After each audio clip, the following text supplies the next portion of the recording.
The following is a live production of the Warchant.com Multimedia Network.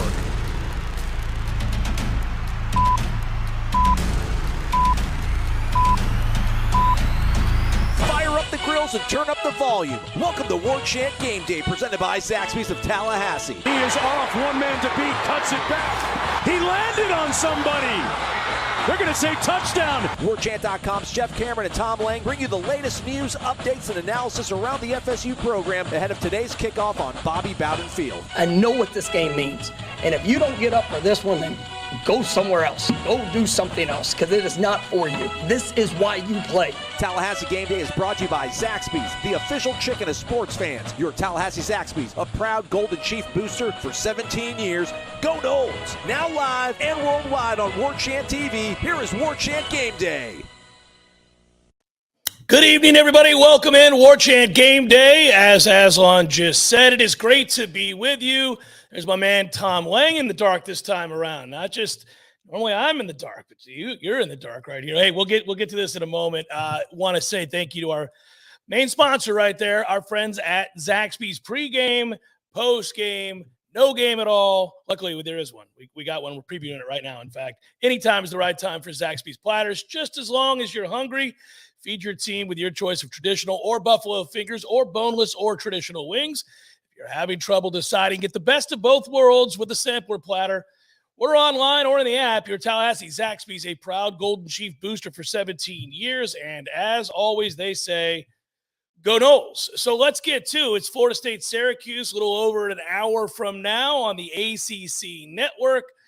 I know, not ideal, but what are you going to do? That's where it's at. So we'll be watching, and I'm looking forward to seeing how this team comes out. A question of maturity tonight, Tom, I think, for this Florida State team.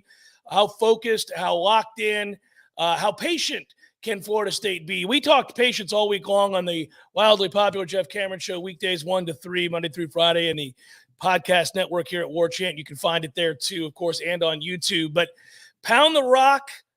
Stay patient, is another thing I'd say. Be mature and trust yourself. Trust yourself here that Syracuse will get worn down. They have had some injuries. They're not as deep as they were earlier in the season. They're not playing as well as they were earlier in the season. Some of that has been injury, but some of that is kind of a regression. Some of those numbers were heavily in their favor early in the season with all the turnovers that they were producing. They've kind of come crashing back down to earth. The key tonight, we'll have to check in. And we'll look for news from Ira Schafel, our own Ira Schafel, who's up there at Syracuse. He's in the press box with those binoculars, no doubt, zeroing in on our sidelines, but also theirs, because if Garrett Schrader doesn't play tonight, Tom, and I suspect that he will, that's well done. Obviously, if you're watching, that's very well done. We've matured as the years gone on with the clips that we're able to play. But if Garrett Schrader isn't playing in this game, and I think he will play, but if he doesn't, they got zero chance to win. Syracuse can't play. The other kid can't play.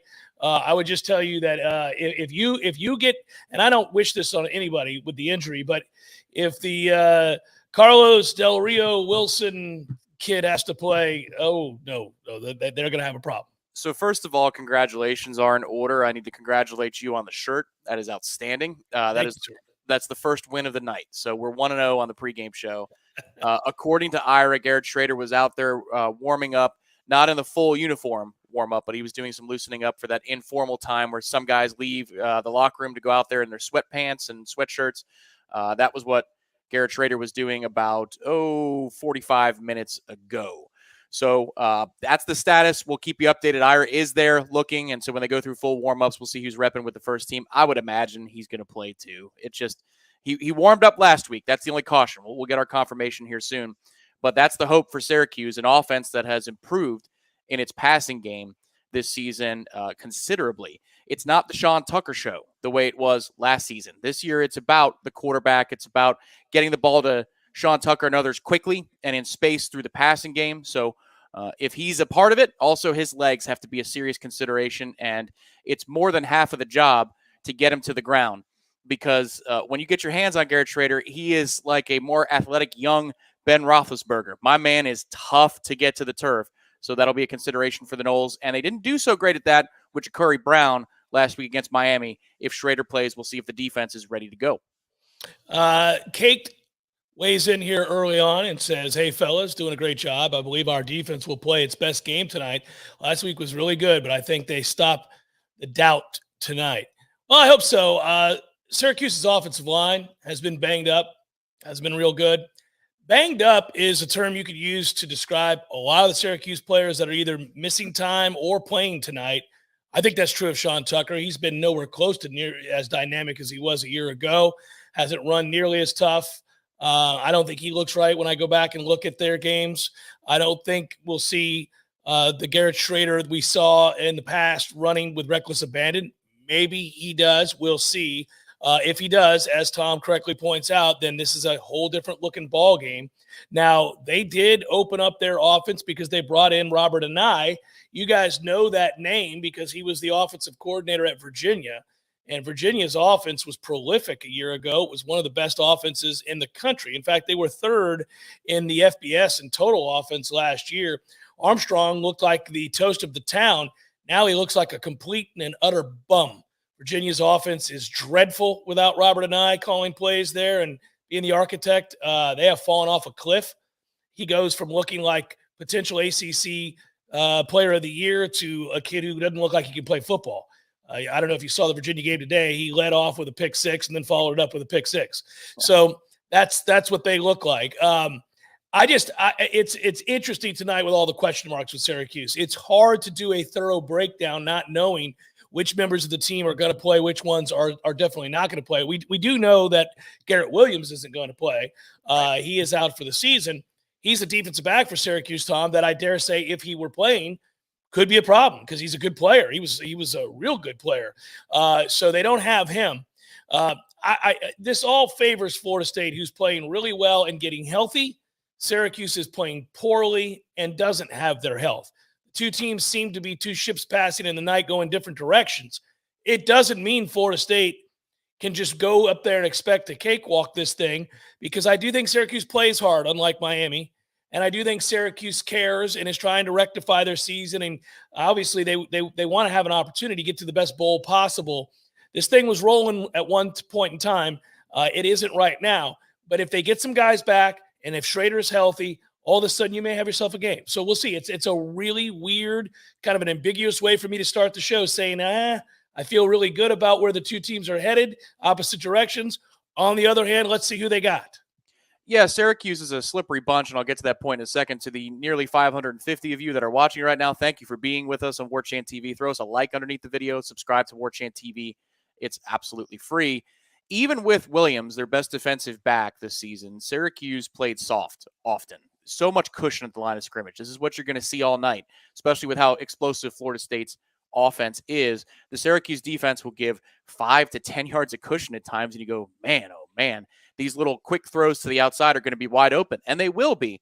But what happens is sometimes quarterbacks, because Syracuse often only rushes 3, have all day, and they will wait and wait and wait and try and thread something deep and down the field, but that plays into Syracuse strengths. They set a lot of good traps with their coverage. They are a pretty good covering team overall in Power 5, not just by Syracuse standards. They're pretty good. So how does Florida State draw up the game plan? We always love this season, especially how Mike Norvell game plans week in and week out. I think it's more about the running game. I think it's quick hitting straight ahead runs that are more beneficial than trying the outside game. Because again, the way Syracuse plays with a 3-3-5, they're slippery, they get off of blocks, and they get lateral. Even though they're only 255 pounds across the defensive front, which is really, really small, if you run laterally, they can get off of blocks. But if you run straight at them, 300 versus 255 is just a math equation that you're going to win most times. So we'll see if the game plan reflects that. I just don't foresee a ton of chances down the field. Syracuse is top 5 in the country at limiting explosive plays. Florida State is number 6 in the country at generating explosive plays. But I think the big chunk plays tonight would come on the ground, not through the air. Yeah, they're 4th in the country in explosive play rate. You're right about that, Tom. They've been very good. And there are other metrics. I look at Bill Connolly's as well, and all of those suggest the very same. They're top 5 in every category about not giving up big plays. But here's what they do these last 3 weeks. They give up a hell of a lot of yardage on the ground. Teams will line up and run right at them.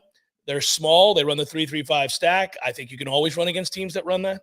And Florida State likes to do that, and they will do that. I think Florida State will come in and run the ball tonight. Pitt ran all over Syracuse. Notre Dame embarrassed Syracuse on the ground, just bullied them, over 200 yards rushing. They were content to stay on the ground all night long, ran it over 40 times.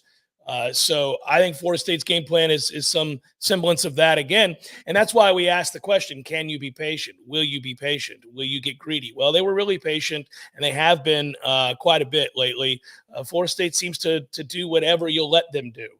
They've been that kind of diverse. By the way, Kimba, thank you so much. That is awfully nice. Did this last week, so we have to do it again this week, he writes. Appreciate you guys.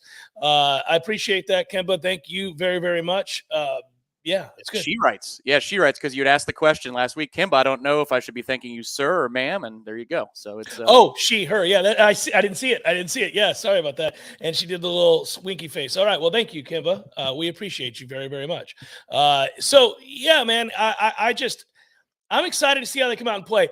It's an overriding theme with Florida State right now, and I really like pointing this out, basking in this moment. They're fun to watch play. You just get excited to watch Florida State play football right now. And for me, obviously we're actively rooting for Florida State. But honestly, I think that there are a lot of people who I call friends that don't have any Florida State affiliation at all. And they're either people in my family, people I've known for years. They just love college football. And at varying points the last few weeks, but really off and on all year long, the big compliment that Florida State receives right now is that they're a lot of fun to watch play. They've clearly turned a corner.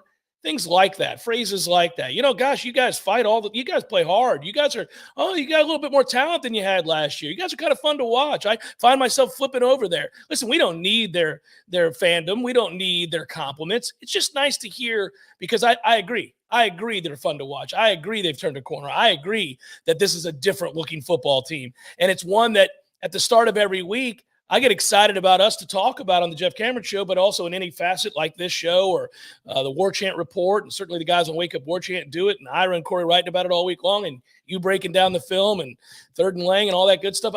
For me, I just like to be around this team, cover this team, talk about this team because I think they're going someplace pretty special, and I want to appreciate it while it's happening. Yeah, and it's rooted in the right things. Like if we were running Mike Leach's system and we were scoring these points, that would be great. We would take it. But it's not as fun as being physical and running counter 32 times down Miami's throat. It's rooted in the things that we enjoy, you and I enjoy in football, which is, physicality and being imposing. And we talked about it in the preseason that if these receivers are any kind of an upgrade and Jordan Travis has developed as a passer, then this offense is legitimately a nightmare to prepare for because we know they're going to generate explosive runs every week. Well, not only did all those things happen, but the offensive line got better too. So now you are an absolute nightmare to prepare for. And that's the best part is every week, whatever defense you're going against, and if I'm looking at previous games, I've got to look at what Syracuse did against the best offense it faced all year because they're going to be neck and neck with Florida State. Same thing the previous week against Miami. I had to look at North Carolina because they are so explosive that they mirror what Florida State can do in terms of potency. I'll have to do it for Florida as well. It's because we are explosive, and you can hang your hat on that every single week. And now the thing I loved about the Miami game was those 32 counter plays. Florida State found something that worked, and they stuck to it. So many times you see an offensive coach, coordinator get cute because they think, all right, well, this worked, but let me try something else different.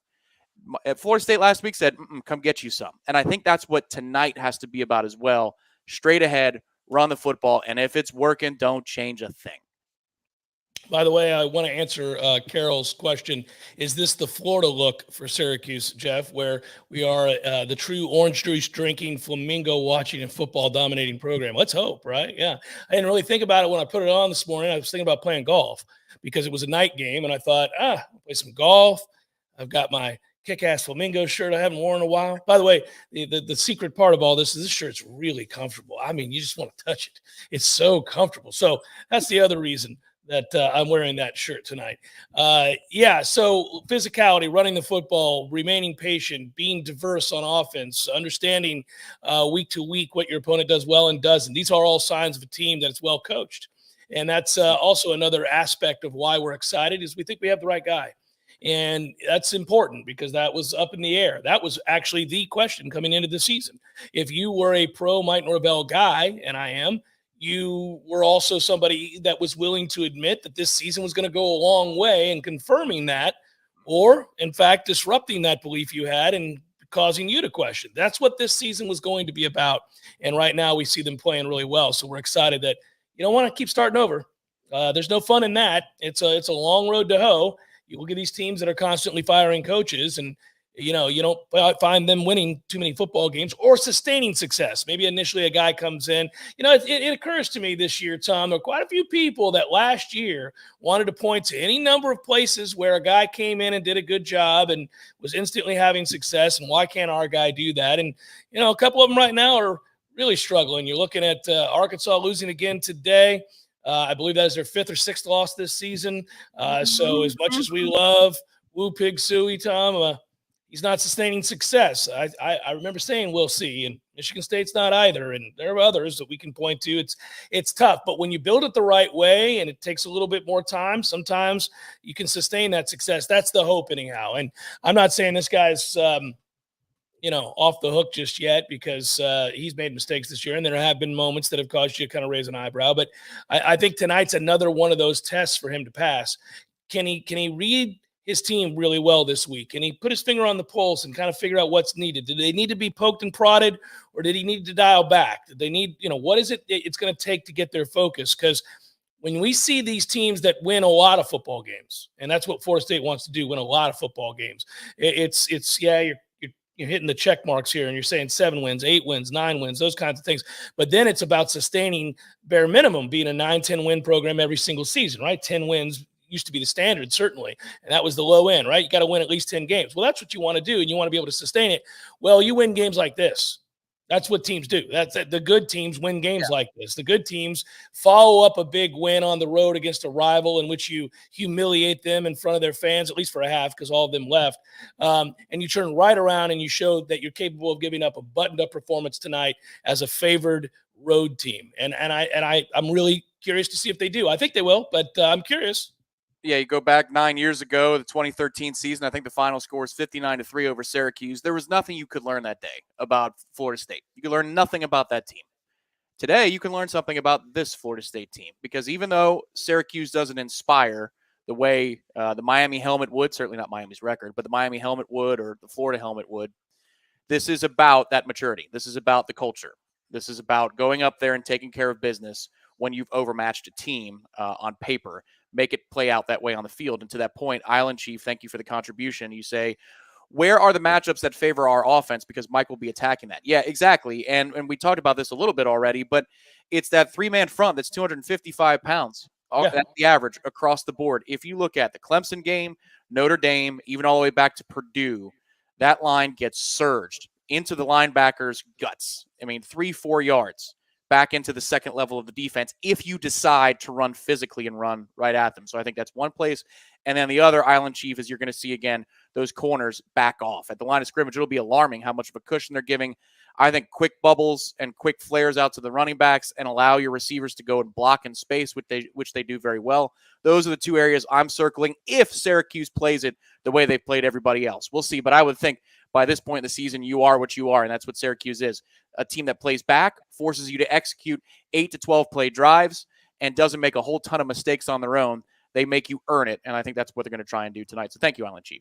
100 Proof Football has chimed in and writes, covered in snow, plenty of bourbon, ready to go. Tribe up from Wyoming. Well done, 100 Proof Football. I hope you're enjoying just that. And we appreciate you joining us. Paul and Kelly watching from, there it is, Silvis, Illinois. Nice. Great job as always, guys. Looking forward to them running it straight at him. Go Noles and light that candle, Jeff. Yes. Yeah. Thank you, Paul. I will. You gave me the candle. I appreciate that. We will light the candle here in a moment. In fact, Tom, when we take a quick break here in a moment, take our little miniature respite break here that we do in these 1-hour pregame shows, I will have the candle ready to roll. Ryan Kelly just escaped this weekend. That was a 3.5-point spread. I actually went the other way in my real life and took Arkansas. I kind of feel fortunate to get that because I didn't know that Jefferson wasn't going to play. Anyhow, Sky Ninja, do you feature Benson over a healthy Ward, and does that affect the backfield any? I would absolutely feature Benson in a game like this because I want my power back to lean on him, just like I do my offensive line. The other reason that I would favor Benson here is this is an artificial turf game. You've got a player coming off of an injury. I would prefer Trayshawn Ward kind of ease his way back in and not play a ton of snaps on this surface. I'll get him the ball on grass next week against Louisiana.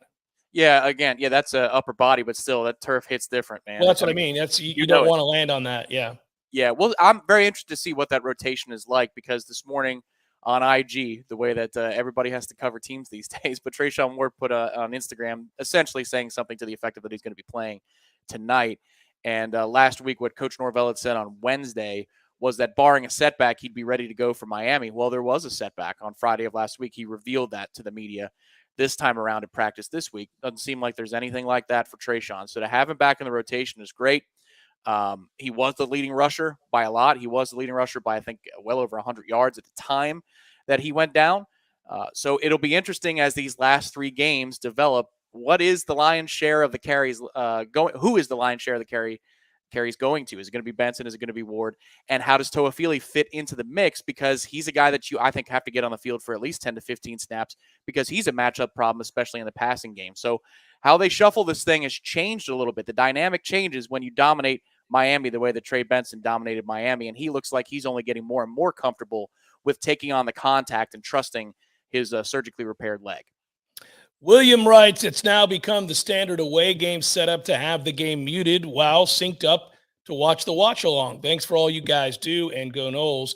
Thank you, William. Yeah, it's fun for us to be able to cover this team, and we're happy to do it for you. And I do believe adding Dominic Robinson to the mix for this watch along has been a plus for us. I'm pretty proud of the network right now and all the things that we do. We got a lot of talented people, so it's awfully kind of you to compliment that, and we appreciate you watching. We really do. So, here we are where Florida State is on the road favorite against a team that started out 6-0. That's another good sign that Florida State is moving up, right? That they would be favored. And it's senior night at Syracuse. They're going to play with a lot of emotion, I would guess. I think you've probably sensed it early on here in our talking points. Patience. Withstand the early wave of emotion and all that stuff that happens on a senior night at home at night, all those things. It's, they may be really fired up tonight, and you may have some plays where you lose on first down. And we know that you get behind the chains against this kind of a defense, it's a problem because they'll drop 8 in coverage. You got to really be patient. So let's hope that we see that.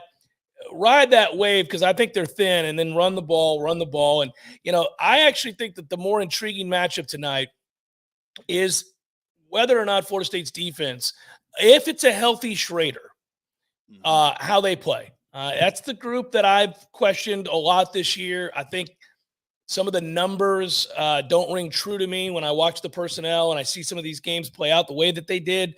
We'll see. They're better. They're not dreadful. I just don't know if they're good or not. That's the way of saying it. They're not dreadful. If you're playing well and you're playing from them front, I think Florida State can do enough things to limit teams. But I do wonder if it's on even footing for a large portion of this game. How well does Florida State's defense play? I think if I'm Syracuse and Schrader is healthy, I got to run him. We'll see. They didn't always do that, but that's their best chance is to try to turn this into a bit of a slugfest against our defense. And between Tucker and Schrader, they could maybe do that. Yeah, that's the test if Schrader is healthy. And even if he starts, that's the other thing you got to look at. So, all right, he's on the field, but is he 100%? Certainly the answer for Tyler Van Dyke last week was he's playing, but that ain't the same kid that was playing before the injury. I'll be interested to see because I have an inkling that they've gotten better on defense. I really believe that. And if Schrader plays, then we'll be able to put that idea to the test. But we'll see. That's what the next, half an hour is about as they're doing warm-ups right now. We are staying in contact with our own Ira Schafel, who is in the press box. No update yet on the official status of what they're doing in terms of Garrett Schrader in full pads and warming up. He was already on the field if you're just joining us through the informal warm-up period. Garrett Schrader was out there and throwing passes, so it looks like he's at least going to give it a go in warm-ups, and then we'll find out shortly if he's going to be starting at Syracuse at quarterback. It's a critical thing for this whole game. The entire evaluation is whether or not Garrett Schrader plays and he's healthy. And I would also note that for some people who were saying, and thank you for the donations, that you stick it right here to Warchant TV. You stick with us for the watch along. Tonight's watch along is at this link. You don't have to leave it. This is a continuous link that'll take you to the watch along portion of our Zaxby's Warchant Game Day and also to the post game show. And it will be Corey and Aslan, a little wake up Warchant action for the first half tonight. D-Rob is playing dad with an official visit in the state of Texas tonight. So there's a big game going on. We might see D-Rob in the second half, but for the first half of tonight's Warchant watch-along, you get Corey and Aslan, a little wake-up Warchant connection. So that'll be right here at this link. You don't have to go anywhere. AJ Gold writes, let's close out this season and reclassify as a football school once again. Go Noles. Sadly, I think we're very much going to be hyper-focused for a longer period of time on football than we would necessarily like, even after the year, Tom, because the basketball team lost again yesterday. And I tried to warn everybody on the Jeff Cameron show that I think we're in trouble, Tommy. I think it's going to be a long year, buddy. I don't think they can play a lick, and it's going to be a toughie. Z-Chan, my man. That's all I can say is thank you. It's unbelievable. 34-21 Noles. Let's go, boys. Just pulled the ribs off the smoker. It's time to smash the orange. Yeah, let's go. Nice ribs on the smoker, huh? All right. Okay, people are getting nervous. So this is what we're going to do. I love how everybody is so superstitious. I am not, so I just forget. And then you guys are like, no, we're not letting you off that easy. All right. Here we go. I'm going to get to it. We're going to take a quick break on Warchant Game Day right now. You see a little graphic there. You'll see our friends at Zaxby's, I'm sure. And we'll be back in about a minute. And the candle will be lit. I assure you, the candle. I'll get some mood light in here to match Tom's, and we'll get that candle rolling, everybody. It's Warchant Game Day. We'll be back in just a moment. Something big, something huge is taking over the world of chicken sandwiches. Zaxby's new signature sandwich with Zax sauce or new spicy Zax sauce. Because the chicken sandwich war ain't over yet. The new signature sandwich, it's taking over. And it's only at Zaxby's. Warchant.com has been the definitive home of all things FSU sports for over 20 years and is now part of On3, the next generation network. Warchant.com has the most experienced, tenured, and largest staff on the Florida State sports beat and now features innovative resources, including an NIL database that projects player value and a truly aggregated composite recruiting ranking system that will set the bar in the industry. There are no words to describe the perfect pairing of Zaxby's hand-breaded fingers and our 12 delectable sauces. But there is a sound, and that sound is The Zaxby's Chicken Finger Plate with endless sauce abilities. Only at Zaxby's.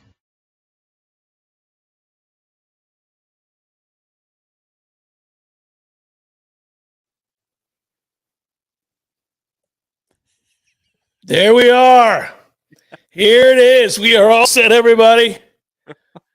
Oh, yeah. Let's see the slammer. There he is. The Alabama slammer. Got a big road win. There he is. So the candle is lit, everybody. Now it's lit. All of it. It's lit now because you did that. Look at that. There it is. Hey, Jim, thank you. Testing. First-time contribution. Thanks. Thank you, Jim. All right, so here we go. Oh, goodness. Jonathan, thank you very much. Jonathan believes in the inverse proportionality of basketball and football success, the inverse relationship between the two. And so he thinks because we're terrible at basketball right now, the football program is on track and nothing can stop this momentum. So can you guys see this? See, that is the great William Floyd. You can't really see it. That's me and him at his wedding. And that is Tommy Carter, who played 9 years in the league. And we were in the wedding, and that is many moons ago now. But that I have him here as a shrine to my good buddy William Floyd. I'm gonna catch myself on fire. Yeah, let's be careful with this fire here. Again, the Walker Cup. That has me so nervous. I know there's glass in between it, right? There's glass. It cannot catch on fire. It cannot catch on fire. Everybody got nervous about this last week. It looks like it's. Thank you, Eric. He's at the CP right now, having some call boys, and he says that more and more Noles are filing, and that's what happens. I mean, look, without beating Miami, there wouldn't be this count of people on Warchant TV right now. Nearly 800 of you watching. Thank you for joining us on Zaxby's Warchant Game Day. But this number would be, I think, cut in half if you didn't beat Miami. This is the enthusiasm, though. Welcome back, everybody, and hopefully this is another November that we can really be proud of, and a bowl game that we get 13 opportunities this year that we can be proud of as well. So welcome in. This is a good feeling. It's got that extra little spice to it, and I'm sure that's how the CP is. So thanks, Eric. William writes, that candle makes me feel the need for a flea flicker. And I know you can't help yourself. There's a lot of questions. I'm not going to burn the house down, everybody. Again, I'm busy laughing at you guys. It's an all-time. Look at that. Oh, man. That gives me the willies. It gives me the willies. It's an optical illusion, but it's our own Irish Chaffel reports from the press box that it looks like it will be the same offensive line again for Florida State. Why is that notable? That means that Darius Washington will be starting at right tackle. It looked like Jazz was available last week, but that is going to continue to be, at least if warm-ups hold out and bear out, that it's going to be Robert Scott, Gibbons, Mo Smith, Dimitri Emmanuel, and Darius Washington left and right. I got to be honest with you. I'm fine with that. Jazz struggled against NC State and the 3-3-5, and so I think that probably weighed into their decision a little bit here. I'm serious. I believe – I wondered about that all week long. I really thought, I wonder if given the option with how poorly Jazz played against NC State, would they decide to go Washington here and then Jazz maybe starts against Florida? I don't know. It'll be very interesting to see because I think they're like legitimately in a battle. Yeah, starters reps over there on the right side. Well, look, and what did they originally want to do with Jazz? You know, they played him at guard. They want him to be a guard. And so I wonder if he might not be in the rotation for tonight's game if they don't like a series from Dimitri. You know, maybe they play him at right guard. That's just open speculation. There's nothing in practice that tells me that that's coming. But this is what happened earlier in the season. They clearly wanted Jazz to play at guard. So we'll see if that is something of a rotation to watch. And Andrew asked us a question a while ago. I think the answer for me is yes, but it's to what extent. He said, are we confident in Fitzgerald now? In Fitzy lining up a kick? I say yes, but I'd say probably 42 and under, maybe 40 and under. Where would you draw the line about comfort level with kicks? Yeah, 45 and under. All right. No, I think he's got the leg for it. He's fine with the leg. It was always about confidence. And listen, in a dome, he sure as hell ought to be able to hit a 45-yarder. There's no variables to think about. I'd roll him out there for a 47-yarder if need be, depending on the situation, obviously. It's interesting. Kicking is one of the very few things in football that is unlike everything else in football. It is just this one man's island over here. It's, again, how many times we compared this to golf. I remember having a very long conversation with Roberto Aguayo about this very thing, and he's a pretty good golfer, and he likened it to the driver and talked about, you know, the weight distribution and shift and all that, and losing confidence and gaining confidence back again. You know, when you're playing really well, it feels like you're never going to play poorly. When you're playing poorly, it feels like you'll never play well again. I mean, that's the nature of confidence and how the ebbs and flows in that game. And it's true, I think, of kickers. Like when you're watching a kid miss kicks, it feels like he's never going to come out of that. And sometimes he doesn't. See the aforementioned Roberto Aguayo. Sometimes he doesn't. Sometimes he's out of the league because he couldn't make a kick. And you know, at one time he was the best kicker in the country. So Fitzgerald's never been the best kicker in the country, but he was more than competent. And you weren't worried about extra points and 20-yard field goals. You weren't worried about abbreviated follow-throughs and strange goings-ons every time we watched him go out there and that faraway look in his eyes. You know, now you watch that kid go out there, and he looks like he can't wait to kick.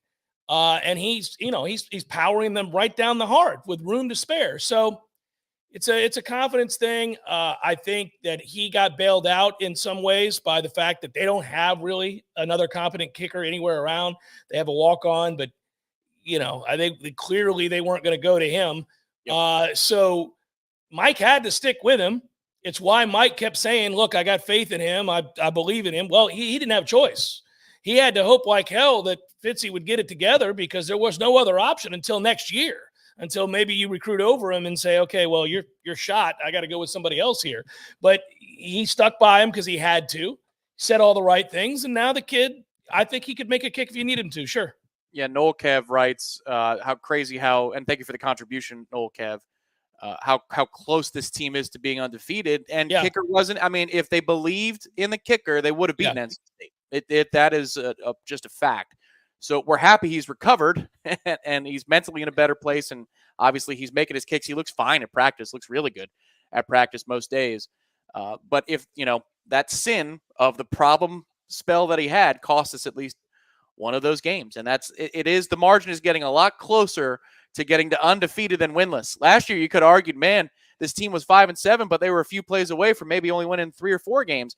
This year, it's, look at this group. They're 6-3, and if you move a couple things around, maybe Fabian Lovett is actually active and available for all those games. They could be 8-1 or 9-0, and that's not crazy to say this year.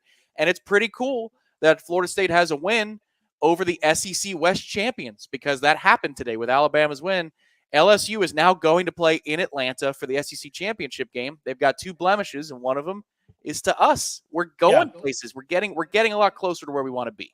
Yeah, and they're going to get savagely beaten by Georgia. They're not very good. They're not that good. That game's not going to be a close game. Anyhow, that said, good for them. I'm glad they've turned it around. That's nice. I don't focus on that. We have beat the SEC West champions. That's what we focus on.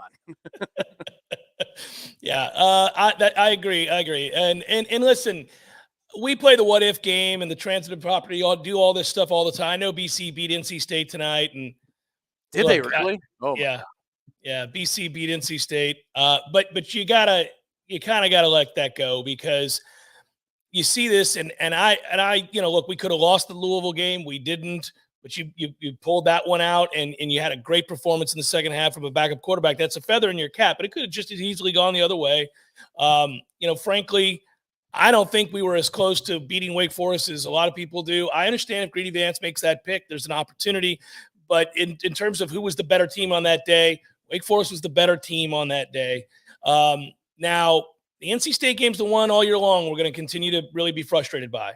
We're going to continue to look at it and say, that should have never happened. You're up 17-3. You knock out their starting quarterback. The kid that they end up having to play at quarterback can't throw a forward pass. There's no reason. But if your season, 12 games, only features one game in which you're very, very frustrated as you look back on, and is highlighted by 8 or 9 wins in a season where that's what we said would be, without question, a huge step forward for the program, then you really probably can't dwell on the one that got away. You got to look at the big picture. You got to take a step back and say, when you're learning how to win and when your margins are pretty thin and when you do have an injury to a guy like Fabian Lovett, those are the kinds of things that are going to happen. You're going to lose a game you shouldn't lose, but you righted the ship. You've turned it around now with 2 really lopsided wins. Go perform well tonight. Put yourself in a position to win a big game again on the road. You win this game, Tom, and obviously at that point, Florida State, we like to believe at home, is going to beat Louisiana.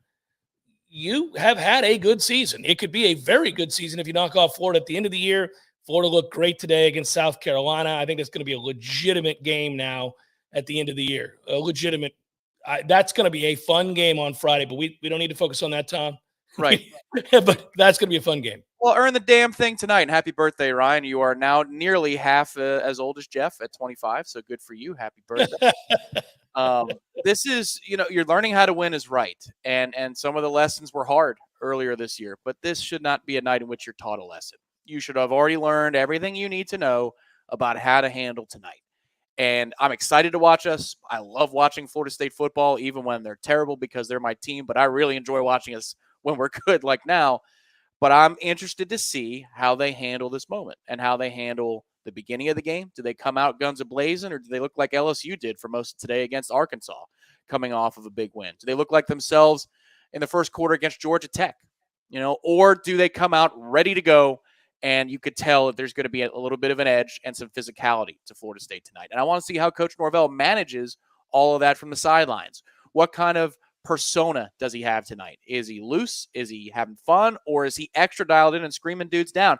Because some coaches are always the same no matter what. I think Mike he's like a chameleon a bit, depending upon the situation and depending upon who he's talking to.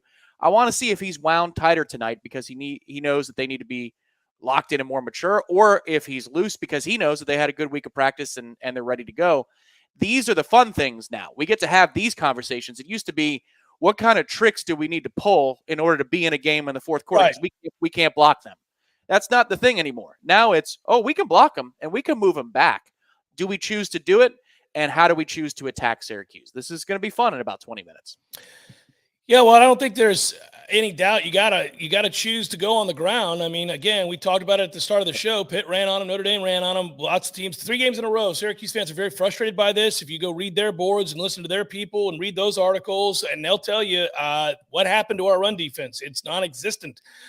They're also very, very concerned about their offensive line. I love to know going into any game where the question marks and the strengths are discussed, right? And we sit here and we look at the good and the bad and everything in between. If your opponent is fretting over the fact that they can't stop the run or block on offense, it's a really good time to be playing said team. Mm-hmm. And that's exactly where we're at. Now, that doesn't mean, these teams get right. These teams get healthy. Sometimes guys, they are able to turn it around.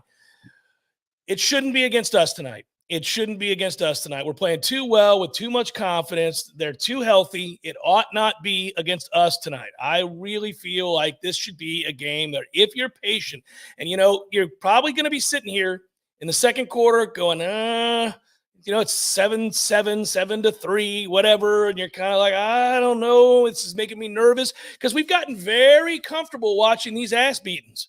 It's fun. It's fun early and often just laying it on somebody when you're like, look at this. It's already over, guys. That Florida State-Miami game was over early in the second quarter. That Florida State-Georgia Tech game was over even while we were screwing around, messing things up, fumbling the ball. You could tell that they could have played all day and Georgia Tech wasn't going to win that game. They weren't going to make it interesting even. I know pseudo-interesting at one point, but you never really believed you were going to lose that game. So tonight might be a little bit of a hand-wringing moment for the first half. I think Syracuse will fight tough, and you might have maybe. I'll give them that much credit when I watch them. Maybe. Sorry, Emory writes, suck at Syracuse. I don't think that's ever been uttered before, so there you go. Congratulations, Emory. It's usually reserved for Clemson or Miami. And thank you to everybody, nearly 950 of you. Make sure to hit the like as you come in. And if you're enjoying what you're seeing here on Warchant TV, we've got the ABC viewer chat. People are firing off every second, it seems like there's a new message. ABC Fine Wine and Spirits. I ask you, sir, what was the beverage of choice last week for the Miami game? It's a special day for all of us, but especially you. That's the big one every year. And then is there a beverage of choice for Syracuse? Is it something easier? It may sound shocking to our legions of fans here at Warchant GameDay that tune in every Saturday, but I have yet to have a drop of alcohol this afternoon or this evening. Not one drop. And I'll tell you why. Tom is playing hurt tonight. Tom is dealing with a little under the weather vibe right now. He's hanging in there. And, he's a really responsible worker, unlike me. He went and got rest. He took a nap. He did all the things necessary. He's hydrated all day long. But I thought there was an outside chance he wouldn't be able to do the show today. So I thought, well, I may have to go solo. I may have to carry this thing for an hour, which I could do, but I don't want to. I'd rather be with you, buddy. And I just didn't know. So I decided, let's stay off the sauce. Let's be responsible here tonight. Now that I know everything's okay, we're about to get lit here in about 15 minutes. It's going to be great. Yeah, we'll be all right. I saved round 2 of the meds for about 6:30, 6:45. So we should be easy breezy. It's thankfully I don't sound like crap. No, you sound great. You look good, buddy. You're doing well. Oh, thank you. It's just it's a low grade fever. We'll get over it, man. It's going around. It's that time of year. But here's hoping the Noles dial up the heat tonight. because then everything's easier. And that's a professional segue from enough about me to let's go kick some ass tonight. Do it again. I don't get tired of ass beatings. Do it again. Let's do this. Who's hot, who's cold, brought to you by Barano Heating and Air Conditioning. Turn to the experts at Barano Heating and Air Conditioning to make your home and fan cave the ideal temperature today. Online at BaranoAC.com. All right, well, Benson. I'm going Benson is who's hot. Watching him run the ball was a glorious, glorious thing last week. I hope we get more of that tonight. Cold, you know what? I'll be honest with you. I guess you could say Jazz. I mean, getting benched here for the second week in a row. Maybe. I don't know. They don't have too many guys right now that aren't playing well. That's another thing that's exciting is there aren't too many guys that you point to that say, yeah, he's playing terribly. Because we'd call him out if they were. There's not really anybody that is too bad off right now. Yeah, for hot, I'd say Jamie Robinson. That looked like the Jamie Robinson of last year against Miami. A couple of high-profile plays. The dismissal of Ja'Cory Brown is going to be on the highlight reel for the rivalry for years to come, and that's great. We won't soon forget it, but he made 3 or 4 other plays where you go, okay, that's what I'm talking about, 10. So in the center of the defense, and especially maybe he's got a matchup tonight against Rondae Gadsden. Number 10 is somebody that I'd circle and say is absolutely hot. And the other thing I'd say, too, is Florida State's run defense last couple of weeks. It's amazing what a player like Fabian Lovett can do and the difference he can make. Syracuse has not blocked it up well in the run game this year. Some of it is they don't want to feature Sean Tucker, and some of it is they don't block it up all that well either. So I would look for that group to stay hot tonight.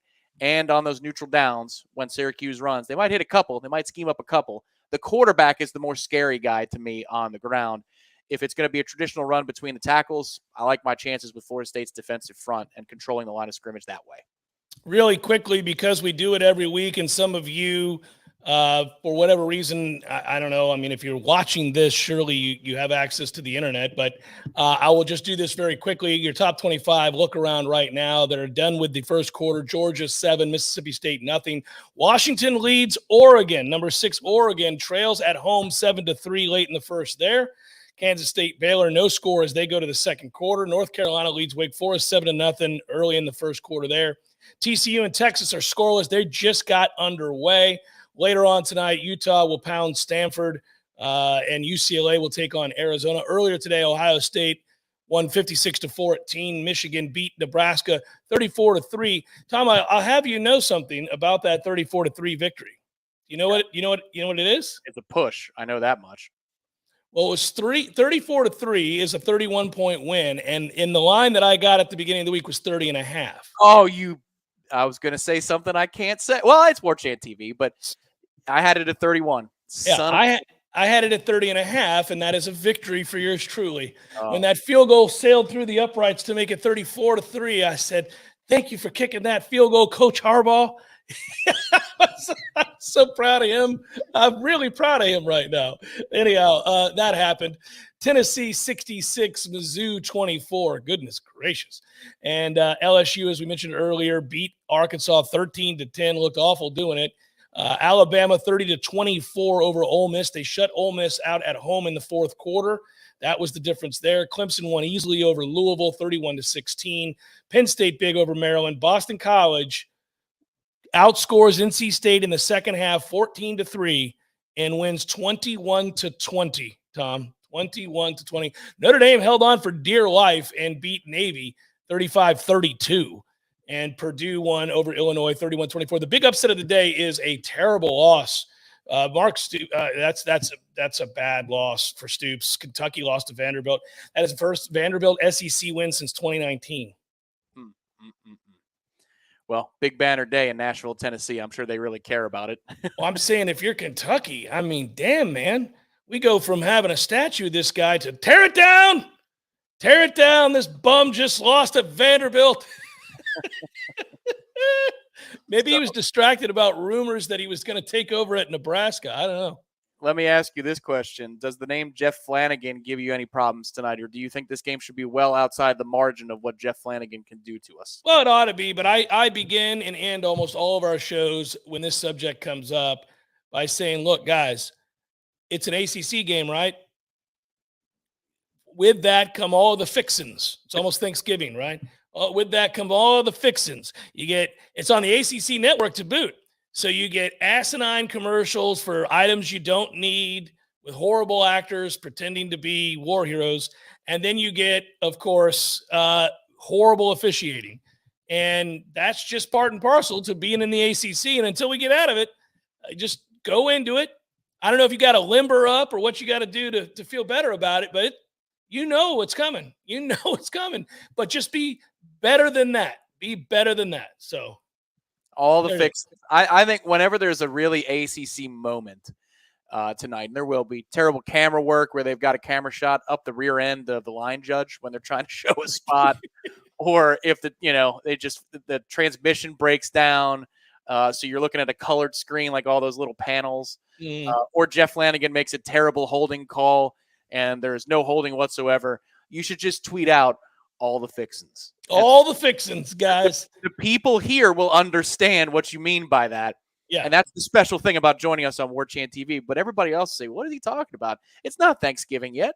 Yeah, it's all the fixins, guys. That's what you get with the ACC, all the fixins. And then you add to it the ACC network. You're in for a lot of smiles and just rolling your eyes and kind of sideways smirks to whoever you're watching the game with, like, wasn't that ACC? Like, that's the other thing I've always noticed, too, about the ACC, which when we watch these games, it's not just that they're awful at their job and that at least 6 or 7 times a game, you're like, what the hell are you talking about? It didn't happen. You just made that up. Like, whatever those things are, or the commercials or any of those things. It's also like they're afraid of football. Like, the officials don't like the violence in the game of football in the ACC. They're really upset at how mean the game is. Whereas in the SEC, they celebrate the beauty and the violence of football, as it should be. Because football's not for the weak. Football's not for the meek. Football is for the tough. That's the way it works. And you know what? Guys are running around trying to take your head off. That's just the nature of the sport. And so when you're an official in the ACC and you see it, you go, ooh, no, that was terrible. I got to throw a flag there. That seemed awfully cruel. Whereas in the SEC, you'll see an actual spear to the side of the head, which is definitely a penalty, and the ref almost goes, awesome. That's the difference between the two leagues in a nutshell. So I just go into it expecting it to happen, guys. Yeah, erroneous flags and delays for no reason whatsoever. So they're going to check a spot on a 15-yard gain to see if it's a first down. It was 1st and 10. Like, oh, but they do you one better. They not only check it, they get ready for the next play, and then blow the whistle again because we better check the clock. Do we got the clock right? Is the clock right? Don, let's check the clock real quick, shall we? Yeah, it's crazy. Which one is Don? Is he the umpire or is he the back judge? That's what they do.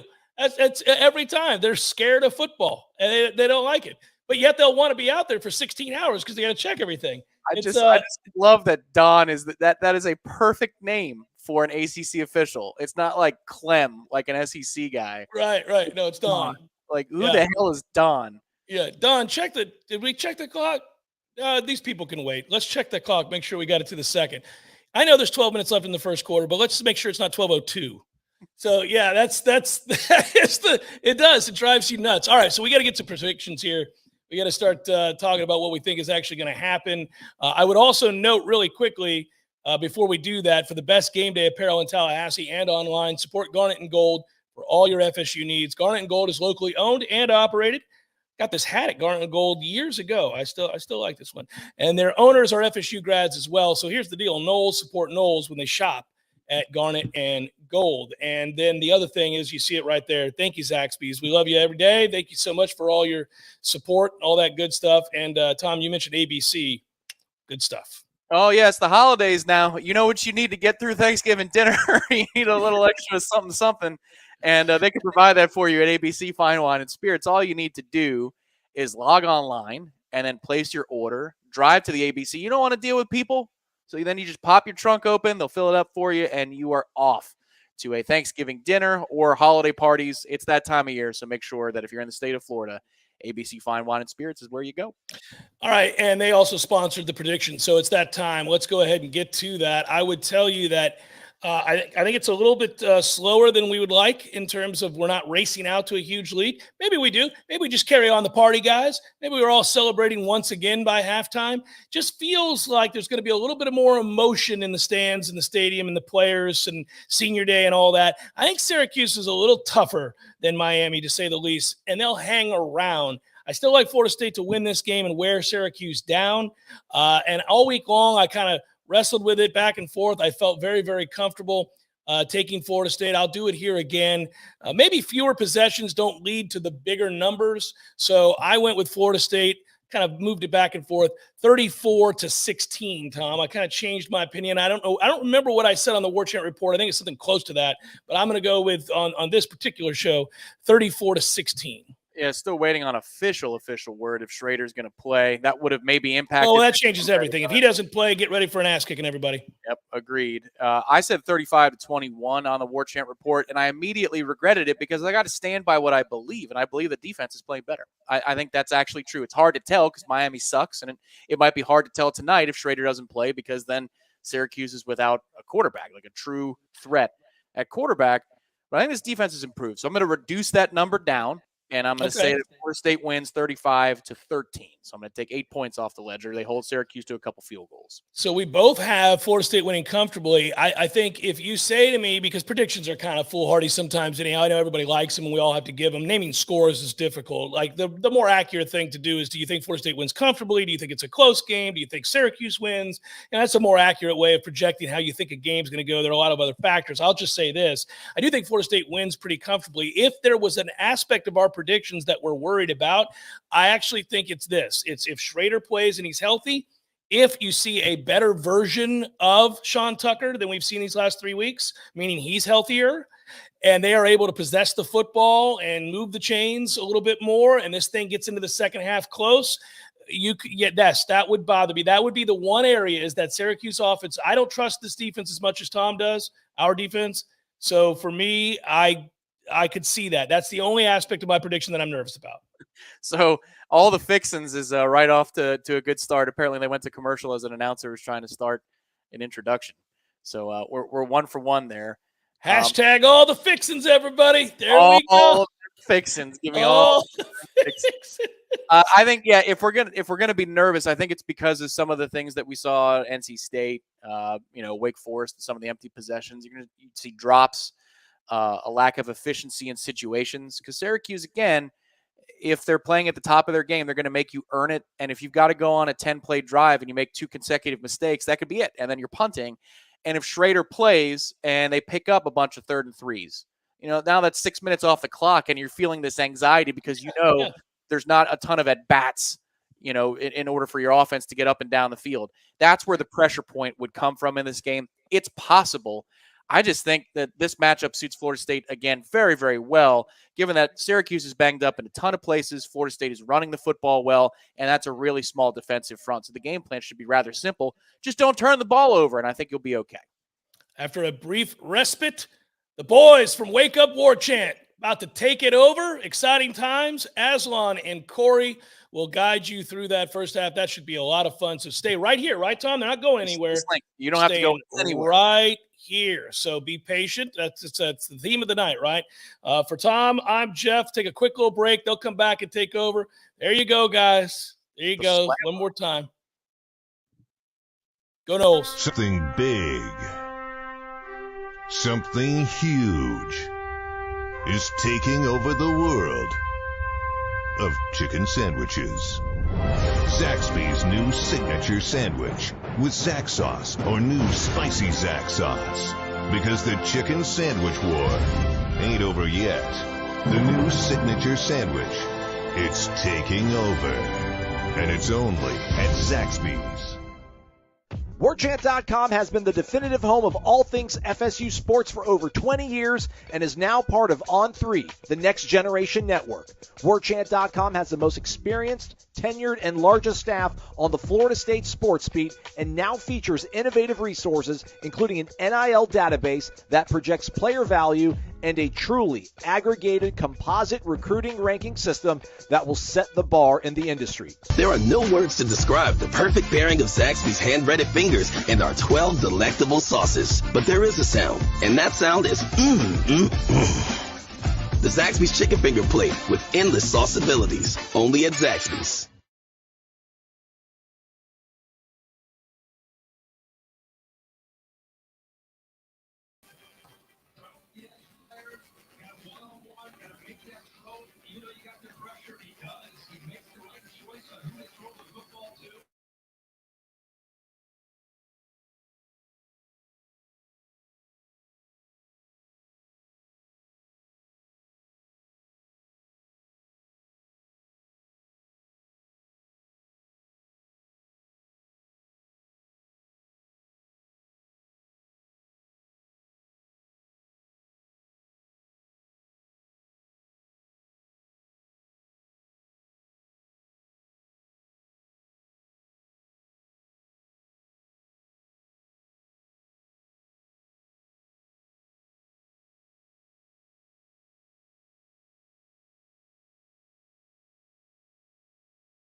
Probably romp all over Syracuse, improve to 7-3 on the season, and you get to do it with Corey Clark on a Saturday night. What else do you want? You can't want anything else. When does State start? As on watching the Georgia game. They're still talking about the Noles trouncing Miami last week, so you're fine. I'll let you know. Okay, good. Yeah, no, I was just kidding. By the way, I got it tuned into the Noles. So are we on the same exactly? Right now they're showing Jordan Travis and Toa Feely. We watching the same thing? I have no idea who did the editing on the graphic so quickly to put you and I in the bottom corner of the screen. Oh, look at that. If that was Ben or Tom, you're the man now, dog. I see Trey Benson. I see a chalk line of what the run about to be right here, and the ball is handed off to Trey Benson. They're talking about how awesome he is. Okay. He ran to the right. Correct. Now I see the Syracuse team running onto the field. Okay. All right. I think you're about a second ahead of me, so no spoilers, please. No, just when they let me know, I'll hit. All right. I'm ahead of you. So that's what I'm gonna do. I'm going to next time I'm watching it on cable. So am I. So if you're ahead of me, it's literally by a second. Like right now, it says 2:55 to count down for me. Okay, I'm gonna do this. Tell me when you see 2:50. Now I'm behind you. Well, that's good. Then I won. That's all I was looking for. Jerk. Doesn't look like a great turnout there at the Carrier Dome, but not bad. Not bad. The JMA Dome, Corey. Get it right. The what dome? JMA? JMA, yeah. What does that stand for? Some internet company, I think. Let's see all the picks here on the ACC network. Let's see what they're going to pick. We still don't know. Do we know if Thomas Schrader's playing or not? What's Irish O'Fell doing up there? Is he doing anything? I think Thomas Schrader is not playing, but I think you mean Garrett Schrader. Garrett, yeah. I got a couple cocktails. I went out on a date, Corey. We'll talk all about it on Monday's edition of Wake Up Warchant. Well, let's talk about it now. How'd it go? An early Saturday evening date, huh? Yeah. Had to shoehorn it in here, man. Yeah. All right, man. Congrats. Well, a man of productivity and everything. What's up, Don? Don's in the house. Don's always in the house, I feel like, in every single show. Heather thinks we're going to win 49-21. Man, how are they going to score 21 on us? She must know that Garrett Schrader's playing.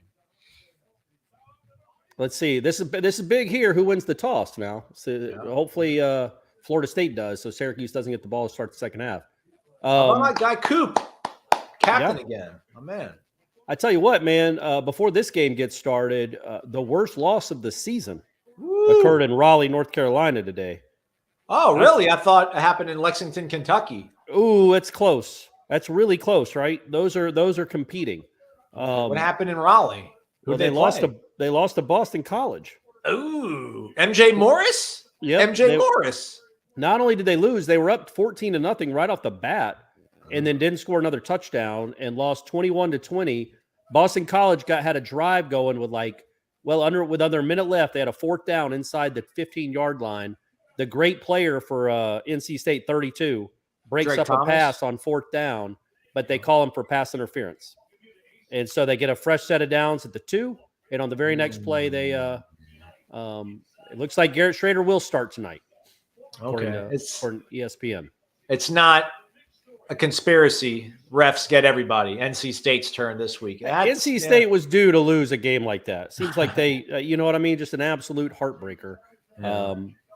But yeah, so I wonder. So man, he's got both. It's hard to even know which ankles or foot is messed up. He had them both taped up so heavily. He's got the Robert Scott treatment, man. His ankles are spatted, strong. Yeah. So it looks like Florida State did win the toss. Looks like they're kicking off. All right, it's good. Georgia, and Miami bouncing back. That's a good quality win now for Florida State as they took down Georgia Tech. And LSU clinched the SEC West. Yeah. So there you go, man. So that Mike. Gets better and better. It's crazy to me how different Mike is Monday through Sunday through Friday, and then the way he is on Saturday.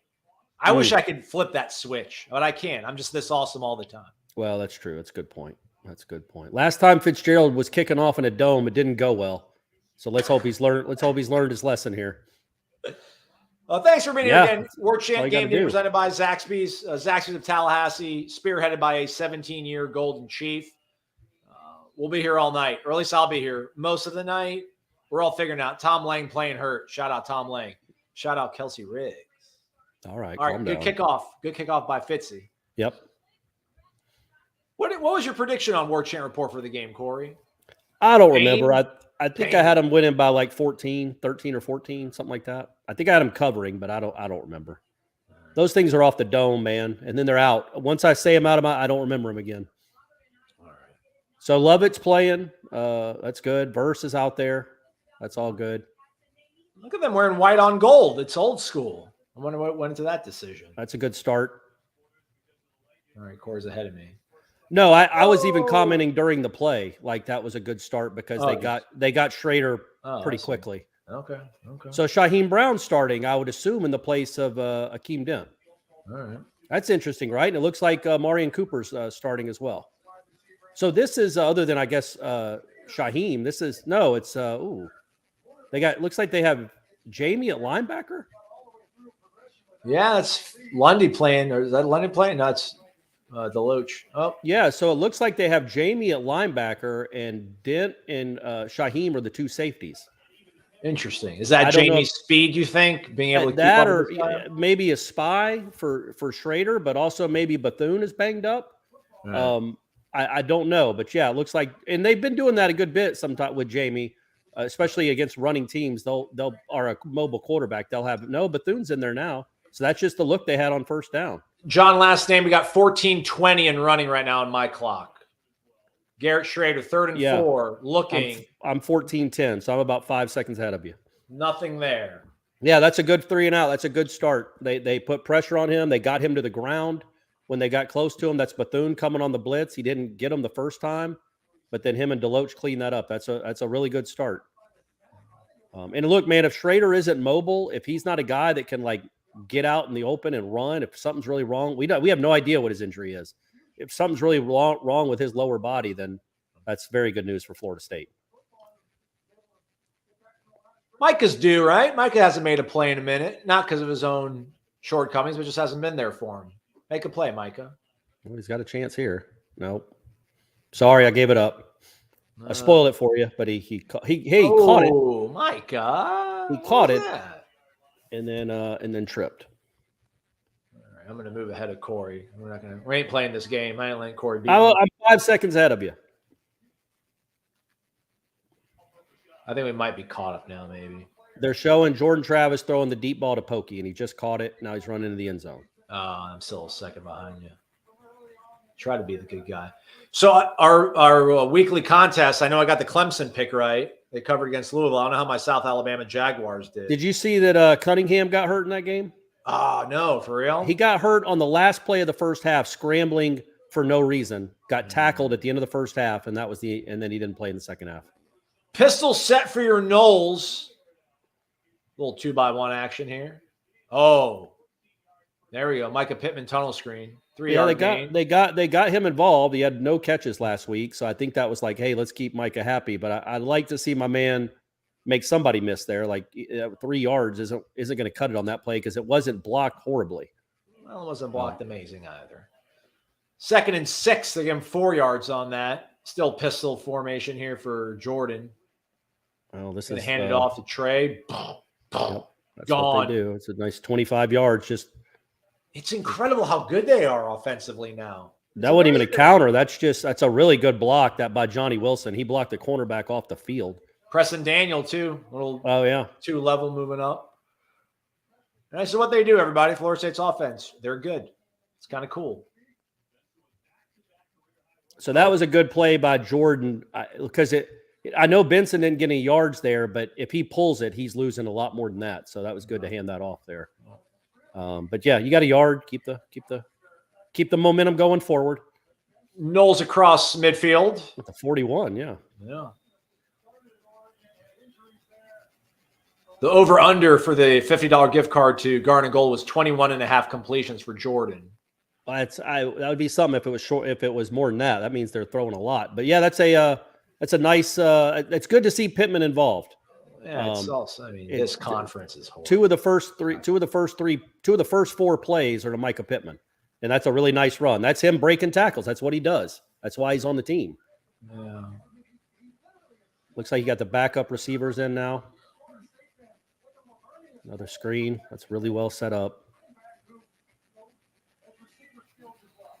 Okay, they've been working on that for weeks. Corey liked that a lot at practice before the Miami game. Yeah, that's really hard to defend because they disguise it so well. You really put the defense in a disadvantage because Cam McDonald does stay in the block sometimes, and that defensive end thinks, oh, he's blocking. The linebacker does too, and so they peel out. They go after the quarterback, and then he's left all alone. So that's another first down. They already got the ball to the Syracuse 12. 1st and 10, fresh set of downs for the Noles. 3 receivers on the field side. Man, look at that's a nice run by the quarterback. Yeah, just lowering the shoulder, getting 8 yards right up the gut. They practiced this a little bit this week too. I don't remember them doing much of it in the Miami game, if at all. Just the design runs for the QB. Right. But that was that wasn't even like wide open. He still got 8 yards. 2nd and 2 for Florida State. 10:45 on the clock. 10:40 probably for Corey Clark right now. Still pistol formation. Tight set with the tight ends. Hand off to Lawrence Toafili. I don't know what you do. I think. Look, if you don't get it here, you're inside their 5. I get it. I would maybe take the points, especially if you lose any amount of yardage here. I would take the points. Yeah, just to feel good and get a lead. Yeah, you'd create issues you don't need to create if you go for it. Don't have to worry about it though. That's just an athlete being an athlete, man. That is a great read. Oh, there's Devin. They're showing Devin in the stands. Devin Travis. That's a really good read because they blew that play up and he just pulls it, makes a guy miss in the hole, stutter steps, and you got a really good quarterback that runs in for a touchdown.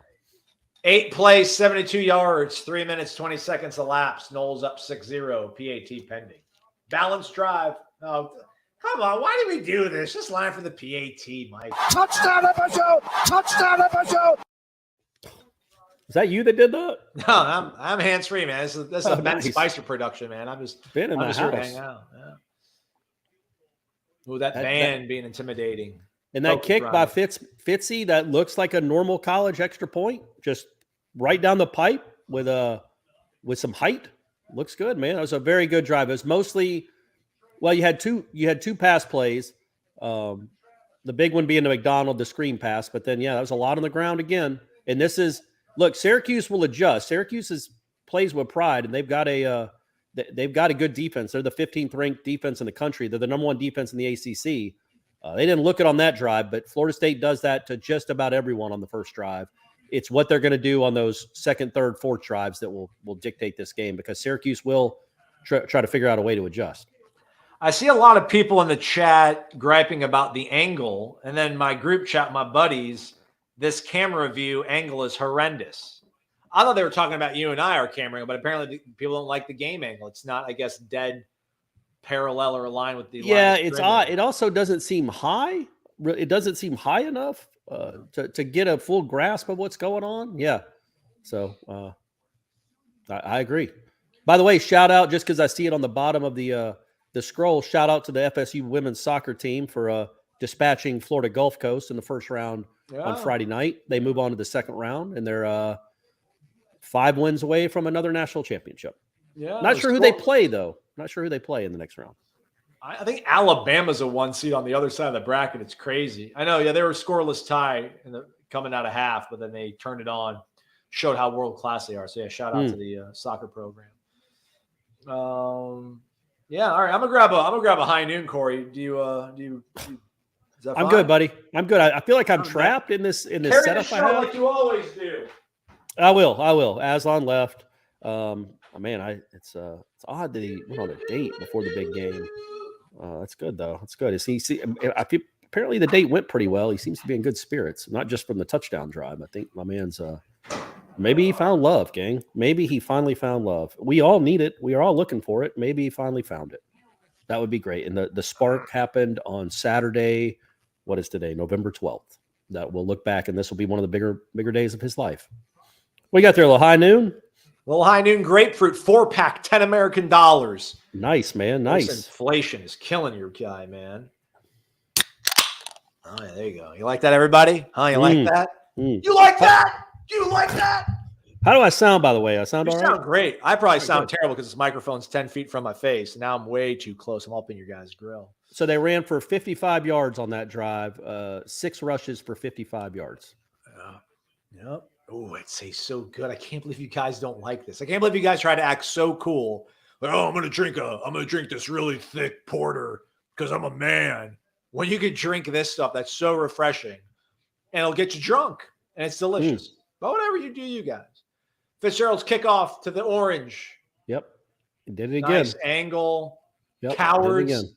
Cowards. You should call them the Syracuse yellow. Yeah, he didn't kick it that deep in the end zone, did he? Old McCall would have run it out. You ain't running on this. You're not doing anything on this defense. You got to make a spark on special teams. Oh, so Sean Tucker could pass Zonka tonight. That's pretty cool. Never knew Larry Zonka played for Syracuse. Yeah, I wonder who. This might sound like people think I'm being funny. I'm not, because Jim Brown played there. But I wonder who is their all-time leading rusher. Because Ernie Davis played there too. Yeah. They've had some good running backs. That's a nice tackle. Yeah, that's Jared Verse. It's a nice play. Jared Verse has played there before. He played them last year with Albany. I must say, it's kind of a homecoming for him going back to. That's right. It's a good point. All right, 7-0 lead for Florida State. 9 minutes 48 seconds. Ticking off the clock. I'm 4 seconds ahead of you. 19 is the one to watch for them in the passing game. He makes plays for them. Aronde Gatson Jr., or the second. Oh, Garrett Schrader being a blocker, but not working. Good tackle, Renardo. Yeah, that's a nice play by Renardo on the edge, not letting him get outside of him, having containment, and then wrapping them up. You put them in third and long, you like your chances if you can keep. If they don't run on you, you kind of like your chances. But 19 is the guy that makes most of their play. He's a good player, man. He's a tall, angular receiver. He's made plays for them. Be interesting to see what they do here. I see Peyton on the field. Look at our guy dropping scouting takes, like angular. He's an angular pass catcher. I like it, Corey. Keep it up. Pressure coming in. Pat Peyton. Boom! I was going to say, you don't see Fuller bring it like that very often, do you? That was 6 guys. They couldn't block them all. I'm sure they didn't think all of them were coming, but they did. And Peyton got, you have to pay attention to 5. You have to pay attention to the guys up front. They blocked down on Briggs, and then on 5-6 just wrecked them. And if he hadn't, Verse was right there too. They got in there very quickly. So that's another 3 and out for the defense.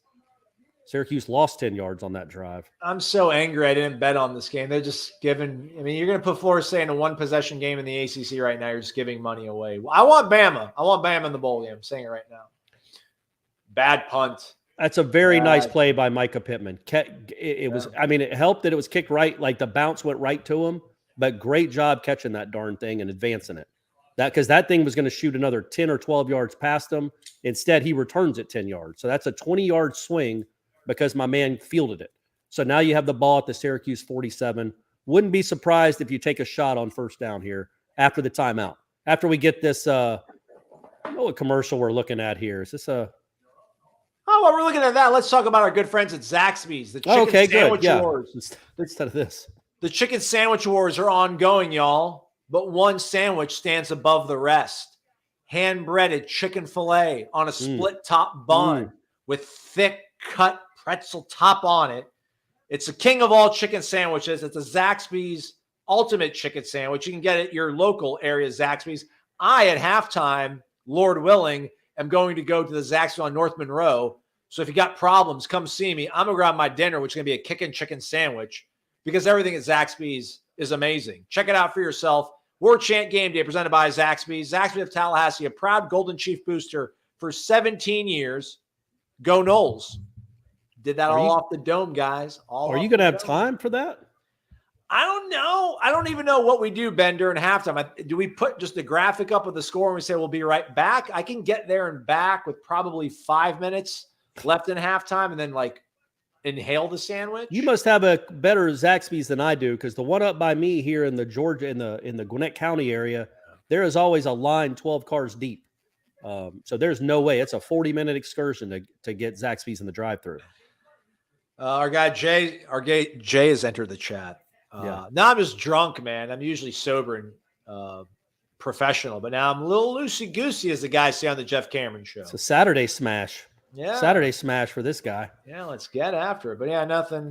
We keep it PG-13 the first. I don't think I have any vodka here, Aslan, or I would join you. I do have to write when this is all over, but who cares? I'm a better writer when I'm drunk. Everybody knows that. I Googled alien tape, and there was a expose like at a Eyewitness News in Detroit On Your Side Consumer Report, and it said that the alien tape was not as strong as it advertised it to be. Oh, okay. Well, there you go. Use your money on DeLuna Coffee and Zaxby's and Corner Pocket Bar and Grill. Since their loss to Clemson, Corey, Florida State. That's a weird. Yeah. Oh, they're talking about the two teams. The two teams since they both lost to Clemson. Yeah. Florida State had a different. Also, Florida State didn't have to play Notre Dame. Florida State played Georgia Tech and Miami. By the way, shout out to Cristobal. Hey, the quarterback for Miami actually looked all right. Garcia played for them. No. Ja'Carri Brown? Ja'Carri Brown, the freshman, yeah. So I would not be surprised if they take a shot here after running it down their throat on first down to try to like hit them with a big play right off the bat here. I mean, this is such a weird place to be at for a Florida State fan, just to know that you're so superior, talented, and schematically better than everyone. What are you on about? I knew it. They called a hold. I knew they'd call a hold. That's always the risk of the screens out wide when you're asking the receivers to block. I would say 30% of the time, maybe 60% when Flanagan's crew is doing it, it's going to be a hold. I guess they called it on Johnny. I thought they were going to call it on Pittman. I mean, yeah, he had him by the shoulder pad. The kid sold it a little bit, but that's a drive killer. It's a drive killer, man. It's not a killer necessarily, but this ain't Ken Dillingham, brother. We're fine. It's not 1st and 20 either. It's 1st and 15. That graphic was wrong, so it happened 5 yards downfield.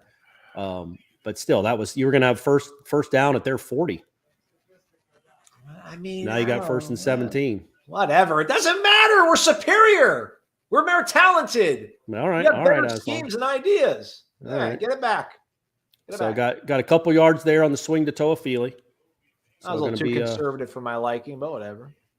Yeah, they haven't really taken a shot really downfield. It's been a dunk so far. Are you going by past performance as an indicator? Like, are you still kind of like reliving the memories of the last 2 years, or like where's your? Oh no, I mean it's just college football. Like don't make it easy for them. Don't make it too. They're going to have a hard time stopping you if you don't stop yourselves. I consider a hold in penalties and turnovers. That's the only way Florida State's going to lose this game, and that was a bad penalty. You had 1st and goal, or not 1st and goal, but you had first down inside their 38-yard line, and now it's 3rd down, 3rd and 7. That's too much. That's too much, Aslan. That's too much. All right, sorry. Look at Jordan Hold. They're going quick. They were going to go quick on this hole. I wouldn't mind maybe a little quarterback draw, get him moving. He looks to be wanting to run hard today. They're bringing it. I feel like everything is first read which is not bad. I mean, it's how you draw it up and it's there for you. But like, let's see him read and make decisions and make tough throws. He's kind of rolling out to his left, backing up to his left a little bit. That's just it. Look, man, that penalty killed the drive. Right? And whether it was a good call or a bad call, it killed the drive. They were going to be right on schedule. Looks like Johnny fell down. I don't know what happened there. Yeah, he slipped. And then he tried to get back up and didn't quite get there. Yeah, that's wide open, by the way, if he doesn't slip. So that's another tough break. That would have been about an 18-yard completion. Now you're punting from their 44. Shout out Rob Rathbun.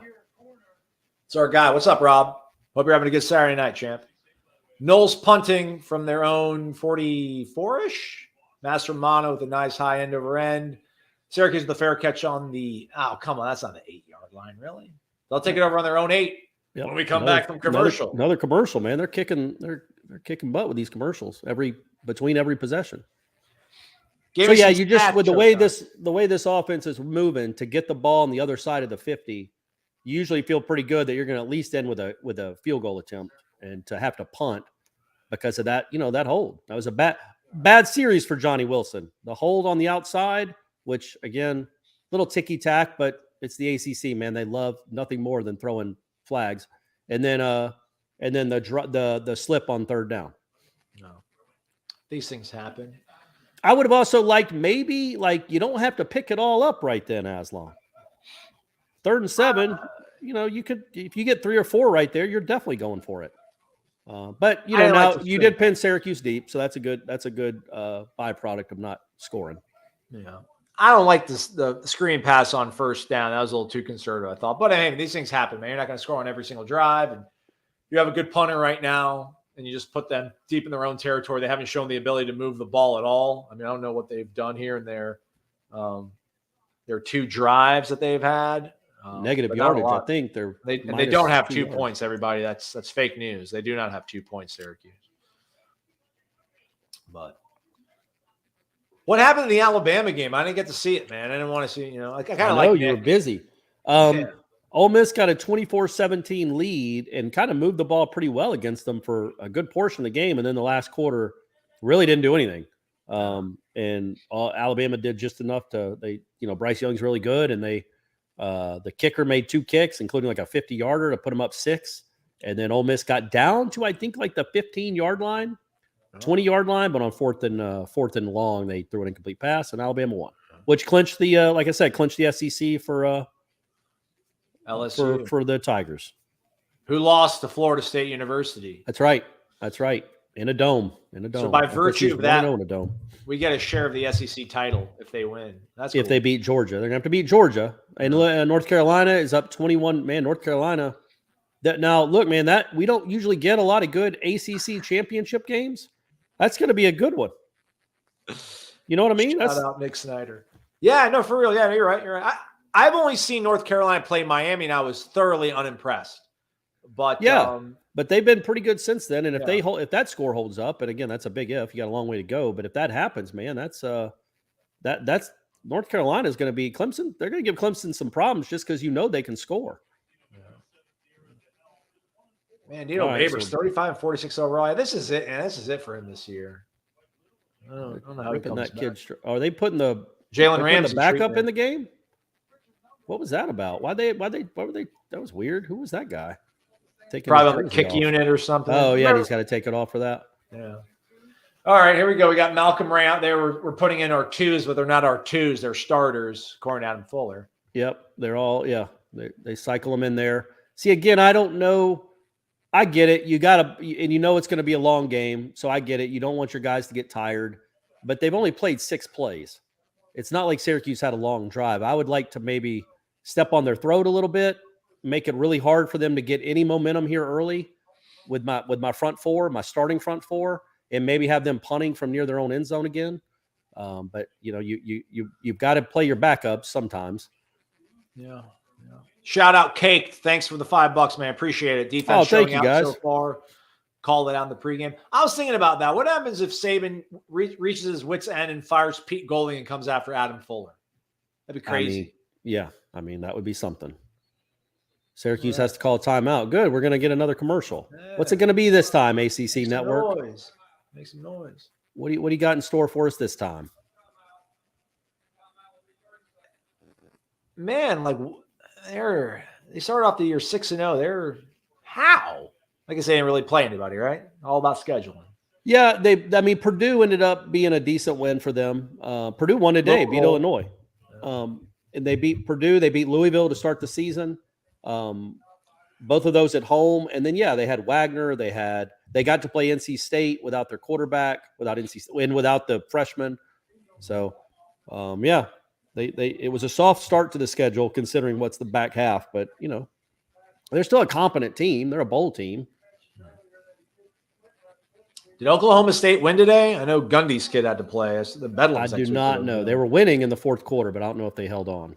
2nd and 5 for the Orange. They are on their own 13-yard line. That's good penetration up front, gang. It's good penetration by your guys up front. Tucker didn't have a whole lot of room to run there. He had a hole. He fell though. He tripped, but still. No, but I mean the surge in the middle made him cut it more than he wanted to. So another 3rd down for Syracuse. Now Verse is back out there. Greedy Vance out there. Azaria Thomas is out at corner. It's funny. There's this whole dynamic in Syracuse about they don't use Sean Tucker enough, but then Dino Babers is like, we don't get enough first downs, so we don't really. Well, yeah, he doesn't. Plays. Yeah. And I realized, what are you going to do? You're going to hand the ball off to him 3 times and go Good 3 play. and out. Jared Verse standing up. That's a nice play by Renardo, man, because that's their guy. That's the guy that's supposed to make those tough catches for them. And Renardo's right on him. On him, man. Covering him tight, man. That's not a bad throw, and Renardo just ripped it from him. Look at that body language. He wants to go home already. Arande Gas. He wants to go home already. Yeah, that was real good coverage. You couldn't. They're showing Del Rio Wilson like they might think about putting him in the game. Look, it hasn't looked great for Schrader's 3 drives, no first down. So, but negative 3 yards or something. Well, that kid didn't do anything at all against Pitt.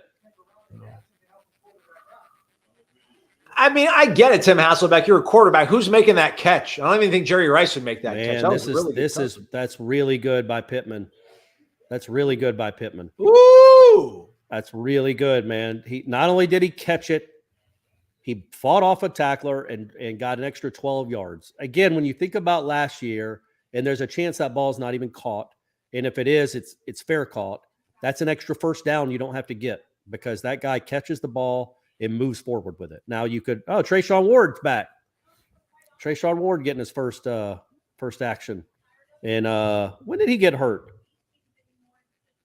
When did he get hurt? Clemson? Was it? He got hurt in Clemson? It seems like it's maybe Clemson. Yeah. So he's missed the last 2 games, but he's back in the backfield. That's good to see. Pistol set for the Noles. Somebody asked earlier in the chat what's happened with Johnny Wilson. Johnny Wilson's been out there a lot, so I don't know. Yeah. He had a really good block on the first drive. Pistol formation.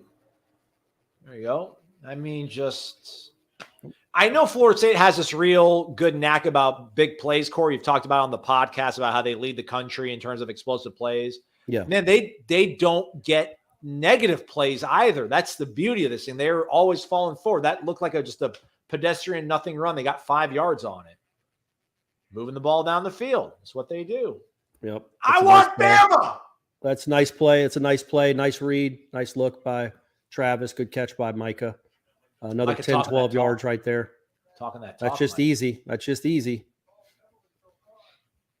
4 minutes left in the first quarter. Florida State with 1st and 10. Man, their cornerback is playing. Their cornerback that's playing Johnny Wilson is barely on the screen. He is 10 yards off him. You would too.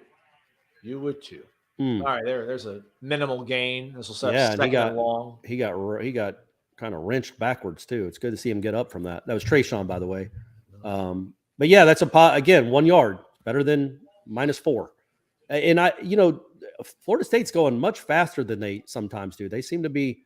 Maybe they know something. They've watched something. This is part of the game plan, but they're going pretty quick by their standards. Malik McLean out there, Ja'Kai Douglas out there, Deuce out there.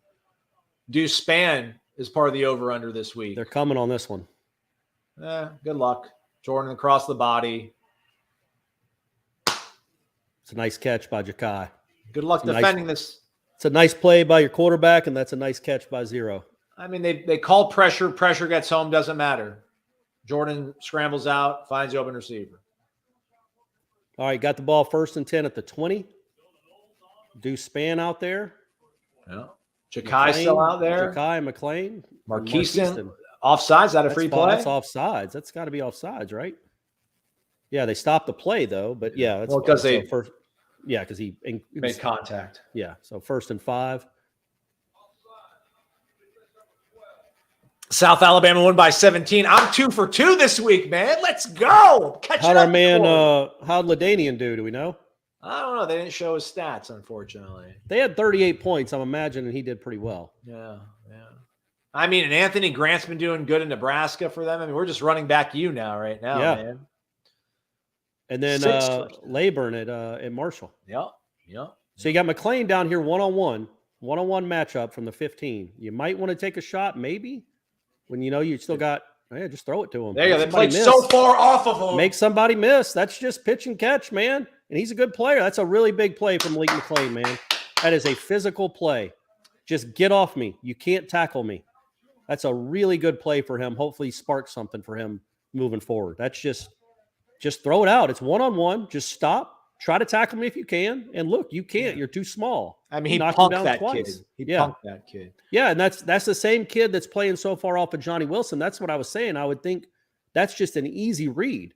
Like, that kid's going to have a real hard time tackling those guys one-on-one, especially that far away from them. Everybody that wants to get synced up with us, here's what we're going to do. When Florida State kicks off here coming up, hey, man, I think we're synced up. We're synced up. The people watching at home want to be synced up with us. So we'll let them know. I think they are, right? You're a half second ahead of me, but I'm watching it live. I didn't Somebody put in the comments, Corey. Somebody put in the comments they want to get synced up with us. When Florida State kicks the ball off, we'll let you know when Fitzgerald makes contact. I'll let you know because I think I've pulled ahead of Corey here.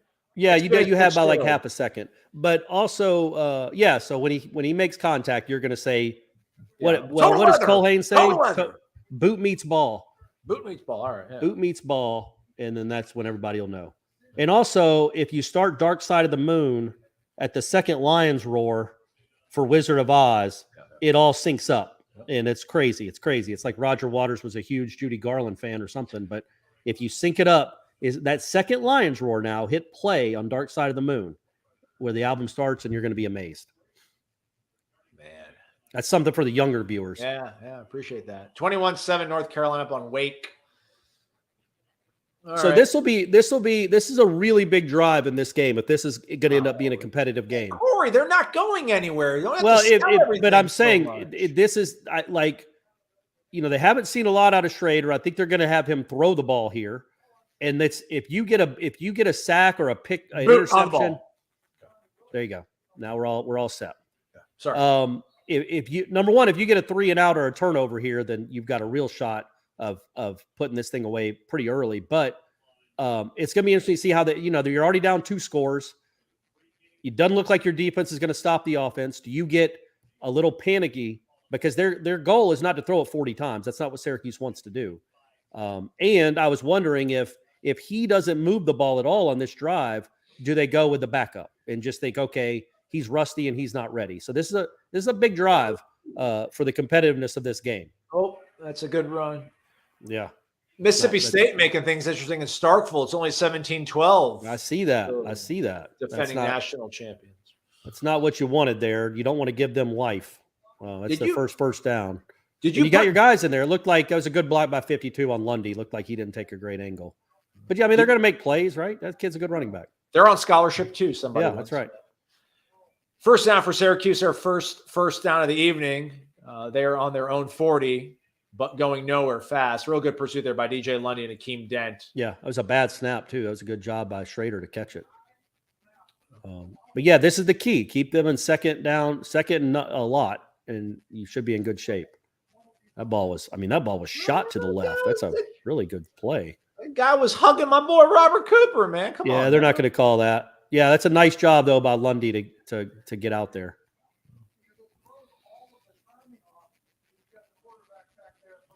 Second and 9 for the Cuse. Yep, Peyton standing up. Oh, a little quarterback draw, and he's got nothing. That kid can't play. Get that kid off the field, man. Nope, that ain't gonna work. 3rd and long now. What would you do, Corey, if you saw Brady physically unable to perform, but being asked to perform? I'd say tough it out, kid.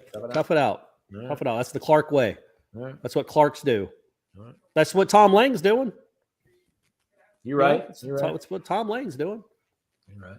Third down, third and 10 here. Third and long. They're probably going to throw it to 19. He's up top with Azaria. Now he's moving in motion. So now Greedy Vance is matched up with 19. It's third down. You going to bring some more pressure? Nope. But Briggs. That's a bad play, Briggs. That's a bad play that turned into a worse play. Now they get the ball at your 15. So Briggs grabs the face mask. It's the first time we've called Dennis Briggs' name in a month.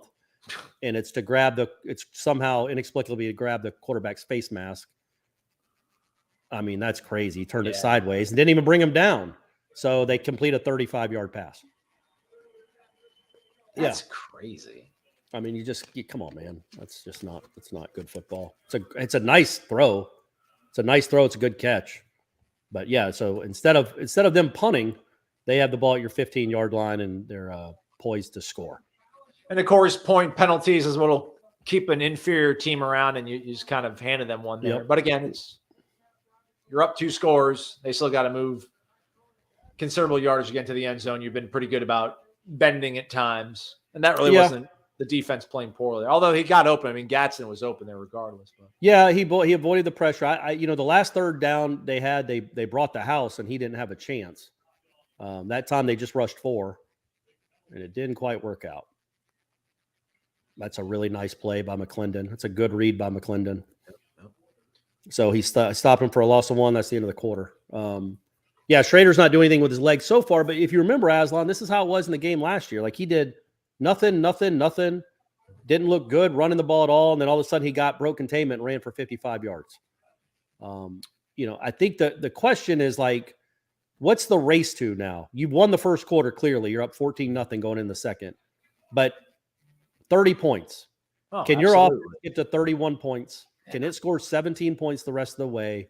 Because you'd be hard pressed to think that Syracuse can get there. Yeah. So that's what you're hoping for. It's just the offense continues doing what it's doing and no turnovers. Just don't give them short fields. Don't run past the line of scrimmage to punt. Don't do dumb things like that. Make them earn everything. And they didn't earn the extra 15 on the face mask, but they earned that play. That was a nice play by the quarterback and the receiver on that third down.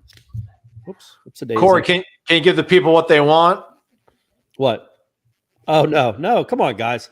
I'll do this. If I ever do this again, it'll have to be for like a national championship game or something. I'll give that. Okay. Come on. All I'm right. not a jukebox. As we're watching the Yummy Canned Bacon, which I think they're stopping production of it, so you need to order it now, which is the new tagline they use on these things. We'll talk about our good friends at Zaxby's. Ben, if you could, please. I didn't give him a lot of heads up, but he's good. There it is. Warchant GameDay presented by Zaxby's. I thought we actually ran like an actual advertisement with like, Zaxby's delicious chicken sandwich, sure to make any tailgate better. Visit your local Zaxby's. But we're just going to show you the graphic with all of us there on screen. Zaxby's, amazing sponsors, man. They help the heck out of us here to be able to do these great shows and programs for you. Yep. Danny's the man. He's a proud Golden Chief booster for over 17 years. North Monroe, they got one open up in Crawfordville. They got 2 open up in Crawfordville. The one on Mahan, the one on Appalachia Parkway. Go visit them. You're supporting a Nole, and you're feeding your family delicious chicken. And apparently, if you go to the one on North Monroe at halftime, you're going to get to see Aslan. Yeah.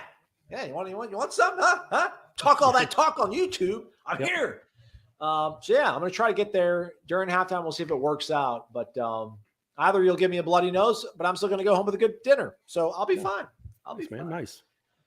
All right. So overall, you couldn't have really wanted more out of that first quarter. Especially coming off the Miami game, you worry about. I didn't necessarily, but some would worry about a hangover. Lethargic. It's not nearly the energy and atmosphere that you just played in. But yeah, they came out and clearly were very focused. They dominated that first quarter, other than that one play that Syracuse just had. Well, 2, you gave up that run to start the drive. But you clearly dominated that first quarter. That was very, very good to see. I mean, this is a topic for a podcast. Auburn up 7-0 on Texas A&M. Big Jimbo Fisher guy. Shout out to Florida man in Texas throwing some dollars in the jar. Shout out Alan Finch. Thank you for the compliment, man. We appreciate that. How about a super watch along for the bowl game? Maybe. Yeah, we all do that. We can do that. All the fixins, the new tagline that Jeff started. Oh, okay. Nice.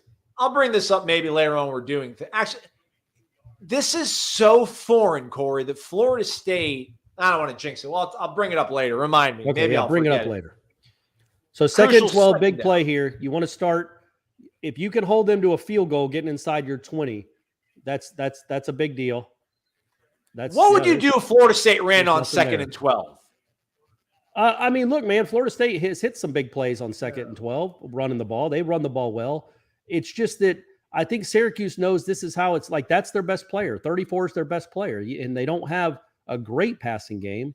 And I think they're just trying to establish that they're going to keep running the ball. But yeah, that was, especially with a quarter break in between, that seemed a little conservative. He's only a sophomore.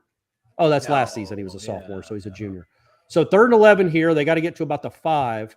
There's nobody covering the dude in the slot. That's not great. Jamie Robinson comes over at the last minute. The whole middle They're of the bringing the field was heat. wide open. They are bringing the heat.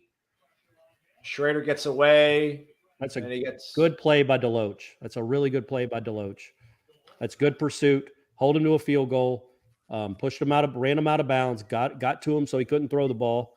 Because you brought 6 and you didn't get there. You brought 5 anyway. That stunt certainly didn't work. But Deloach came and closed the angle. Kid broke the tackle initially, but he stayed with him. And now it's 4th and 7. I assume they're kicking here, right?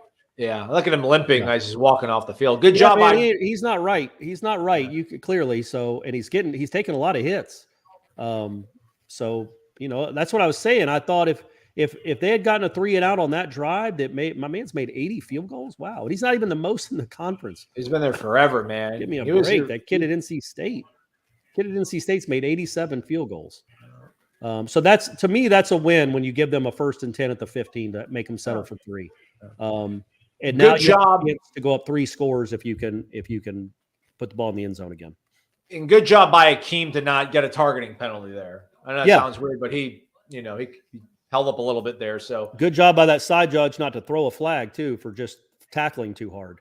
Yeah. But yeah, you have a chance here now, 14-3. Get another nice drive going. Get up if you can get up 17, 21-3. That's it won't be over, but it will feel pretty close to it. That's a really big deal to get up 3 scores early.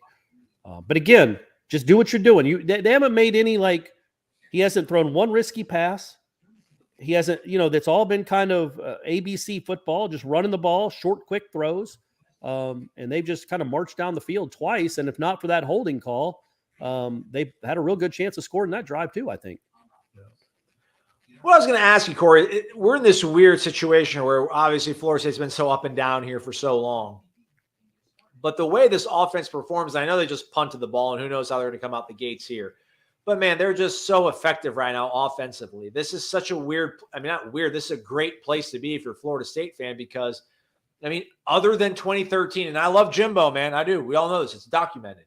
Man, other than 13, they never really overwhelmed. And I want to put that almost into a completely separate box because they overwhelmed everybody other than Auburn that year. Man, even 14, even 12, when they won 12 games, man, they did not line up against ACC opponents and just outclass them the way that this offense is doing things right now.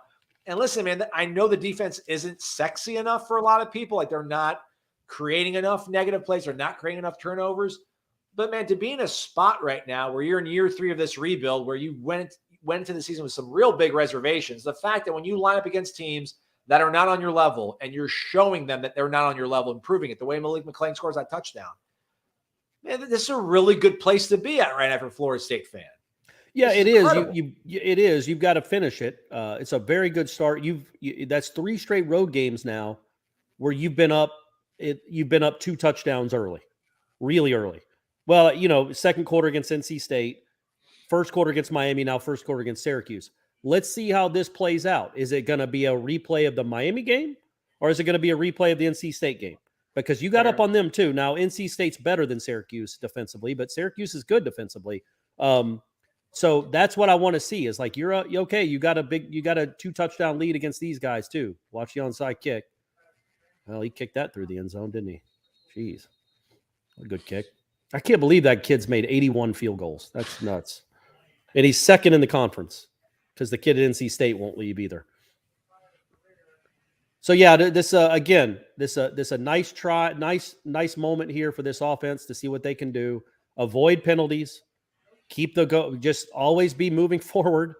No second and 14s or first and 20s, and this offense looks like it's really crisp right now. Dude, that wasn't Derrick Henry, but man, Malik McLean's stiff arm. That kid looks silly. That was impressive. That's good, man. That's good for him. He hasn't had a great year.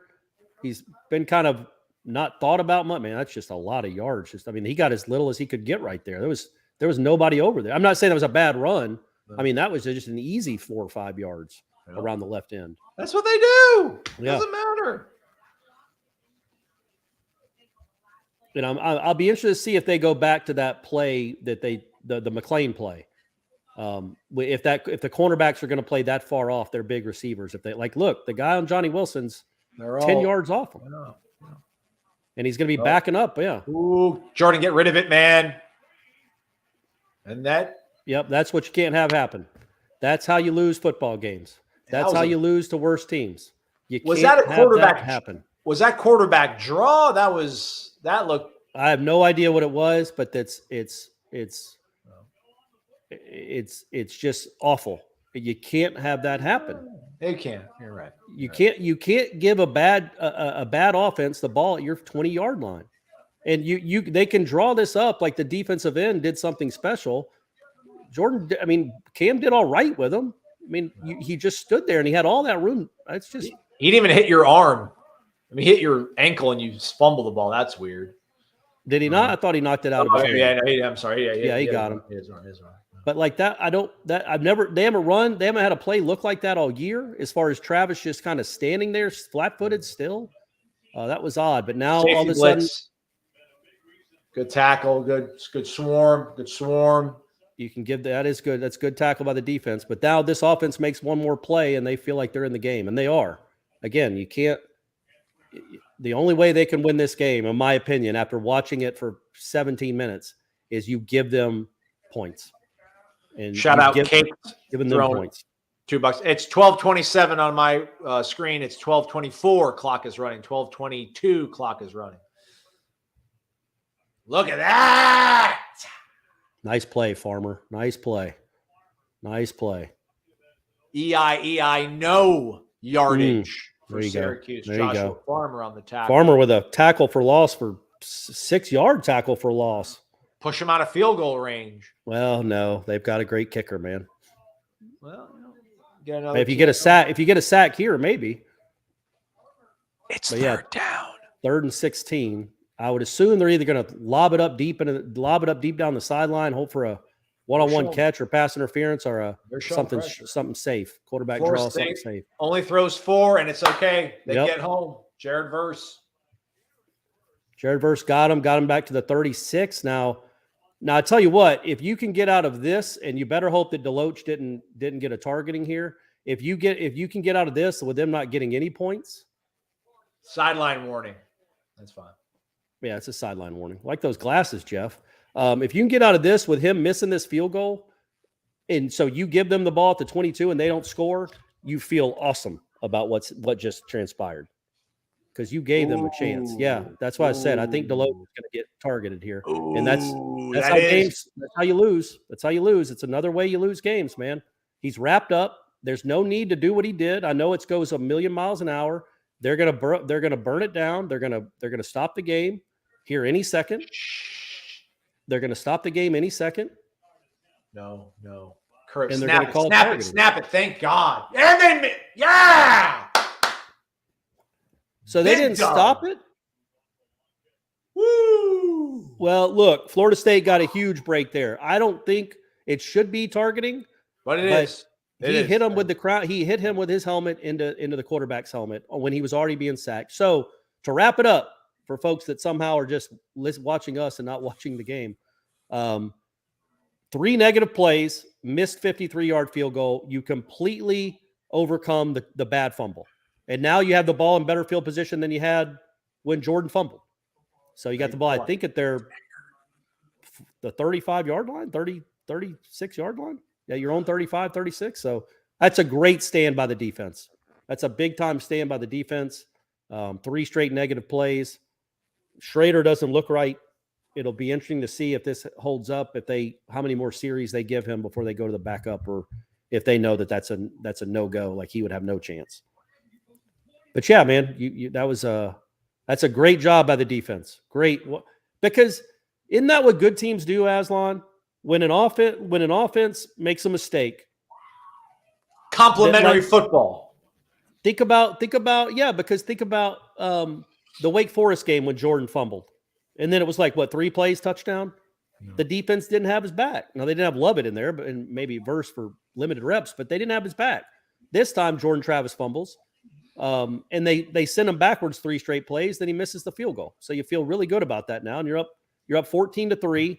They're demoralized because they had a chance to really make it a game. The defense is, was only they're right back on the field. That's a big play. That's a big stand for the defense. Shout out David Causey, pointing out that he thinks that the hit from Deloach was shoulder, not helmet. David, what I'm happy about, buddy, is they didn't stop to look and make sure, because that's what usually happens. Them not stopping to make sure, and I saw it in real time, and it's like, man, that looked really close, Kalen. I thought we got away with one, but we'll take it. So they would have had 1st and 10 at the 20 or 17-yard line. Instead, they're trying a 53-yard field goal that they missed, and they had to rush the snap. So that was awesome. That was a really, really nice sequence by the defense, and I really appreciate. Maybe they don't even have a guy up in the booth in Syracuse. Maybe they decide not to do it for this game. They don't. By the way, happy Veterans Day weekend, everybody out there that has served. We appreciate the heck out of y'all. Thank you. What a pretty campus! Look at the dome. It looks like an English football stadium. Like that is, yeah, it does. You're right. That's got to be new, right? I was there. Well, I was there 8 years ago, but that looks like it could be a roller coaster. That'd be cool, right? So yeah, you get the ball at the 35. He fumbled at the 29. So yeah, you gain 6 yards on that sequence. Adam Fuller, man, earning his keep. I'd like to see a shot. Take a shot there. Show Jordan you got faith in him still. Not that you don't, but let's get aggressive here, Mike. That's just simple up the middle 5-yard run. Inside power, man. Whatever you want to do. You want to run counter outside? You want to run power inside? Good luck, man. Good luck. And they're going quick. I mean, they're snapping it with 25 on the clock. They're going. This isn't get up, Dylan. Yeah, he did. This is sometimes Norvell does a good job of doing this too, where sometimes they'll let it go down to 12 or 8, and sometimes they go really quick. And there doesn't seem to be any rhyme or reason to it, which is what good play callers do. They catch you off balance. They're not predictable. So right now they're going pretty fast. That's 20 on the clock when they're snapping it. Ooh, a little RPO, a little pop pass, but good play by the defense. Hey, man. Good play. But I got hit him in the knee too. I was hoping he's get up. And that's a tough one. They defended that well on all 3 levels. They defended Trey on the handoff. There was nothing there. Jordan couldn't run for it, and then Ja'Kai, that's a tough block for him. That's a tough ask for him. He could have done better, clearly. But he also didn't know that the play was going out wide. It's just tough. But, yeah, you lost 3 yards. But you held on to the ball. Shout out Clayton Welch. Thanks for the $5. Corey on the couch, he says. Correct. On the recliner. I'm in my big, fat reclining chair. I'm on the couch, and I'm terribly uncomfortable. Oh, there we go. Hey, you're too far ahead. Don't comment. Sorry. Don't comment until it's over. So yeah, they just lost another 1.5 yards. So now it's 3rd and 15. Congratulations to Syracuse's defensive coordinator, the first one to figure out that Florida State likes to run screens on 2nd and long plays. So yeah, good. Yeah, you're right, Aslan. They've been eating that. I mean, they ran that against LSU, I think, on 2 different occasions, but on 3rd down. 3rd and 14 for Florida State on their own 42-yard line. Be interesting to see what you call here, the way your defense is playing. Your quarterback's good, you trust him, but this is 3rd and 14s are iffy propositions. Man, step up and rip it. Throw the ball deep down the field, man. Oh, geez. That's a young player not having any real clue what he's doing or where he's on the field. That's just why would bad you throw football. that? That's not going anywhere, though, Corey. Well, but no, it is. There's nobody in the picture with him, and he just falls down. He's a 275-pound dude. Catch the ball and run with it, man. Catch the ball and run with it. What you did? It wasn't 3rd and 3. It was 3rd and 14, and he catches the ball with nobody in the picture with him and cradles it like a newborn. Go run towards the first down marker, 280-pound tight end. The ball, he didn't have to dive for that. He didn't have to fall down. That's just not situationally aware. Another beauty by Mastromanno. That's not either to fair catch a ball at the 4, at the 5. So yeah, look, he could have run with it, but all Marquiston has to do is catch it and run, and it's gonna be at least 4th and 1. If not, he's gonna get a first down because there's nobody in the picture, and my man just fell down. That was disappointing. That's just they didn't earn that stop. They didn't earn that stop. He just fell down. Chill out, Jay. They got the ball at the 5. Jay, what's on your mind? There's a commercial break. What do you want, man? Steer the conversation, Jay in Daytona Beach. Can't let teams stick around, he says. Agreed. Because I feel like, yes, I agreed. Florida State has dominated this game. But look, they got the ball at the 5. If your defense plays like it's been playing, you should get the ball around midfield, you would hope. And then you go punch that one in. You're 21-3. You feel really nice. That was that play by Marquiston. It's like, man, come on, dog. Run. You're a football player. Be an athlete. Catch the ball and go. Don't fall down. Was he in stride, though? I don't even remember it. It was so quick. They didn't even show us a replay. But they did not show. They're not being great about the replays, are they? They don't show a lot of them. I'd be better in the dome because they show it on the video board. I think what Jordan might have done is tried to throw it like to his back shoulder to settle him down so he would turn and run. And I think maybe he got confused and thought, oh, there might be somebody coming, so I'm going to catch it and secure it. But that's just, again, didn't have a real good feel of who was around him or what the down and distance was, because that was an 8-yard catch on 3rd and 15. I know you guys think I'm being facetious when I say I want Alabama, but I'm not.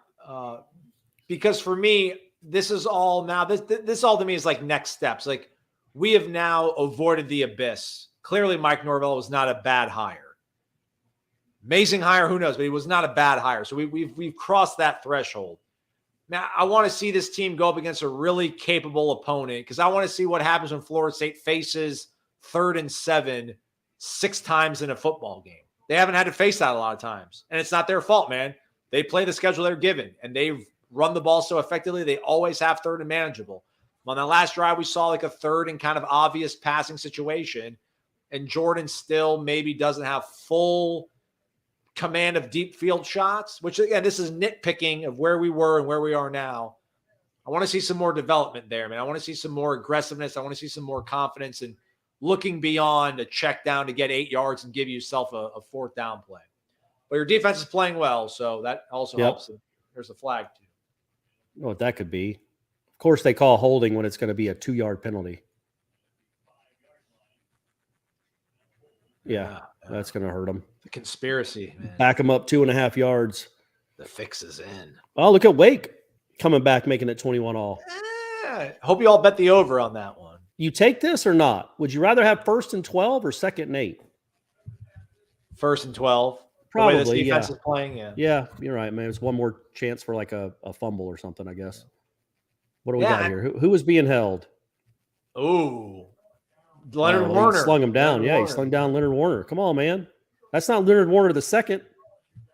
That's Leonard Warner the 3rd. Better treat him with some respect. Back up, man. DBs. Back up, DBs. Get another holding. here. Let's get a safety. There you go. That's a good call. All right, good job. Yeah, be physical with him. Bethune's physical with him. The kid's a big dude. Yeah. He's a big, tough dude. He's physical. Some say very similar to Randall Cunningham. Yeah. Like a modern day, like a 2022 version of Randall Cunningham. 2.0. Randall Cunningham 2.0. 2nd and 8 for Syracuse. 7 minutes, 10 7-yard seconds. line. Yep, at their own 7. I still think you're a 2.5 seconds ahead of me, Aslan, so no spoilers. I got you. Is that Kevin Noles out there? I feel like I haven't seen Kevin Noles. Yep. Right. He was out there.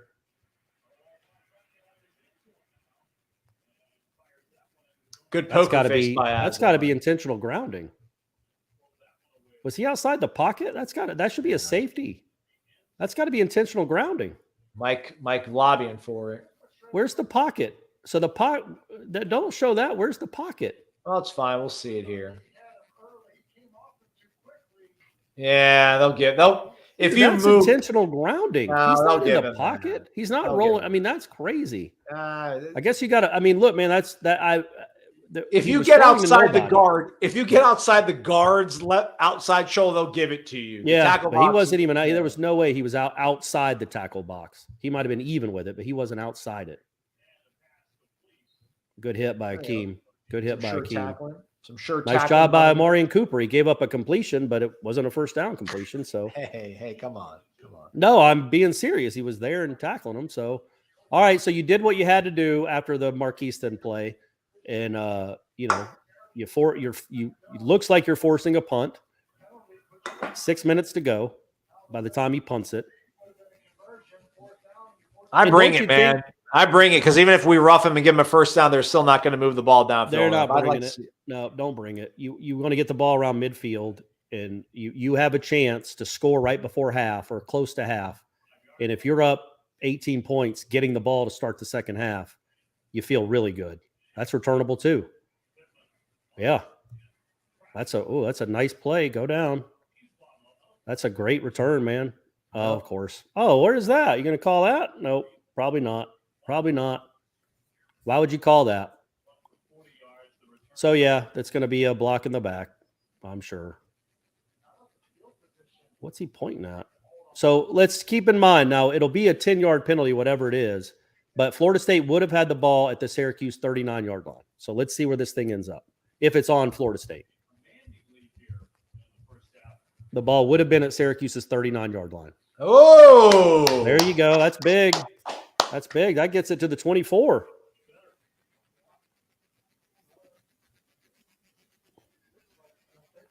Did they face mask Pittman or somebody else? No, Pittman.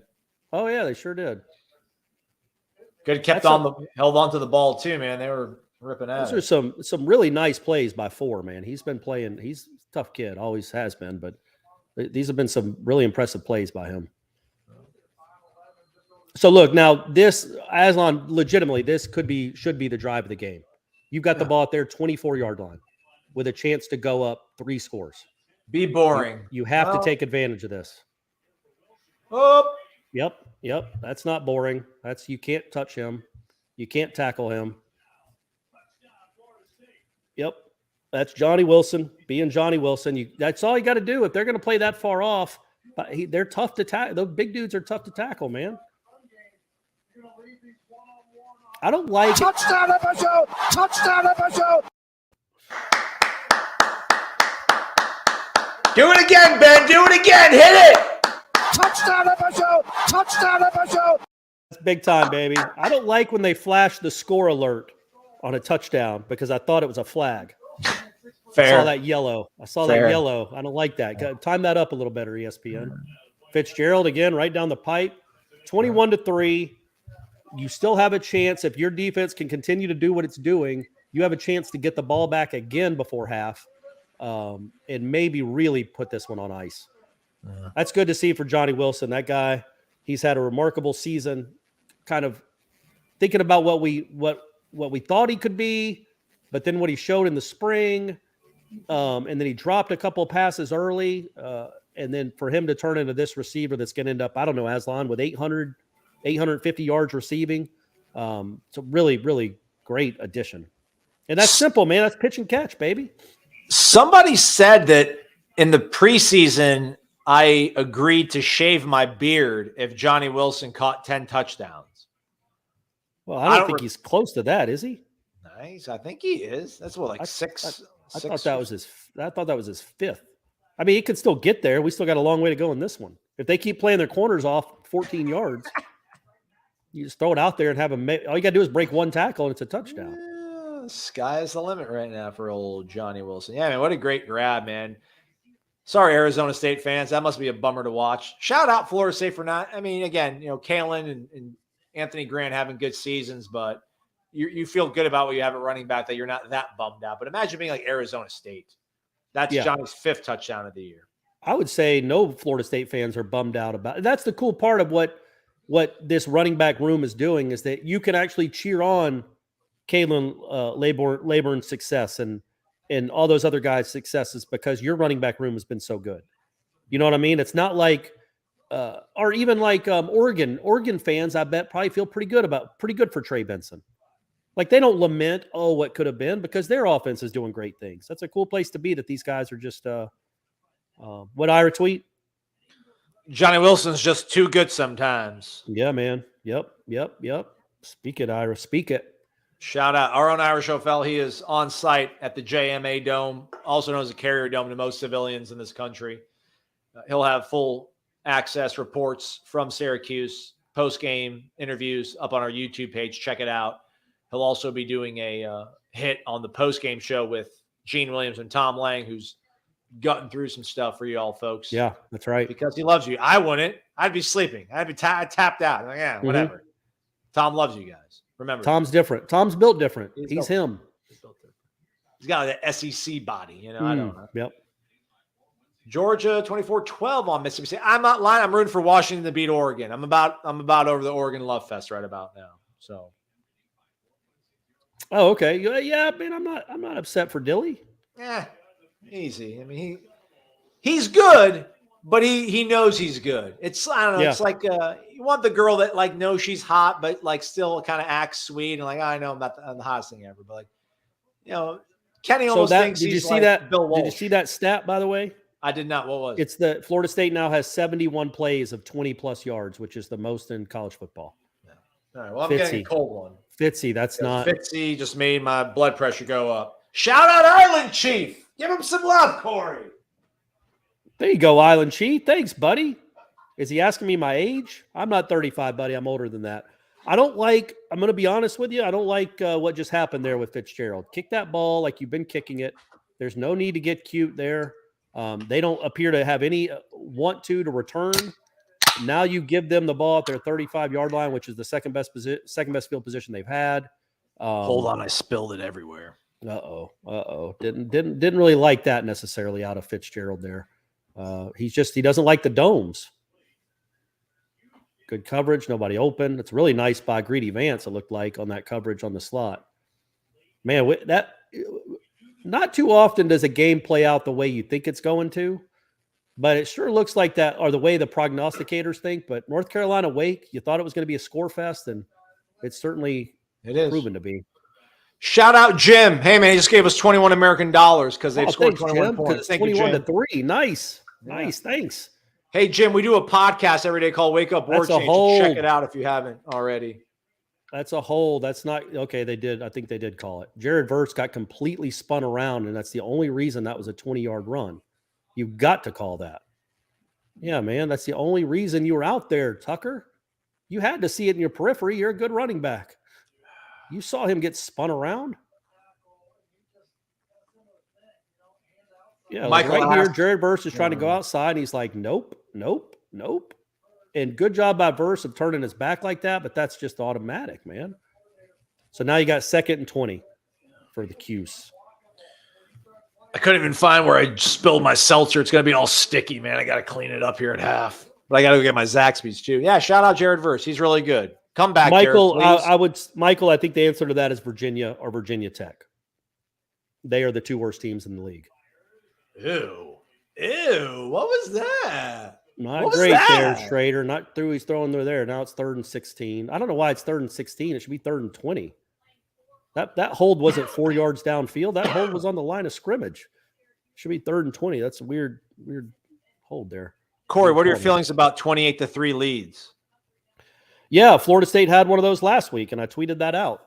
That 28-3 leads are the most dangerous leads in football. We all know that. Just like 3-1 leads in NBA Finals are the most dangerous leads. All right, 3rd and 16 here. This really, honestly, could be the game. If you get there, tackle him. Looks like there's another hold. If you make them punt again, which it seems like you are, yeah.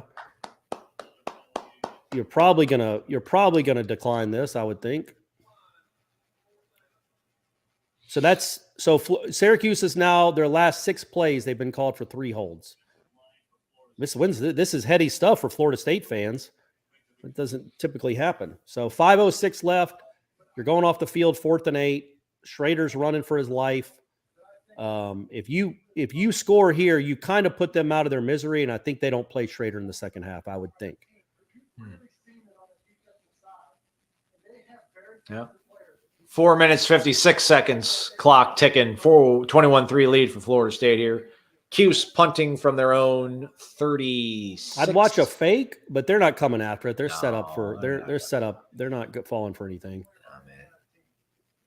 Nino's just he's gonna call his wife, tell her to good job catching it. They're gone. Good job fair catching it there. No reason to be crazy. You got the ball at your own 18-yard line with 4:39 left in the half.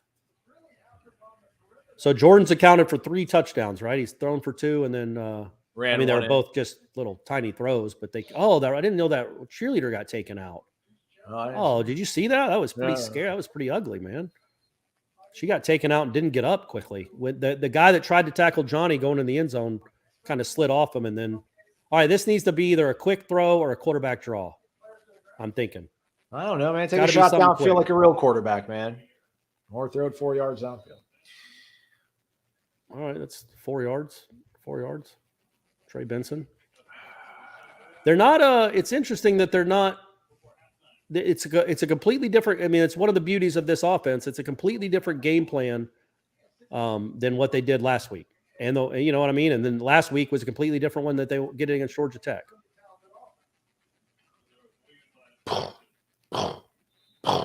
It's Trey Benson with what should be a first down, I would think. Looked like he got the ball to that marker. Yep, they're going to give it to him. 4 minutes, 8 seconds. Tick, tick, tick. But we're going all 3 timeouts too. I would maybe slow it down a little bit, but it's being nitpicky. They let it run to 20. That's fine. I'd slow it down a little bit. Looked like look at Jordan. There you go.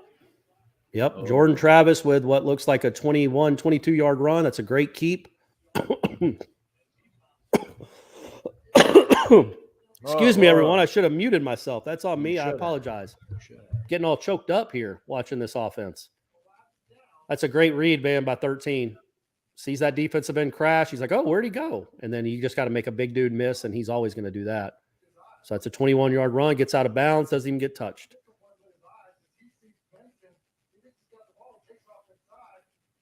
Yeah, and 23 really got confused, that safety coming down. All right, so they're letting some clock run. Oh, what happened? Injury timeout, I'm guessing. Oh, okay. All right. Maybe Syracuse is a timeout? Injury they're timeout. not saying that. Oh, okay. Guy looks like he's wearing like a pregnant suit or something. He's 5'11", 260. That's the defensive line we're feasting on tonight. That's crazy. That's a crazy looking. What's up with his jersey? Like it looks like a orange undershirt. It's an odd looking look there. Yeah. And if you're gonna mid-drift your top, then you can't have an undershirt, man. You gotta let the belly. Yeah, you gotta out. let the belly flow. Florida State about to cross midfield here. It's 1st and 10, 3:30. 49, yeah. Is running. They're letting the clock run, which I like. They're already at midfield. It's smart. Just make somebody miss. Go down. That's fine. It's 2.5, 3 yards, but you keep the clock running. It's all about maximizing your chances to win. If Syracuse doesn't get the ball again this half, anywhere near your side of the field, that maximizes your chances to win. That's more important to me than going fast here. Because they've already burned a timeout. That's a safe play, but it's a positive play. It's 2nd and 8, and then you see what Trayshawn can do here probably. Pistol set for the Noles. 3 receivers on the boundary. Little Preston Daniel motioning. There's McLean again. There's a first down. It's a good job. It's a really well blocked too. That's really well blocked by the guys outside. I tell you what, I mentioned this after the game. It's one of the platforms we have, podcast, writing something. Sidney Williams, for a guy that never plays, is really engaged on the sidelines. That's a good thing to see because that's a dude that started. That's a dude that started and played a good bit the last 2 years, and he's really engaged. He's not pouting or sulking because he doesn't play a lot. He seems to be really, really happy. He's the one that ran down the field with Benson on one of his long runs against Miami. So now you got the ball at the 37. You should be right around inside 2 minutes after this play. Oh! There goes Trayshawn. Oh, Jesus. Good job by Jordan to pick it up. That's how games turn. That's a great break that ball bounced right to your quarterback. And now the clock is going to be under 2 minutes, under a minute and a half by the time you run your next play. Trayshawn, can't have that, dude. I know you're first time back, but you're barely touched. Like that, honestly, and I love the kid, and I love that he's back, and he was by far their best running back, I thought, before he got hurt. That play right there would scare me to play him again until you're up by 5 scores. Because that was barely touched, and that's because he hasn't played much. He's just getting back into it. That was barely a hit. He never gets tackled, and that he looked like it there. So anyway, ball, you let another 40 seconds run off the clock. I can't believe they only lost 1 yard on that. Doesn't matter. I'd give the ball to Trey Benson for a little while. I mean, he just bowls over folks. Even that, I mean, the 24 made the tackle, but he wore it. First and 10 for Florida State. 26. Deep into Clemson territory here. That's a great break, though, right, Aslan, for that ball to bounce right to Jordan? Oh, yeah. That's a huge break. And then you're just running all over him now. Under a minute to go. Florida State still has all 3 timeouts. Yeah, there's no need to rush now. There's no need to call a timeout yet. The time isn't really a factor here. You're only going to, at that point, you're only going to run 5 more plays anyway from that spot of the field. Because you can only get 1 more first down, so probably anyway. So yeah, he's letting it run. I would have, I'll show a little more urgency. I would have made it show a little more urgency than this. Honestly, I just safety blitz. Go downfield. There's Marquiston. There you go, Marquiston. Now you call a timeout. That's how you run. Big dog. You're 280 pounds. You're tough to tackle when you get going. Don't cradle it and fall down. Hey, you even said it, Aslan. What did you say when it's second and long against Florida State? Screens. I guess that was first down. Screen. That was first down, but still, that's a great screen call. Screens. Man, it's just, we don't look downfield a lot, but you can't complain. You just move the ball downfield. You just set yourself up. I would say, you don't need to be complaining there.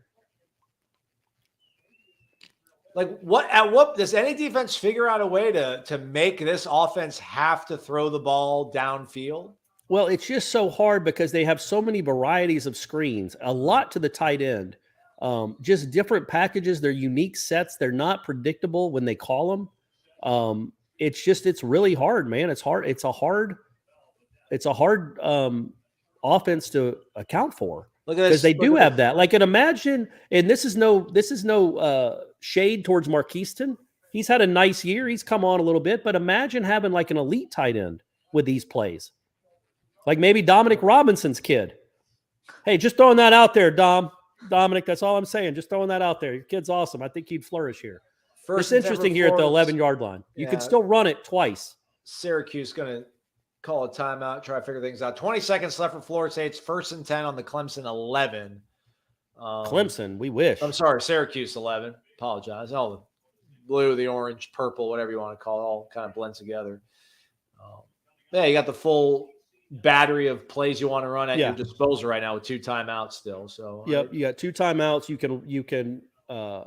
can call something. You can call screens. You can call a quarterback draw. You can call a fade to 14. You have plenty of options here. You got 3 plays left, and you have 2 timeouts. So that all works out perfectly. You have to be smart with the quarterback, though. That's the one play that I think he wishes he had back, clearly, is that fumble. Just kind of stood up and didn't feel it. It was just a weird-looking play from the beginning. But other than that, he's been solid. Yeah. There we go. So there's Johnny up top. It's man-to-man. They're 7 yards off the ball. Yep. They're showing some pressure. It doesn't get home. It's a good catch. Now go down. Call timeout. So you can still run the ball here. I don't know that you would, but you also don't want to force anything. He's not moving. Oh, I thought they were leaving the field for a field goal. I was like, you're not doing that. You still got a timeout left. That's a great catch by Micah because that was not an easy one. Jordan whipped that thing for a 4-yard catch. That's a great snag. Micah's talking trash to someone. Oh, probably the guy who tackled him. Yeah, Clark, yeah. No relation. Clearly. Corey's got better sportsmanship. Yes. Yep. There we go. Yeah, I feel like Micah doesn't get a lot of discussion about his family lately. Oh, look at the arms on that family, man. I was going to say, it looks like he's been working out. That looks like us. Yeah. We should do a pose like that after the season, Aslan. Should be our new Wake Up Warchant logo. Yeah. Second and 6 for the Noles on the. You got 2 plays. 13 Syracuse seconds left. 7. So you got 2 plays.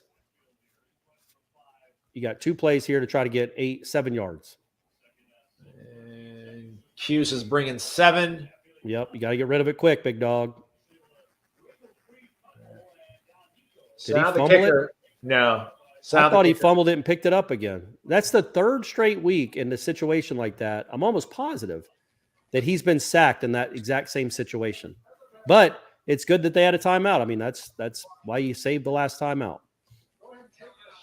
I don't. Thank you, Tim Hasselbeck. Tim Hasselbeck saying that was not a good decision they showed 0 blitz. You got to throw the ball down. Yeah, that's what I'm saying. I don't quite understand why Johnny Wilson isn't like just this fail safe on that. If they bring 7, it's man-to-man. Just throw it to the guy. Just throw it up to the guy. But, yeah, you can't complain too much about this half. Yeah. He's talking to Rodemaker about something. That's interesting. I wonder what Rodemaker was asking him. Well, Tate, because Tate's going to get some burn here. Oh, right. Showing what he saw. But, yeah, that was so either way, for the 3rd half in a row, 3rd game in a row, Fitzgerald is ending the half with a field goal attempt. It's what he does, man. It's what he's on scholarship for. Oh, and they try to ice him like it's period 3 at the IPF. Well, they false started him. Oh, come on, Aslan. They false started him. It was a good-looking kick, though. Come on, Zane. Now you fake it. Now you try to ice him if you're Dino Babers, but you're Dino Babers, and you're going to get fired because you're not going to use all your timeouts.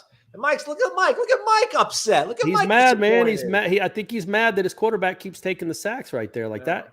28-3 is, I mean, it's not much different, but it is, a little bit different than 24-3 or 21-3.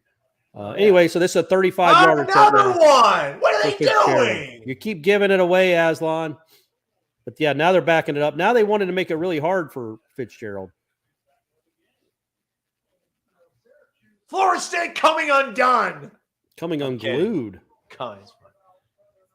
Mike, come on. Brave face, Mike. Brave face. I wonder if they're talking as if Syracuse is saying something to get them to jump.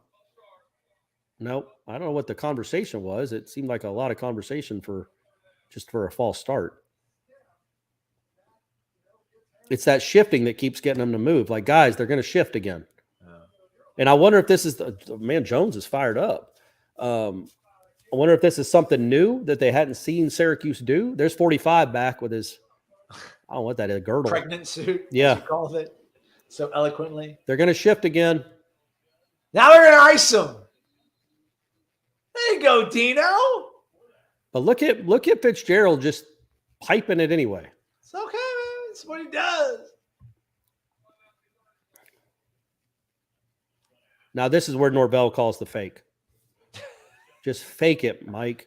Who would be upset? I'm being serious. I know Corey's joking right now. Who would be upset if they ran a fake field goal right now? If they had a great fake, because it certainly doesn't look like Syracuse is doing field goal safe. Yeah. I don't. There's not a huge difference, honestly, between 21-3 and 24-3. I would, if you have a really nice field goal fake that you like. That's absurd. Look at his stats tonight, Jordan. Yeah, Travis. but he's played well. I'm not taking anything away from him, but there's been a lot of very, very quick throws. But he's done it great. He's run it well. Like I said, I think that last play and the fumble are the 2 plays he'd like to have back. 40-yard field goal, Ryan Fitzgerald. Man, that kid, he's feeling it, feeling good about things. 3rd straight half, he ends it with a make. So 24-3, Defense gave up what, Aslan? 50 yards, 40 yards? 61. 61 yards. And the offense had what, probably 200? 236. 231 to 60. 236. That's pretty remarkable. That's the third, and they get the kickoff to start the second half. So if you put another score on them to start the second half, you like I said, I think 31 that's the absolute maximum Syracuse could get to, and that seems like it'd be a miracle. Absolutely. So Yeah, one more score ought to do the darn thing. And there's no reason to think it would just be one more score the way they're playing. That's a really great dominant first half on the road again. I'm going to see if I can get an Uber to Zaxby's. I think Corey's going to step away because Corey's day job is senior writer of Warchant.com. Yeah. Well, let's see what Mike's going to say here and we'll talk about it before we let you go.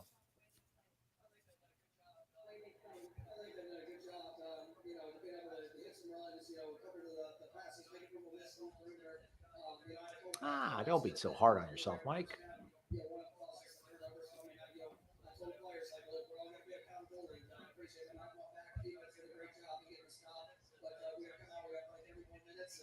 All right. Shout out Caked. Keep finding the good fight, Caked. The defense is good, man. Look at the dude strutting behind Norvell. Yeah. Just doing it, man. It's a Saturday night Syracuse, baby. Peacock is Caked, we appreciate it, buddy. And you're right. The defense, I wouldn't say the defense lost them any game except the Clemson game. The defense did not play well against Clemson. It's played pretty well against most teams, and it's played really well the last 3 weeks, in my opinion, which has been good to see. That's not great offenses, but they're doing exactly what they're supposed to do. I'm going to try to. Am I leaving? Yeah, I think you're out of here. I think Tom's going to be able to tap in here. I'm going to try to maybe go to Zaxby and get some dinner because I'm hungry. We'll see what's going to happen. But Ben, run the spot. Hey, Corey, thanks for doing this, man. We appreciate it. We love you. How about this, Aslan? How about I will do it until you get back?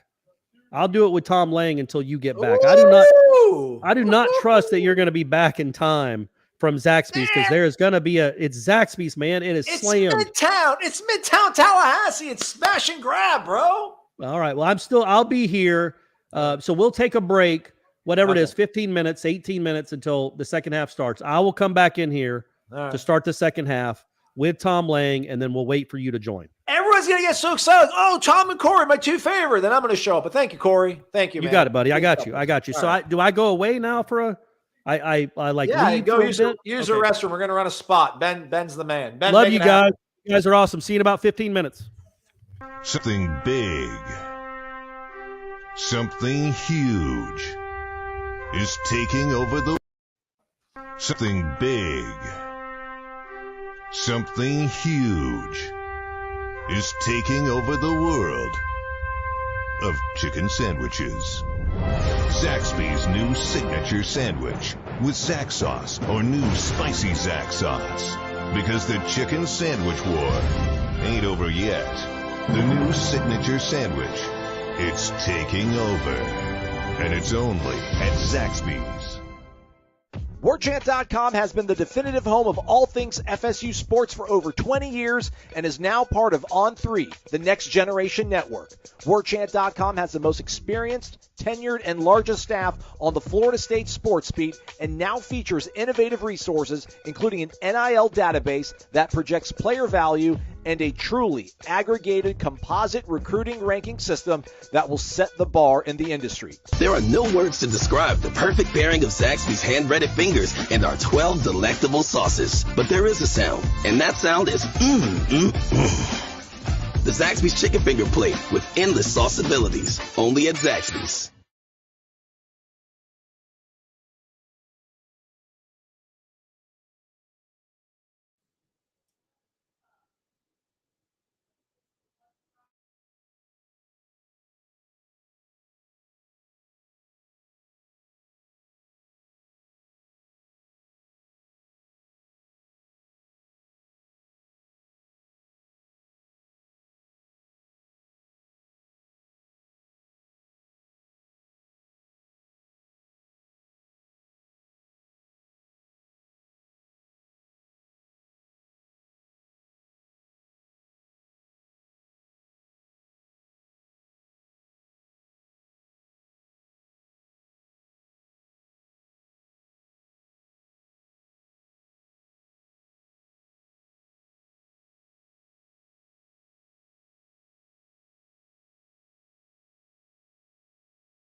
Pre-game, post-game, or no game at all, anytime is the right time for Zaxby's Platters, just as long as you're hungry.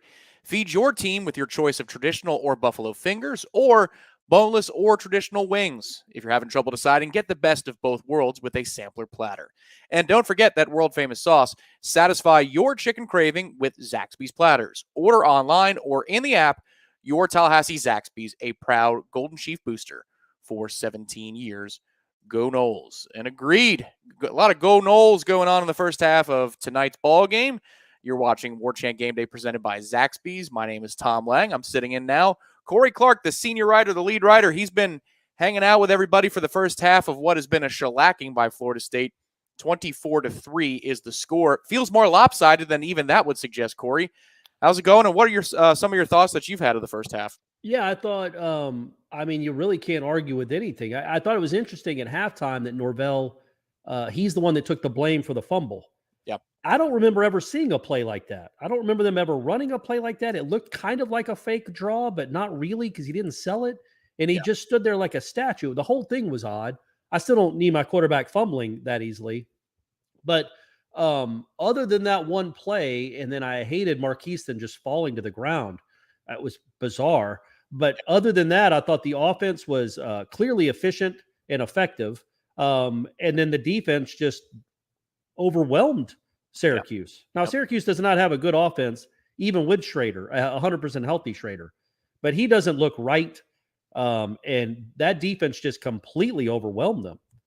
Yeah, it did. And they're getting downhill. They're playing faster. This is something that I had a sneaking suspicion was actually real and happening, but it's kind of hard to tell when you're playing Georgia Tech and Miami as down as they've been, and certainly with the quarterback situation that they had. Are you seeing something real? But, I mean, we get to go to practice, Corey, and I'm there most Tuesdays.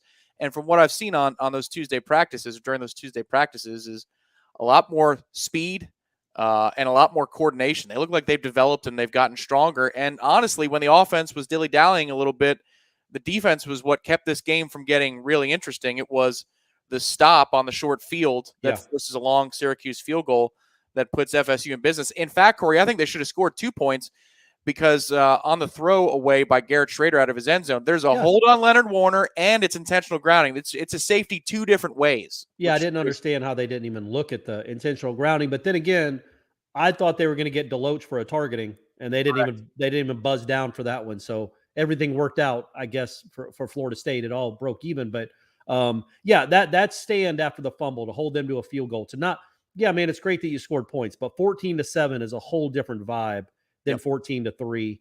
And then, another huge play is in a nice break for Florida State is that ball bouncing after Trayshawn fumbled, the ball bouncing to Jordan Travis right to him because he ended up scoring on that drive instead of squandering an opportunity. I told Aslan that I would imagine that might be the last meaningful carry Trayshawn gets tonight until the game is more out of reach. Not because that you don't trust him necessarily, but he hasn't been hit in 3 or 4 weeks. Clearly he wasn't ready for it because that wasn't a vicious hit and he just fumbled. And the only way that Syracuse can get back into this game is to give them the ball. That's the only way they can get back in this game. It looks like it should be on cruise control again for the Noles. It's been a pleasure doing these Warchant watch-alongs with these last couple of games. The last 10 quarters of football have been dominant from Florida State. 236-61 is your disparity in terms of total yards gained. Florida State, had a short field where you had a punt return and then a face mask, and it was, I think, a 26-yard catch and run. So Florida State's field position has been pretty good all day. That's why I think that 236 is kind of actually, again, misleading. If Florida State was in neutral field position this whole game, Corey, I think they'd be closer to 3 Bills. Well, and think about, again, that's where the stuff with Micah Pittman really comes into play. Like he's given you probably 50 yards of offense just in punt returns, whether catching the ball and not letting it run or actually his returns. So you're getting the ball at midfield or they're 41 or they're 39 or the one time at their 24 because of Micah Pittman, man. That's a weapon that you just haven't had in a while, and you see what hidden yardage really looks like when you're starting I bet their average starting field position has been like their own I don't know, 44. Like they've had great starting field position. Yeah, it's been outstanding. Tom, thank you, Buffalo Tom, for the contribution. He says Corey's the best play-by-play analyst I've ever heard. That's right. Tell CBS, man, I want that Tom Brady money. There you go. Oh, man, it's absurd what announcers make these days. Like, even Al Michaels is getting paid $1 million a game to call that, awful slate of Thursday night. And I was going to tell you, man, I haven't watched many Thursday night games, but I watched the one this time because it was the Falcons. Yeah. And it seemed like Al Michaels would rather be doing anything in the world than calling a Falcons-Panthers Thursday night game. For $1 million a game, he can stop acting like a brat. I agree with you. He acts like a spoiled little brat. It's ridiculous. Well, yeah. It's the guy that covered the Miracle on Ice. Yeah. And now he's covering Marcus Mariota. He's like, what am I doing with my life? Where have I gone wrong? I got to watch Mariota play? I watched Eruzione score the game winner. But he's like Michael Buffer. I just show up and I get paid $1 million. I know. The kind of status he's got now. And, Tom, that's a great observation because having watched some football games in my day, with old hardcore over here at a watering hole near you, maybe the corner pocket perhaps. Yeah, man, I knew he'd be really good at this. So I'm glad that the people get to see what we get to see. We watch a game thrown back. Well, the language is better. When you're with me, the language is a little saltier. Yeah. Especially if I'm watching the Bulldogs or even the Noles or the Falcons.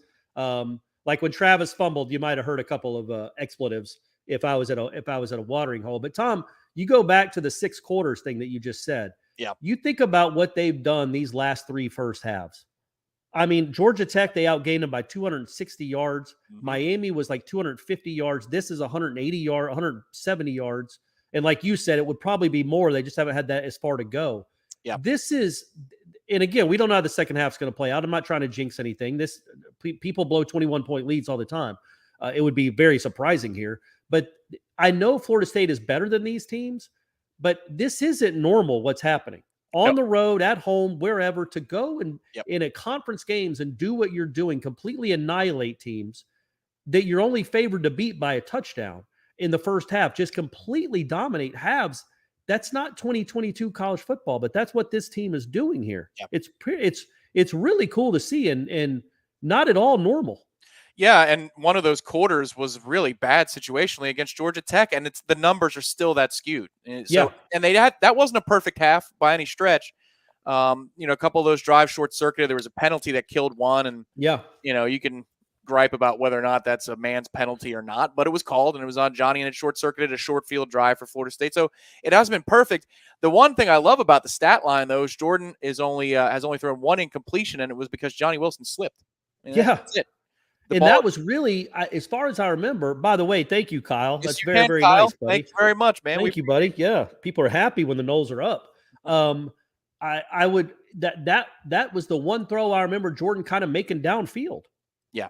That was the only time he's thrown it, I think, more than 8 yards in the air. Well, and it looked like a great throw, and Johnny just slipped coming out of his breaker. That would have been a first down on 3rd and 15. Yeah, that's the scout on Syracuse. They play soft. They play back. They give you the cushion of a lifetime. And obviously, Florida State's made him pay twice. Once with Malik McClain, which is that's a great. That's his best. That's his signature play of his career so far. That is a great moment for that kid. And hopefully, that sends him on a trajectory that he hadn't been on before that play, because you see it. There are glimpses, but the consistency's not there, and sometimes it's like, I don't know what. Something's getting lost in communication. Sky Ninja, thank you very much. He says, honest opinion, most underrated 6-3 team in college football. Go Noles. Let's keep it up.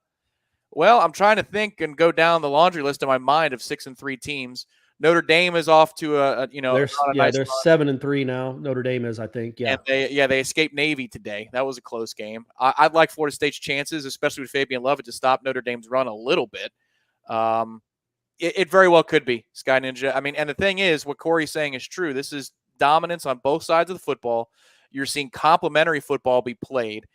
When there are mistakes, they're picking each other up right now, and that's one of the storylines, I think, of the first half, is the offense flutters a little bit, and the defense is right there to shut it down as Aslan makes record time. Hey, I'm gonna let you guys roll. I just want to let you know they know what they're doing at Zaxby's on North Monroe. Just want to let you know I'm gonna go enjoy this crazy. Now. Go eat your food, and when you're done, no rush, Aslan, no rush. Go eat your food. But that's crazy that he's already back. That's my man, Director Matthew would do that at the old ESPN studios.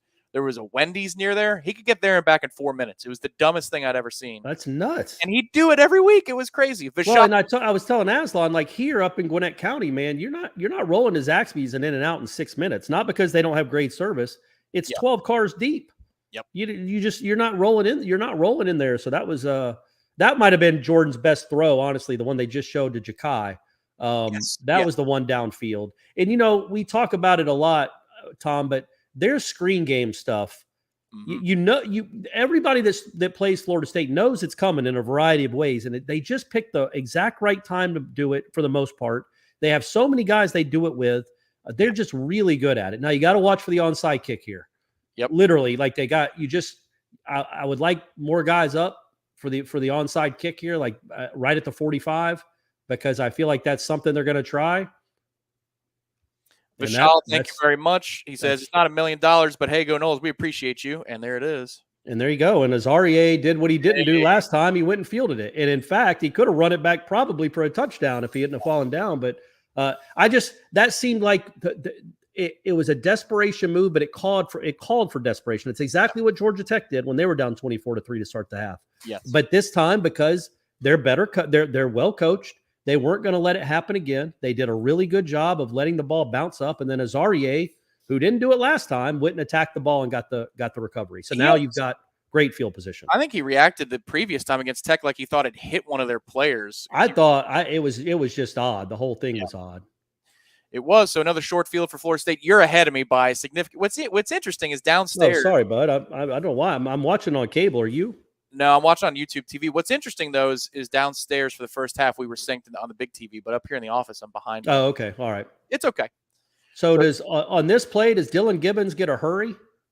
I mean, that's not great, man. That's the way Jordan was throwing that. It looked like he was throwing to somebody open, and Dylan Gibbons basically blindsided him and knocked the ball out of his hands. That's not a great start to the half, but you do have the ball at their 42. Clearwater Central Catholic Zone. What's up, Marauder? And then this guy. Sorry, Tom. I try not to spoil it. I won't spoil it. Okay. Tell me what you're seeing right now. Oh, I'm seeing. I know who this guy is, and I see that he's inside the 20-yard line. What is the? Tell me. I'm going to tell you when the clock comes back on what it says, so I'll know not to be. I don't want to spoil it for you like Aslan was for me. It's 14:33 right now on mine. All right, I'm still in the replay, so it is 14:33 now. Okay. So that's a good 10 seconds. All right, so it's 5 seconds, but I won't comment. I'll hold my. I'm not even looking at you. I refuse to look in the box that shows your face because I don't want the spoiler. So yeah, it certainly would appear he's got a very good offensive line. It seems, or a good offensive line, a great play caller. It would seem, great schemes. But Trey Benson is turning into a thing, like a. Come into next year, one of the preseason player of the year candidates in the ACC. Now, obviously, the quarterback in North Carolina will be the guy, but he's going to be, he might end up with 1,000 yards this year. He is just a load, and he's just a sophomore. I would be stunned if he thought about leaving, but he's been so good since that fourth quarter of the Louisville game. Yep. He's just been good, man. He's just a good college football running back. Corey is ahead of me, gang, but I got 13:40 on the clock. I'd speed it up if I could, but I cannot. 13:35 as Florida State is about to snap the ball on a 2nd and 5. And is that Trayshawn? No, it's Toafili. Okay. That's a really good run. But what's been so cool to see about him, too, when you talk about growth of a program, it's also cool to see it comes with the growth of the players. And if anybody remembers that, well, we all remember, we'll never forget that night with Jacksonville State. But the way Toafili ran in short yardage in that game was gross. It did not look like a college running back. I was like, what's he even in the game for? Now, he was a true sophomore, but look at that kid now. And the way he runs hard, the way he falls forward, he gets tough yards. He has completely changed the way he runs. And that's good to see. That's what good teams do. That's what good programs do. They develop. He's a good pass-catching running back, too. I mean, he's made yeah, he is. He is a weapon. He is an absolute weapon. I think he is so versatile, Tom. Look, I know Trey Benson has certainly has the measurables. Toafili almost got out there and scored. Got to keep your feet. Toafili might be the most sure thing to play in the league out of their running backs because of his versatility.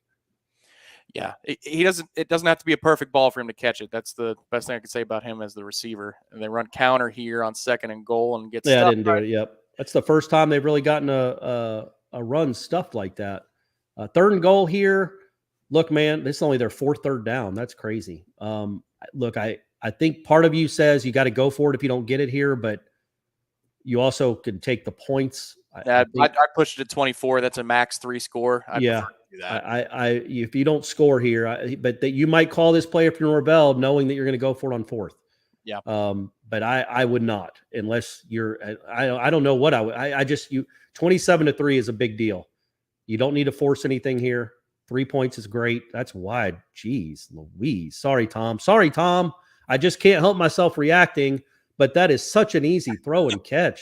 They're grief. Looks like they're done. Looks like Syracuse. Exactly right. And I think that's what Dino was doing. Like, this is my last gasp. I'm going to try to onside kick this thing. My man put on the jacket. Did you see the one fan, Syracuse? Yeah. He's like, I'm done. I'm done. It's late. It's almost 10 o'clock. Ben, you can hit it. Give me that Gene Deckerhoff. Touchdown, FSU! Oh, galactic Gene Deckerhoff. Give me light speed. Touchdown, FSU! Touchdown, FSU! I didn't see the picture of him. Good grief. All right, you guys are – that's Portier, man. Portier might be coming on to something, but who's to know with that play? I mean, that was literally both of us would have scored there. Yeah, that looks like when you put in the guy in intramurals in college who doesn't want to be there. Yeah. I mean, that was just pitch and catch, man. I'll be really interested, Tom. Do you think Schrader plays this series? It'll be telling. Now that it's 31-3, I don't see why you would. I'd probably work on some things now if I was Syracuse, Corey. Yeah. This one's over. That's what Miami did with Ja'Cory Brown, and he started today and he played well. So maybe that's what Dino and Coach and I opt to do here on offense. I can't imagine the last time, and I know it's not the best competition, but let's be real. Syracuse is going to a bowl, and they have a proud defense. Yep. Miami might go to a bowl. I don't know who they finish with, but they probably will get to 6 wins.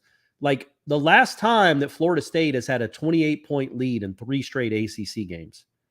I mean, that again, folks, I know this isn't normal what's going on. You don't go on the road in college football. And I know they're not going into the Death Valleys of the world, but we've watched this program for the last 6 years and we've watched college football. It's hard to go on the road and win, period, much less completely obliterate teams. This is real life. Am I watching? Is this happening, Tom Lang? This is a sign of maturity. This is about culture today. Yeah, man. Absolutely it is. Absolutely it is. Hey, there we go, Kyle. Thank you very much. When you give 50 and all you get is a hey. Well, I said yes, Kyle. Thank you. Hey, buddy. Hey, buddy. You're my dog. The dollar sign. Everything about you is awesome, Kyle. You're the man. And I want to say this. I want everybody, if the Noles get to 50 tonight, to match Kyle. be in a given mood with 50. Kyle, we really do appreciate it, man. Thank you very much. And I apologize to the other people that might have donated while Aslan and I were doing the first half. I've never done this before, so I don't look down at the screen as much as I should because I'm looking up here, watching these. They play the tar out of that one, the back pad commercial on the ACC network. They love that product. But I've been watching the commercials so much. All I get is ESPN promos because of YouTube TV. So you're missing it then. So you haven't seen Joe Namath at all. No, Joe Namath has got more screen time than Dino Babers tonight, man. That commercial they run all the time. This will be this is the second straight game they've had a 31-3 lead on the road. I don't know that that's ever happened since the 90s. Maybe it's not. This is crazy. Maybe 13. They had back-to-back 59-3 wins, but but on the road, I don't know. I just being on the road and doing this, and then you're right. It'll be really telling, and I'll keep my mouth shut, Tom. I promise. I try not to spoil these plays for you. It's all right, Corey. I don't think this one's coming down to the final play. So I will let you know. Yeah, probably not. They are bringing out the starters for the first series here, and I will let you know if Schrader is at quarterback, which it looks like. Vishal, thank you very much. Let's go, indeed. Oh, thank you, Vishal. Thank you, man. Good to see. I hope I see you at corner pocket again soon, buddy. Yeah, man. And so Schrader is out there. Schrader Brow. So I will tell you, Tom, that the first play is a run. And again, look at Wake Forest, man. 28-27. That's a game. It's a spirited run. There's more want to there than from the defensive backs. Yeah. But it's also pretty tough. I mean, they know the deal. Like most teams, if you get down 31-3, just slinging around the yard to try to get back. They're They're going to run, do some play action, do some bootlegs, but they know they're not a slinging around type team. They're just going to run a lot of run plays. And the Tucker kid is good. So he'll get you a few first downs. We got a flag here. He got outside, but they're looking down like it's an interesting angle by 8. Little fall. Yeah, that was. And by the way, he made a couple of really nice plays. He made a really nice play in the run game in the first half, and then that pass breakup he had too was nice too. Was excellent, and it's a big formation. Kyle coming back to it. Kyle, who are you, buddy? Where are you from? Is he always around on these watch-alongs? No, this is Kyle a newcomer? He's coming in like he's the new sheriff in town. Coming in hot. All right, KP. Kyle. All right, Kyle. Well, welcome to the party. I always root for the Noles to rack up as much points as possible, but now I'm really pushing for 50. Come on. Yeah, that's right. Yeah, we're in this together, Kyle. They need a defensive score. Yeah. They deserve one. How about that? They deserve You're right. They do. They do. Should have had a safety. Have they had and Tucker dropped that pass. Wasn't going to go very far, I don't believe, but he dropped that. Have they had a defensive score this year? I'm trying to remember. Nothing that comes to mind. Think so. They almost had one last week with Verse if the lineman hadn't caught it. The lineman hadn't gotten to him. So 3rd and 10 here. You got to assume if you get off the field here, I can't imagine Schrader would keep playing. If it's a draw, they're calling off the dogs, and you might as well put Tate in. But we'll see what they call. Nope. And dropping him back. I like the sound of the nope. Yeah, no, they tried to go deep. It wasn't wasn't a good throw, and he wasn't open. So that's another 3 and out. And this one, Dokie. We're in business, folks. That's a score and a stop inside of the first 5 minutes of the third quarter. Well done. And a nice play on special teams to recover that onside kick. Yep. All 3 phases. I was calling for a reassignment 2 weeks ago on the postgame show after the Georgia Tech game of special teams. Not to let Papuchis go because he's a good defensive ends coordinator, but I was saying whatever the process is, it's got to change. And they've had 2 very solid weeks of special teams. Yeah, oh, man, yeah. And again, you can't overlook – well, let's see what he does here. I don't want to jinx the kid. But you can't overlook what 4 has done as the punt returner. He's been great for them. Oh, let it bounce. And I said that knowing full well what just happened. I don't know who the Syracuse kid that they have on crutches that's limping off. But Pittman lets that go. And it's funny, people might be thinking, because remember last year, I just blasted them for never catching a punt. Mm-hmm. Well, those were all close games. Sorry, folks, by the way, I got my laptop on my actual lap. So when I talk, it moves. But last year, those were all close games. And you can't just give away 18 yards or 14 yards. Yep. But last week, he let a lot of punts drop. Now I was there. I don't know if you could tell on TV, but that kid punts a weird ball. He does. They're kind of sideways. They weren't close to him. They were kicking away from him. And so I asked Papuchis about that, about how Pittman did with the catching the ball, or that if that guy punted a weird ball, and he's like, yeah, he kind of punted away from it. It was a weird ball, and also there becomes a time in a game where it's basically like, what's the point of even risking it? What's the point of running full speed to go catch a punt when you're up by 4 scores? The only way the team can get back in the game is for you to do something like that. So on that particular play, yes, he could have Greg Reeded it and run up full speed and caught it and gone. But if it hits off his thigh pad, and then now Syracuse has the ball at the 40-yard line. Now, again, they're still down 28 points. The game's probably still over. But don't even give them a reason. Don't even give them life. And so I think that's what happens there. If the ball's not kicked right to him from here on out, he's not going to go catch the thing. That's why we go to press conferences, or Corey does, and the Warchant staff on Monday, because we get the coordinators and you get to ask. And I keep trying to tell people, Tom Lang, because literally I made this joke last week that more people would watch Aslan and I play pickleball than watch a John Papuchis interview.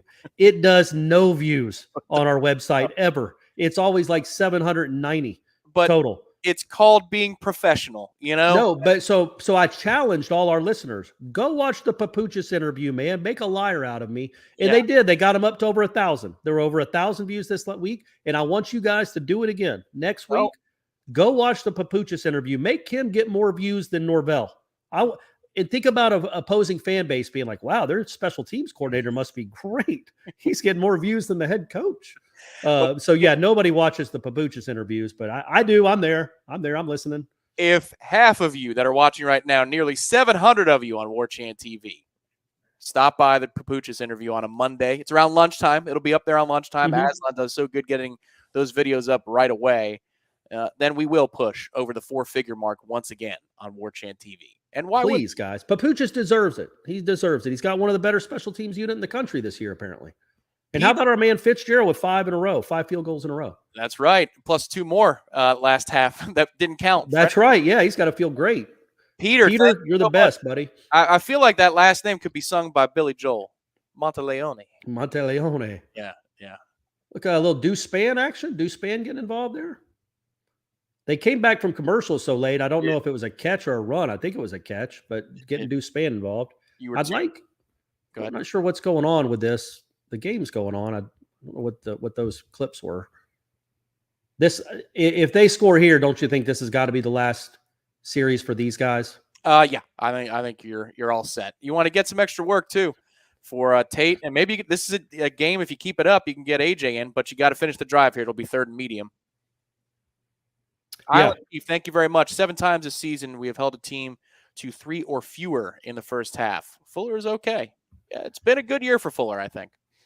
Oh, yeah. I mean, right now they have I think they're the 17th total defense in the country. And, that I imagine that's going to go up here after this game. This is like the last bastion of hope here for Florida State. I would like something. Get a first down here and the game is absolutely over if it isn't already. Aslan's on the couch. I can see him, Walter. He's coming back here soon. He's all filled up with his Zaxby's, a true Warchant TV employee going to get his Zaxby's on a Saturday. 3rd and 4. The throw is behind Toafili. There's a flag on the play. I think they're lined up off sides. Yeah, they were lined up off sides. So that's a first down you didn't even earn. That's big time.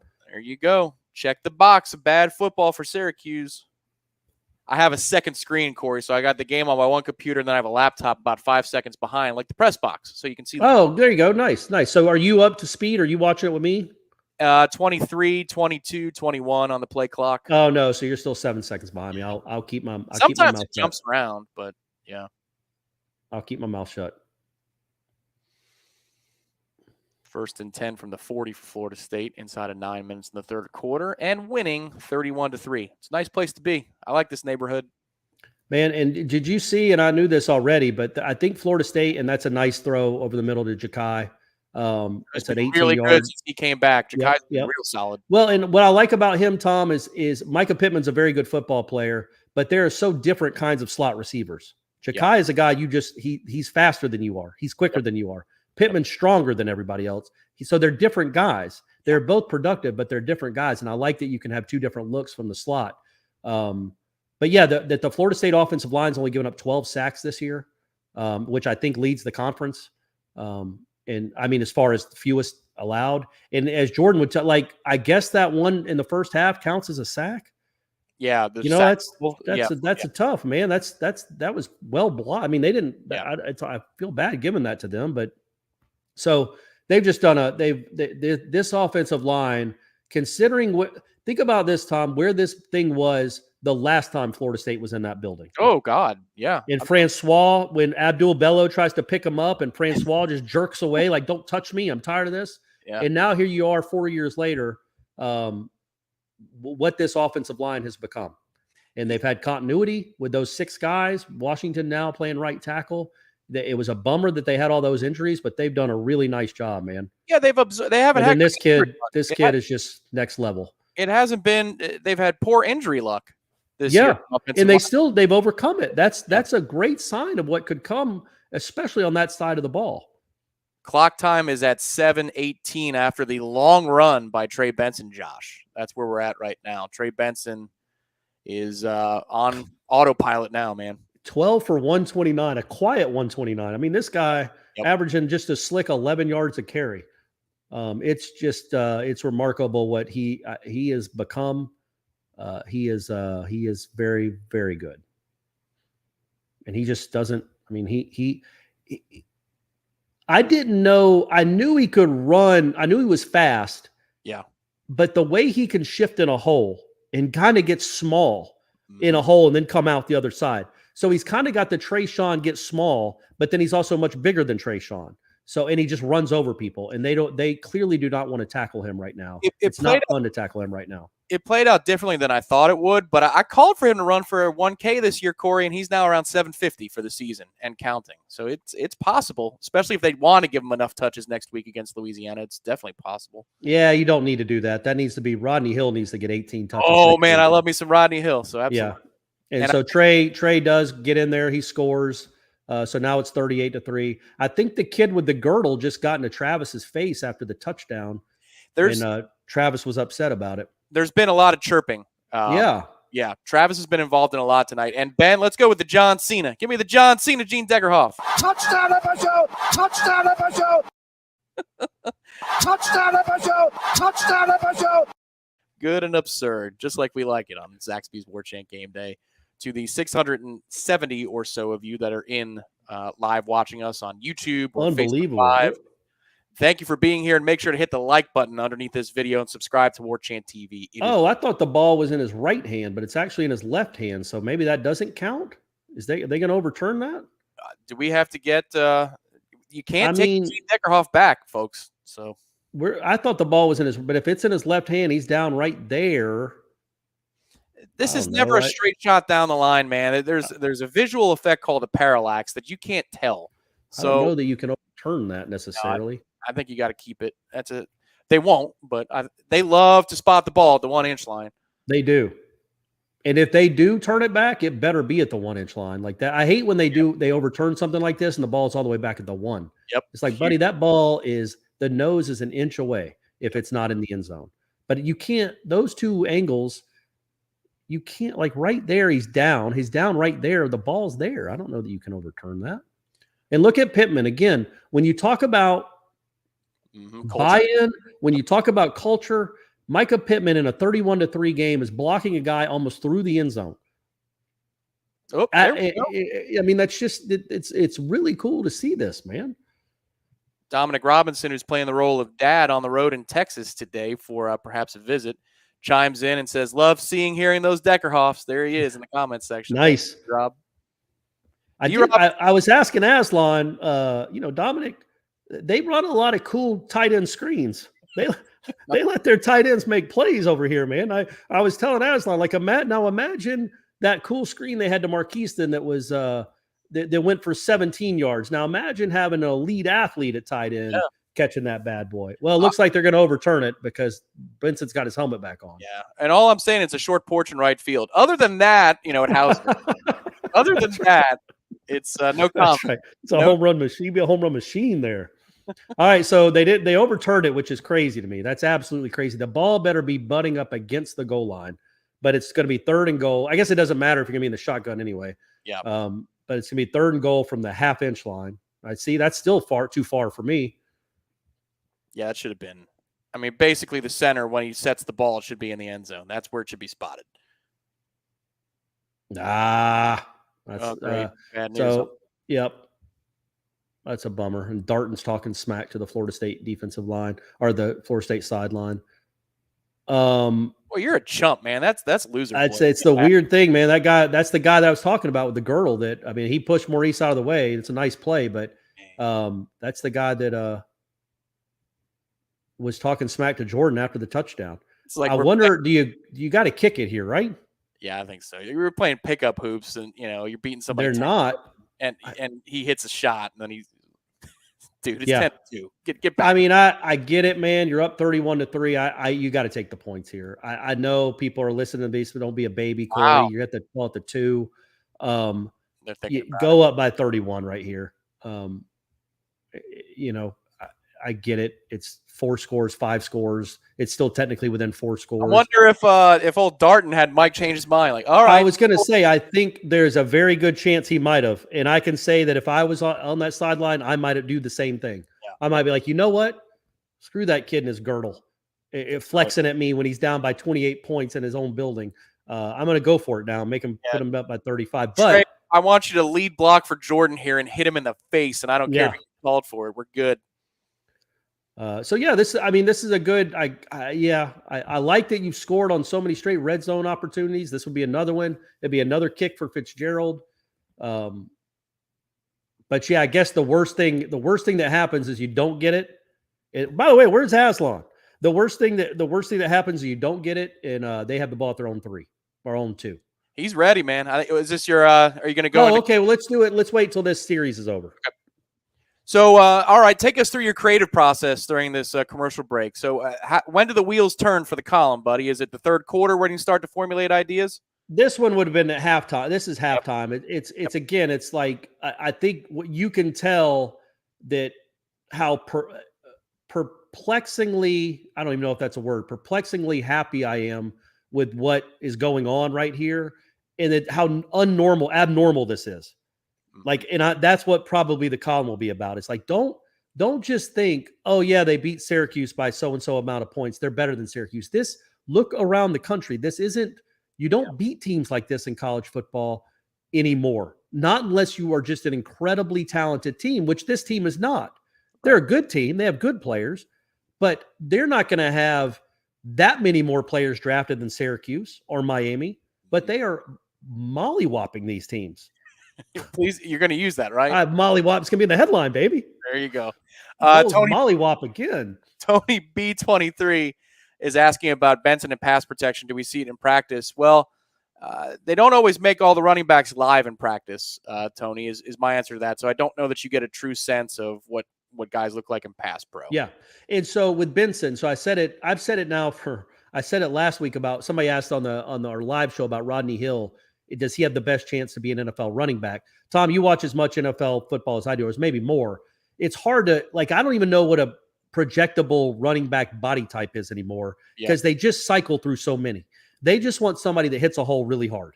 That's all they want. Hit a hole hard, be fast through the hole. We're going to spit you out in 3 or 4 years when your body's done and move on to somebody else. So Rodney Hill, to me, has that body type where he's going to run hard for as long as he can run, and then he's done. And Trey Benson, too, Halby says a much more projectable body than to go to the NFL. And he has everything about him is a great look to go to the NFL.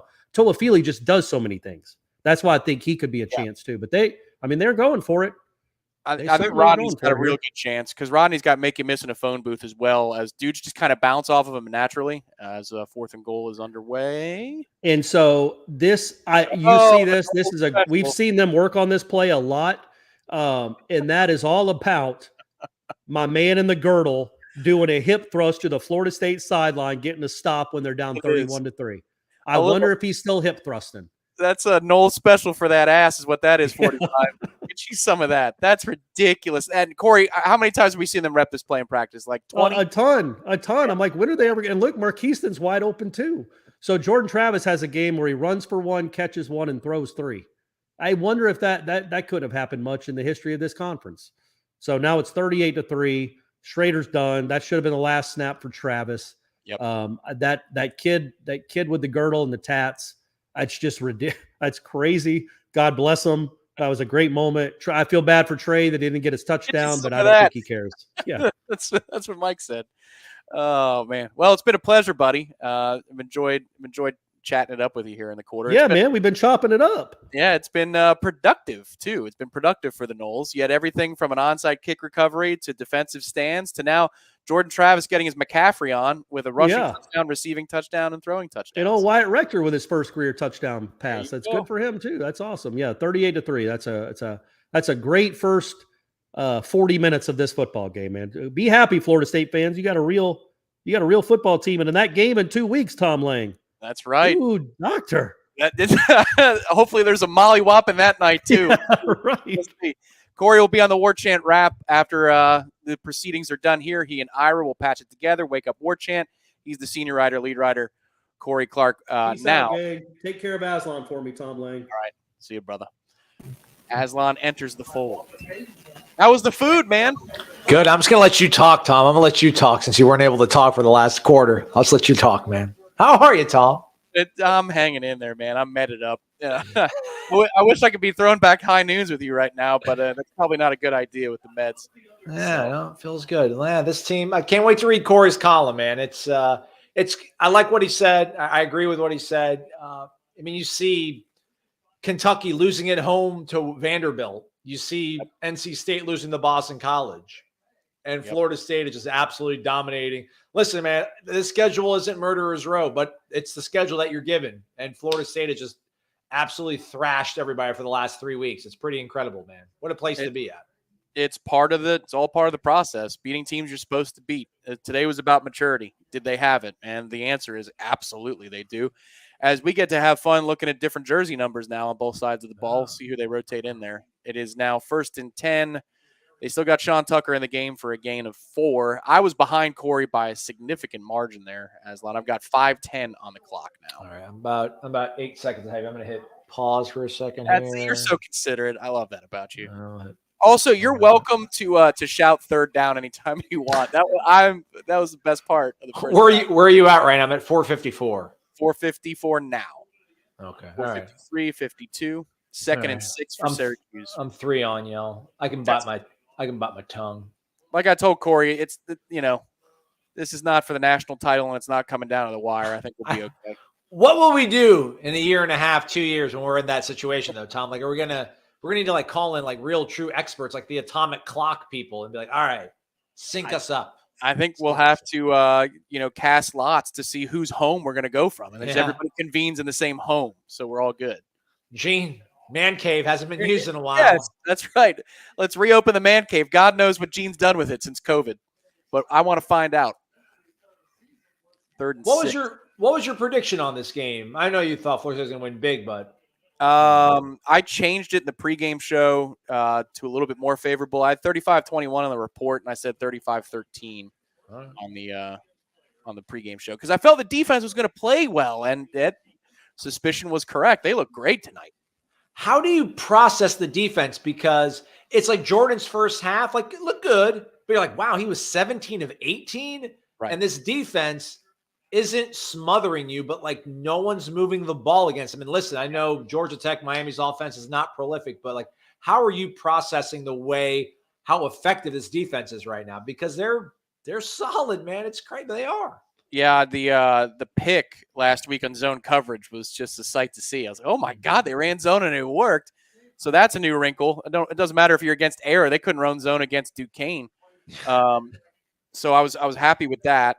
And this is the more legitimate test, I think, because Schrader did play. And Gadsden is a good player, and so Sean Tucker. If they can get you to the ground, they're getting you to the ground tonight. I haven't seen a whole lot of missed tackles, which is good. They look like a lowly group of 5 team right now. And that's credits, I think, Florida State's defense. I mean, again, Sean Tucker's a player. Gadsden's a player.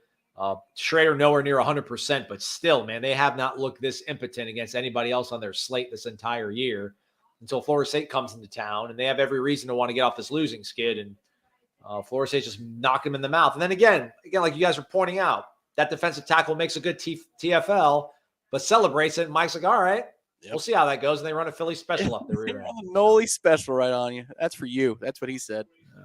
All right, we go. Man, oh man. What are we at right now with Trey? There's got to be some hallmark because there's no reason he should be in the game right now. Yeah, I was going to say we're at he's at 153 yards before that run. So that's now 760 and change, I think, on the season for him. Bob, can I pat myself on the back real quick? Our over-under contest for tonight, the over-under on completions for Jordan Travis was set by the Hudjavani Sportsbook at 21.5. And he was 21 of 23. Oh, man. And if you guessed, oh, my goodness, if you guessed the over, you got to be mad at Johnny for slipping and falling in the first half, or else he would have hit the over. Yeah. I know. And Corey's like, well, that'd be crazy if they're throwing the ball that many times. Like, well, man, they're balanced, and they're going to keep getting the ball. They're going to let them throw the ball, too. Clayton, that's a good question. We'll see if Sam McCall is one of the guys who rotates in, but he was dressed. Our own Irish Chaffel is up there and reporting live from Syracuse, and he said that Sam is dressed in full pads. So as they rotate in backups on defense, I think it's a fair thing to assume that he'll be out there. Yeah, I know we got to be coded with what we say, but I got a couple of these in me, so I'll blame it on this. Man, it was business as usual for him this week, man. They didn't put an orange jersey on him. They didn't put a black scout jersey on him, man. He was in the flow how he's been the previous 10 weeks of the season. So he had a good Tuesday, too. I thought Tuesday's practice, he had a couple of PBUs, a good tackle in space. that was one of the days where I noticed him. I don't really notice him that often. So that was good. Ja'Kai Douglas with a catch, moving the chains for Florida State inside of 2 minutes and 10 seconds now for those of you who want to sync up. I know you want to be kind of like a gentleman a little bit, maybe not, but listen, man, you just ran a Philly special on 4th and goal when you're up 31-3, man. Like, let Tate play quarterback right now, man. I want to see him uncork a couple. And then let's get AJ Duffy some burn. There we go. Look downfield. Oh, he was looking downfield. That's all I want. That's all I want. Just one. He was looking for it, though. He didn't get it, but he was looking for it. The Q's lays back. That's why they're not throwing downfield that much. But Tate wanted it. Yeah. Tate wanted a piece. Instead, he goes down for a sack. 1:34 on the clock. 2nd and 18. Again, man, and it's nitpicky. I mean, again, man, the guy goes 21 of 23, 150. Wow, 155 on 21, whatever. And 3 scores, though. But, like, other than, like, the touchdown I threw to Poke against Miami, like, I don't know how many times we see Jordan's eyes go beyond, like, the second level. Like, but you don't – they've been doing totally fine without it. But maybe at some point, whether it's a really good bowl opponent or maybe Florida found something, hope to see some more big shots by him downfield. But, hey, we're running the ball well, and he's protecting the ball fairly well, too. Jordan's arm has got to be exhausted. He only had to throw the ball 12 times against Miami. Yeah, right. So he's got to be like, oh, my God, I actually had to work tonight. Ice him up. They're going to keep running Trey, though, man. Like, get Rodney Hill in here, man. Look at it. 9 yards a carry on 18 rushes. Yep. NCAA 14 vibes right there. And, you know, it's so easy to be like, man, why wouldn't you give a chance to a 6'7" wide receiver? Why wouldn't you give a chance to a 6'1", 220-pound back? But, I mean, I don't know how many other teams were. And Mike Norvell did. And Johnny Wilson and Trey Benson have just been huge pieces to the turnaround. About a deep post. Nope. All right, Tate. Tate's just getting rid of it. All right, it's a long Fitzy bid. Here we go. Fitzy will be trying from around 50 here. Money. Here we go. I mean, we're rooting to get a 50 burger, right? Someone's got their rear end in the jackpot on 50, so let's go. Yeah, no freaking kidding. Kyle coming with it tonight. So from 50 to get into the 40s, that's what we're looking at here. All right, Fitzy, I want you to hit this and then drop the suck it to the defensive tackle. Drilled. Oh, buddy. Oh, was it short? Oh. Dude, that was down Main Street, man. Yeah, it was. All right, so 49. We feel good from 49. Yeah. Did he get hit? Hurt? That might be a little bit of a strange replay. That might be a little bit.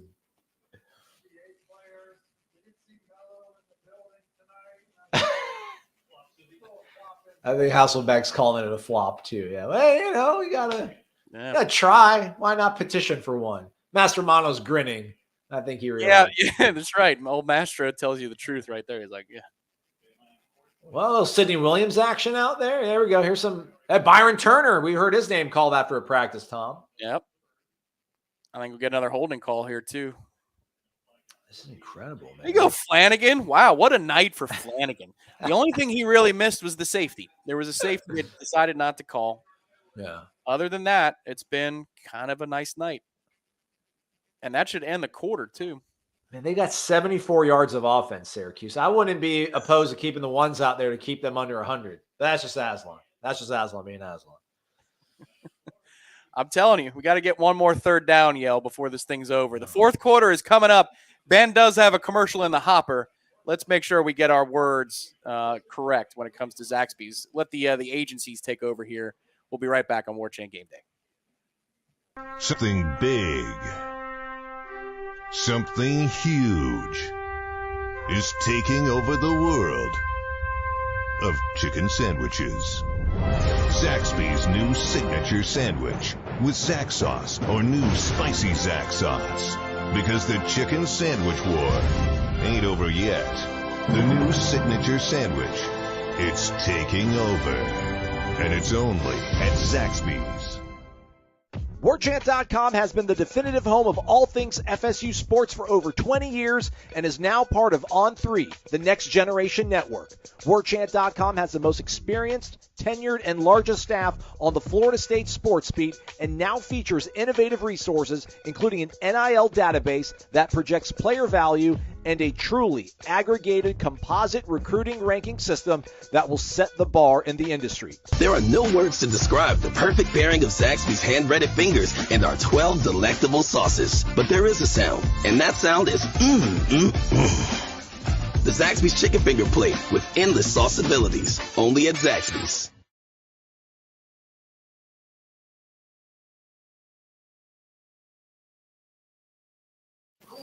We're sitting with true professionals here, folks. That is a true professional play from the man himself, Aslan Hajavandi, with the Zaxby Cup. Look at you, man. Always. I walked in there. I'm like, my guy Tom called beforehand. I'm here for my kicking chicken sandwich. Like, all right, we got you in and out. Shout out to my driver, Ivan, on Uber. We're moving in and out, man. Efficiency. Nice. Smart play, too. Way to be responsible there on the trip over. Yeah, man. You know, people watching. They're out here watching me, Tom. So the fourth quarter is about to begin. Winning is fun, Ian. That's where we are right now. That's where we are on Warchant Game Day presented by Zaxby's. If you're having fun, hit a like underneath this video. Subscribe to Warchant TV. Absolutely free. So I got to ask you, since you're enjoying the high noons, what did you think of my power rankings? I laid them out there in the first half. Kiwis number 1, grapefruit number 2. What do you think? Never even knew kiwi existed, Tom. Oh, it's a game. So I'm going to keep my eyes out for that. I'm drinking some grapefruits right now. Like lemon and lime. I just thought I need something kind of mellow. The strawberry is too sweet. The watermelon's too sweet. The peach is too sweet. Yep. But I'll give kiwi a whirl. It's probably a little tart. I need a little tartness, you know? We are in total alignment. Those 3 you mentioned, I never have them. That's for the wife if she wants them. The watermelon especially. It's like, get that away from me. You want to start looking ahead to Florida, Tom? I haven't watched enough film. They look like they have a pulse again, which is kind of a bummer. But I still like the way we look right now. Just again, how do you defend against Florida State, Tom? If you're a defensive coordinator, how do you defend against them? Oh, it's a freaking nightmare. They're so versatile. This offense is so versatile. And, you've seen completely different game plans the last 2 weeks. Syracuse is going to play off coverage and soft. The 3-3-5 makes it tough to run things like outside zone. So Florida State was a little bit more straight ahead, and they had the quick game on the perimeter. If you're going to give us a cushion, we're going to hit a guy on the perimeter, and let's see if he can make you miss. Malik McClain did, and so did Johnny Wilson, to the tune of a couple of touchdowns. What's interesting about Florida is that they, if you look at rushing offense this week, they're neck and neck with FSU, around 210 yards per game. They run right at you, and they're physical. So it's going to be a real test of physicality for the defense. That's what I look forward to about that game. But I agree with you. If you're setting the pace offensively, then the pressure's on them. Yeah. Well, I mean, listen, I was as cautious as I was about Miami. That was probably over-cautious. I want to temper some of the confidence against Florida because that would be that hurt my feelings if we lost that one. But again, I feel good about where we're at right now because again, Florida State would have to shoot themselves in the foot multiple times. I mean, Florida's obviously better than Syracuse. Yeah. But we saw them fumble it. We saw some bad penalties, and they're still cruising right now. So, agreed. Yeah, they're overcoming deficiencies that they couldn't in, say, the NC State game. There's this growth. You're seeing the growth that's happening right before our eyes. Florida is going to be a little tougher though. They could have laid down, but the one thing that it's not going to change between now and that Friday night is it's a coin in the air before Richardson takes the field. If you get bad Anthony Richardson, that's a blowout. But if you get good Anthony Richardson, oh man, you're in for a fight. Yeah. And the sad thing is, man, a loss against Florida wouldn't sully the season. It'd be a bummer. But I think if anything, if you see a good Anthony Richardson, I think that brings all the people that have been criticizing Adam Fuller in the defense, that brings them back out of the woodwork because there's not a lot you can complain about when it comes to the defense right now. And I get it, man. Like we have eyes. We see this defense. It's nothing. We're not gonna write odes. If I could play the guitar and write a song, it wouldn't be about this defense. But man, they show up every week and they've been holding teams below their averages week after week, man. So it's really tough to want more out of them at this point. Mark it down, 14:03 on the clock in the fourth quarter, and Syracuse has just crossed over the 100-yard mark on offense. That is Really heady stuff. And as the play-by-play showed the stats, an illegal substitution on Syracuse. 12 men, so it'll be 2nd and 15 now. Tom, I just thought about this. So obviously most people in this chat know about the spiked baseball tradition where Chip Baker, who's part of the baseball ops for Florida State baseball, would give Mickey back in the day a baseball with a nail hammered through it whenever they'd pitch a shutout. But in this day and age, it's just so rare. Oh, sorry, Tom. No, that's all right. No, that was about a half tick. Greedy Vance, back weeks with a pick for 21. We know Dominic Robinson likes it. He wore 21 at Florida State. Greedy. Okay, we see you working. He's coming back next year. Maybe he pushes Kevin Noles. Maybe he becomes your second cornerback at some point. Good to see this out of Greedy, man. These are good things. Good data points. But to finish my thought here, and I don't want to dilute the meaning and the rarity and the reverence of the spiked baseball, but in this day and age, man, it's almost impossible to shut people out. Should we move it to like if they hold the team under 200 yards of offense, they get a spiked baseball? Make Chip work because he hasn't had to do this in a long time, you know? Look, we watch practice from the upper deck of Hauser, and sometimes Chip walks out to have a word. I think it might be time to ask him about whether – and I wonder, does he spike the baseball ahead of time, and has that spiked baseball been sitting on his desk for years? Or do you have to wait until the shutout happens and then you spike the baseball? I wonder what the process is. I know, as he like pulls it out of his – He's like, dust goes everywhere. It's like a Indiana Jones cave. It's got so much dust on it. Yeah. Thank you, Mark. All right. I'm sorry, man. I don't harbor animus towards Kenny, but like Oregon needs to calm down. Oregon needs to calm down. Boy, oh boy. Our colleague Jeff Cameron loved it as maybe an outright win, and he called his shot. Good job, Jeff. Like a 7.5 point dog or something. I mean, like maybe two scores. touchdowns. It was 2 touchdowns. It was 13.5 as of yesterday. Yeah. All right, there we go. Old UW. Good to see them back, man. You know, Southern Cal, saw them last night. They covered, but hey, I mean, I don't know, it's Pac-12 is such a weird. It's a weird brand of football, man. And that's what we get next week because we've got the noon kick. But if you're looking for good football next week to watch a corner pocket or wherever when you're in Tallahassee, folks, you've got Utah, Oregon, which probably just got flexed earlier in the day after that result.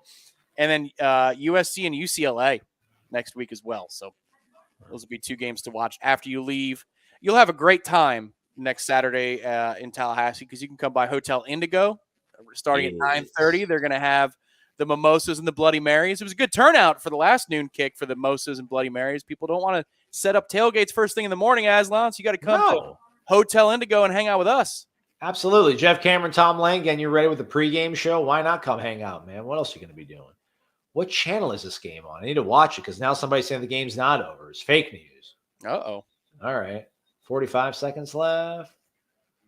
I can't wait next year, Tom, when we're like watching all these games to see how it affects our ranking in the college football playoff. Like, all right, we need this team and that team to lose, and I'll get us to number 7. And then we have 2 more games left. And if we win out, you know, I can't wait. In retrospect, it wasn't that far off this year. It really wasn't. No. You finished the job against NC State, and then who knows? That Clemson game takes on a different meaning. And then you have the win over LSU and you're under your belt. That would have been an interesting conversation to have. But as it stands, hey, there's Vishal. Thank you, Vishal, man. Good. Hey, let's go. Sorry. Thank you, Vishal. No, that's fine, man. Bring up the noise. This is a pause. I would if I could, but yeah. Pace yourself. You still have another 3.5 hours of the post game show. That's right. And that's the same link, everybody who's in here, to the nearly 700 of you. Thank you for being with us on Warchant TV for Zaxby's Warchant Game Day. We really appreciate your support. You don't have to leave when this game is over. The post game begins, and it's at this link. So just stick around with us right here until the wee hours of the morning when Gene Williams and I take you through the postgame show. I know we got a lot of good vibes going on here, Tom. I don't want to ruin the mood. I don't want to speak this into existence. But if you're Syracuse, why wouldn't you fire Dino Babers and hire Alex Atkins? Well, they're going to a bowl. That's a good season in Syracuse. I know that they're about to lose their 4th game in a row. Man, but it's 4 years, and they're going to be like 6 games below 500 in 4 years of him out there. Please don't try to get Atkins hired. I'm not, but like, did you see that graphic earlier? They were number one in the conference in sacks allowed. They're number one in the conference in rushing yards per play, and there's another stat that they were number one in the conference. And you and Corey were talking about it, man. It is incredible the amount of time Jordan has, these holes these guys are running through. Yeah. Man, he's just a step short of Miracle Max. Well, Corey had it on the number. It's 35 is the spread right now. He says, I wouldn't put Trayshawn Ward back in until it's a 5-score game. It is a 5-score game. Trayshawn Ward was in. That offensive line is comprised of a lot of reserves. The reserves across the board are in. Saw Jazz Turnitine is back on the field too. He did not start tonight. What do you got? I'm curious to see your breakdown about things with how they were looking with Darius, kind of figuring out a way to win that job over, and how they look with Jazz.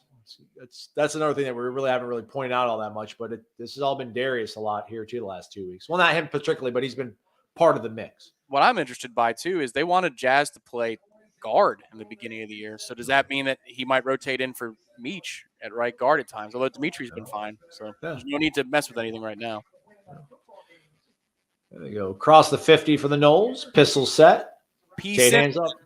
The answer is yes. There will be a Hotel Indigo pregame show on Black Friday. It'll be 4:30 p.m. on Black Friday. Put down your calendars. That's right. No JCS that day. We're not doing radio at 1 and then a pregame at 4:30. We're just doing the pregame at 4:30. I don't know if cool's the right word or adjective user, but like, I don't know, through 7 weeks of the season, I think we all could agree that Trayshawn Ward was probably the best running back on this team. Yes. And then now it's clearly Trey Benson. The amount of depth, the talent that Mike Norvell's built on this roster, man, it's really incredible. It's I don't know what they do with the running back room. I mean, it's a great problem to have, but you got those two guys potentially. They both could come back. Toafili can come back, and then they got the Holmes kid from Penn State. In addition to Rodney Hill, they're loaded. Sam Singleton's in the recruiting class right now, so they're bringing in a freshman as well. Yep. I do wonder if it's, they like Lawrence a lot, man. They want to get Lawrence involved, but he obviously is he always kind of floats around as like the second running back. Maybe he looks to go somewhere else and be a featured back, but I mean, they got a lot of mouths to feed, but kind of, I guess you and Corey talking about the way that Micah Pittman's out there blocking. He's not getting the ball thrown his way every sequence, but he's blocking hard. Maybe these running backs just will be happy getting what they can get. And then CJ Campbell, I just saw him on the screen. We didn't even talk about him. He's also in the mix. Back-to-back weeks with a touchdown for CJ. Yeah, and Toafili's a Swiss Army knife. So, I mean, he'll have his chances going out in pass plays as well. So, by the way, John, last name, sorry, Tom. Ira should be making an appearance on the post-game show with Tom and Gene. So he will, 38-3, Florida State has to punt after that drive. 10:22 to go on the clock. It'll be 1st and 10 Syracuse from inside their 10-yard line. Mastro is just really good at the old pinning the opponent inside their 20-yard line. Not a ton of touchbacks from old Mastro. He had a little stretch where it was rough in the middle of the season, but last week was exceptional with how they fielded punts, and this week is another good one. 101 total yards for Syracuse as they start their next drive. This has been an outstanding night to be a Nole. The over-under, by the way, Tom, Alex Mastromanno, I said his punts down inside the 20 at 1.5. Oh, well, we've cleared the over. We've cashed that over. 58% of respondents called for the over. 42% said under. So good for you folks. I couldn't fool y'all. I love a good over-under game. I like that you do that. Yeah, you want to set them next week? I mean, usually Gene does it, and I'm like, I don't know what to do, man. I figure like you've got a real good knack of drilling down to a good number. I'm gonna let you get involved, and I'll let you pick like 2 or 3 next week if you don't mind. I'll cheat and go to Prize Picks and just grab a number that the Vegas sets. But that's gonna be a tough one next week with Louisiana. Like, I'll let you go for the Florida game then. CJ Campbell carries over under 5.5. There you go. Yeah. All right, I'm writing that down. Where's my pen at? Where's my pen and pad at? I need to write that down. By the way, 6 seconds left in the Washington-Oregon game. Oregon's down by 3. They're on the UW 37. Oh, yeah. Faking an injury. Good for them. Good for them. Back to the AC.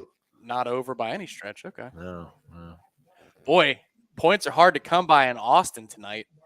5 minutes to go in the fourth quarter. TCU ahead 17-3. Good Christmas. Texas is not back? Yeah, every week it's a freaking – they're like Miami all the time. They're back, and they're not. Yeah, man. Wake in North Carolina, a 1-point game in the fourth quarter, 8:59 to go there. Wake leading 34-33. You don't see 34 very often. Good for Wake, man. Good for them bouncing back. They've struggled here in the last few weeks, man. I wanted to hammer a live bet on Wake when North Carolina took a 14-0 lead. It just seems like a very North Carolina thing to do to back in it. And Wake is old. They're pesky. Yeah. He should. Yeah. Let Adam take out that Northeastern energy on the Rock. I want to see it. Maybe I'll ask him that in the press conference on Monday. Like, Adam, would you be opposed to breaking the Rock? Or are you allowed to break the Rock? Is it players only? Yeah. They let Norvell, I think, break the Rock after the North Carolina game in 2020, I want to say. Yep. All right, Sage, if it happens, you win the prize. I don't know what the prize is, but we'll figure it out.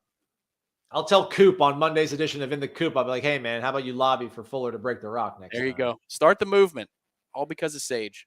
That's the power you have in the chat right now. The ABC Fine Wine and Spirits chat on Zaxby's Warchant GameDay. We're a very democratic show. We take your voice is heard. The people are heard. It's still 6 seconds left in the game. Washington and Oregon. I feel like it's going to be some sort of epic ending. All right, we're on Sam McCall watch. That's the second question we got. All right, Marshall, we're looking for him. 11. Bottom of your screen, Marshall. D-Mac is out there. Briggs is out there. They still got some. McCall's out there. I saw. Yep, bottom of your screen. So he's playing. I can't believe they still have Schrader out there. Yeah, that's an interesting move. An injury timeout here. 9:37 to go. Syracuse moving it off of their goal line. The third straight blowout on Zaxby's Warchant GameDay. Hit the thumbs up if you like blowouts, please.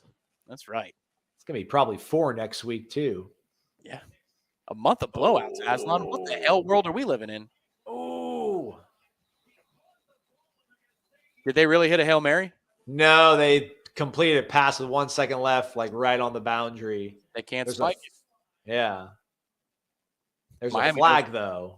Okay. But he went out of – I know you needed 3 seconds to get a playoff. Shout out Tyler Van Dyke.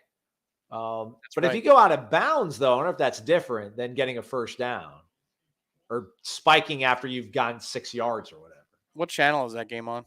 Fox. Okay. Illegal touching. They said he went out of bounds and was the first person to touch it before reestablishing himself. So that backs him up. Sorry, everybody. I know you don't care about Pac-12 football, but it's a little bit interesting. Yeah. Oh, you got ACC commercials for tax shavers and stuff. It's all right. Yeah. We can digress a little bit. Oh, Can you ask Norvell next week what exactly our players get tomahawks for?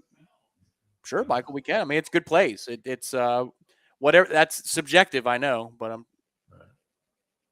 they only get them after wins, though, Michael. I can tell you that. Last year when they started 0-4, there were no tomahawks on the helmet. And yeah. No, everybody was asking, did they stop doing it? It makes sense. It is crazy. Like, we're going to give you a tomahawk even though we lost. I like that. All right, 1 second left. Oh, Pac-12 refs are just as bad as ACC refs. They're ready to run a play, and now they're calling it timeout. They've got the highlighter uniforms on today. My goodness. Yeah, gross. All right, ACC Network, let's go. Let's get back to football here. Come on. Hey, did you ever figure out accommodations for your friends for the Florida game? Those Yes, it worked out. They will be in the Champions Club. They'll be cutting it up. Shout out to Jam Nolfin on the Warchant message boards. He'll hook you up, folks. Warchant has a great community in Warchant TV land, and then, of course, at the mothership, warchant.com, in the Tribal Council. Good Noles everywhere. All right, 1st and 10 for the Orange on their own 20. They're shifting people around like it matters. Sam McCall's out there at the bottom of your screen, everybody. Keep an eye on him. Sydney Williams. Safety blitz. Everybody blitz. Ball loose. We got ourselves a turnover. Let's going on? No, I guess they pulled up too. Man. They've had bad fumble luck other than the one that popped right back to Jordan, Trayshawn's fumble. Did Amari Gaynor just do the bowling celebration? I think he just rolled the bowling ball. Good for Amari Gaynor. He stuck with the program through so much crap. Man. He looks I hate saying he looks the part, man, but that guy just looks like a high-level Division I linebacker, man. 100%. And I could say it now, even though he's playing linebacker there. They got him working in pass rush drills, too, a little bit. Yeah. Well, hey, we saw some of it right there, man. Yep, saw some of those skills. So, yeah, we got Louisiana next week and then the Gators, Tom. Can you believe the season's almost over? But you know what? Do you think this is the last game Florida State is going to play outside the state of Florida this season? Ooh, I know what that question means. I hope not. Let's put it that way. I want to go somewhere. I don't want to go to Jack. No offense, Jacksonville. Okay. All right. I want to go somewhere else. Let's go to San Diego for the Holiday Bowl. Let's go to Charlotte. Oh, all right. Hey, Amari, we're talking good about you, bud. You can't take a play off. Sounds like a busted coverage and a missed throw. There it is. Okay. Yep. Sorry. I was judging your reaction, and there it was.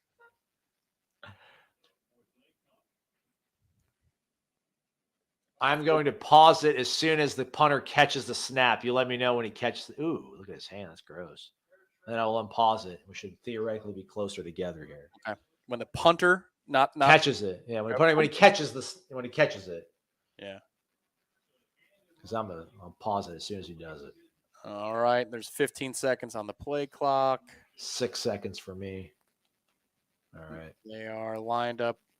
And the snap of the ball on 4th and 8 is now. He catches it.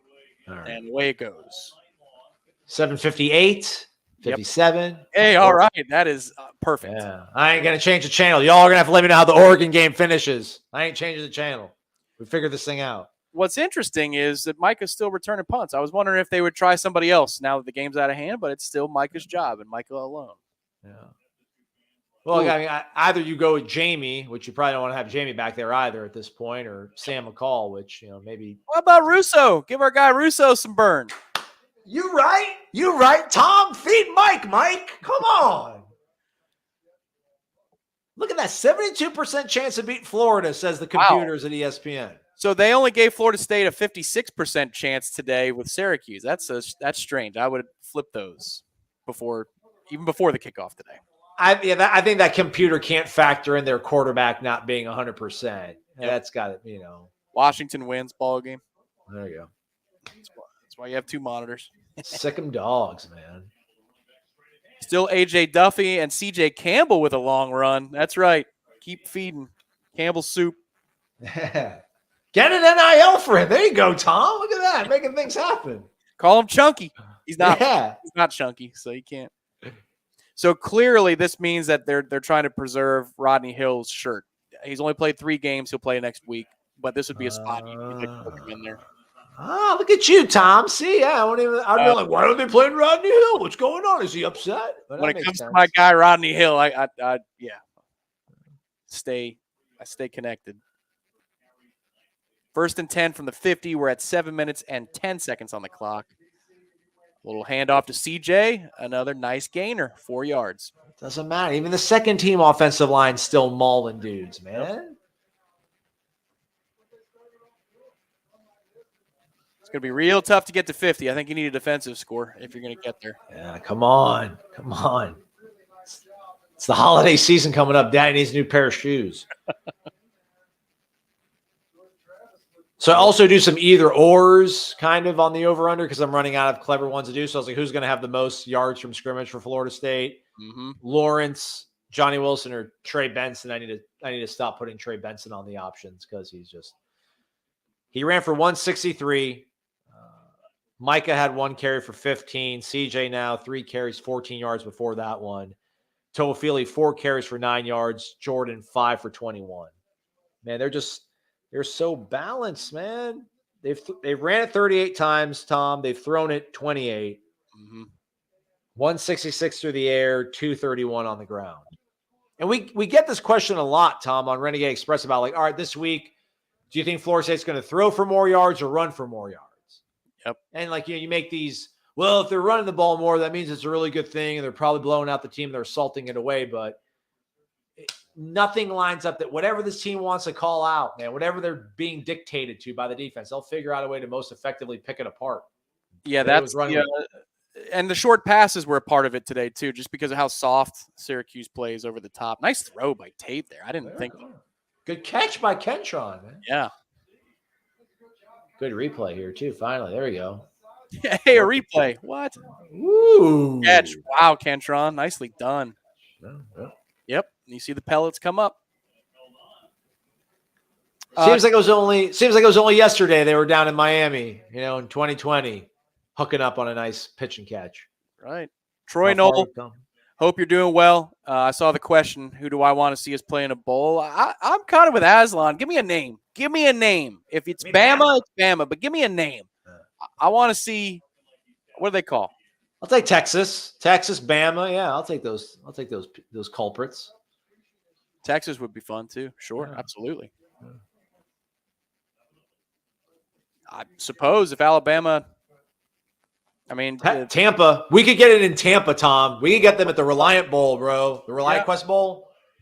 Yeah, good old Reliant Quest. That's run by a Nole, apparently. I didn't realize that. Yeah. But that company is run by a Nole. It's still the Hall of Fame game to me, Tom. Still the Hall of Fame Bowl to me. I've always thought of it as the Outback, but I think that's where the minuscule difference in our age probably comes into play. I just missed that they kick it. They used to kick it like 10 in the morning. They should return to it.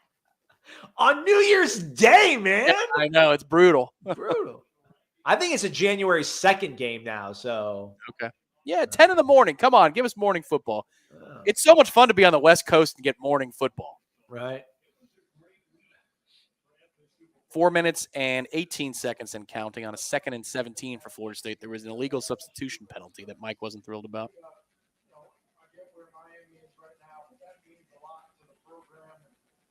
Take a shot. 2nd and 17. You're allowed. Nominal gain, 1 yard. It'll be 3rd and 16.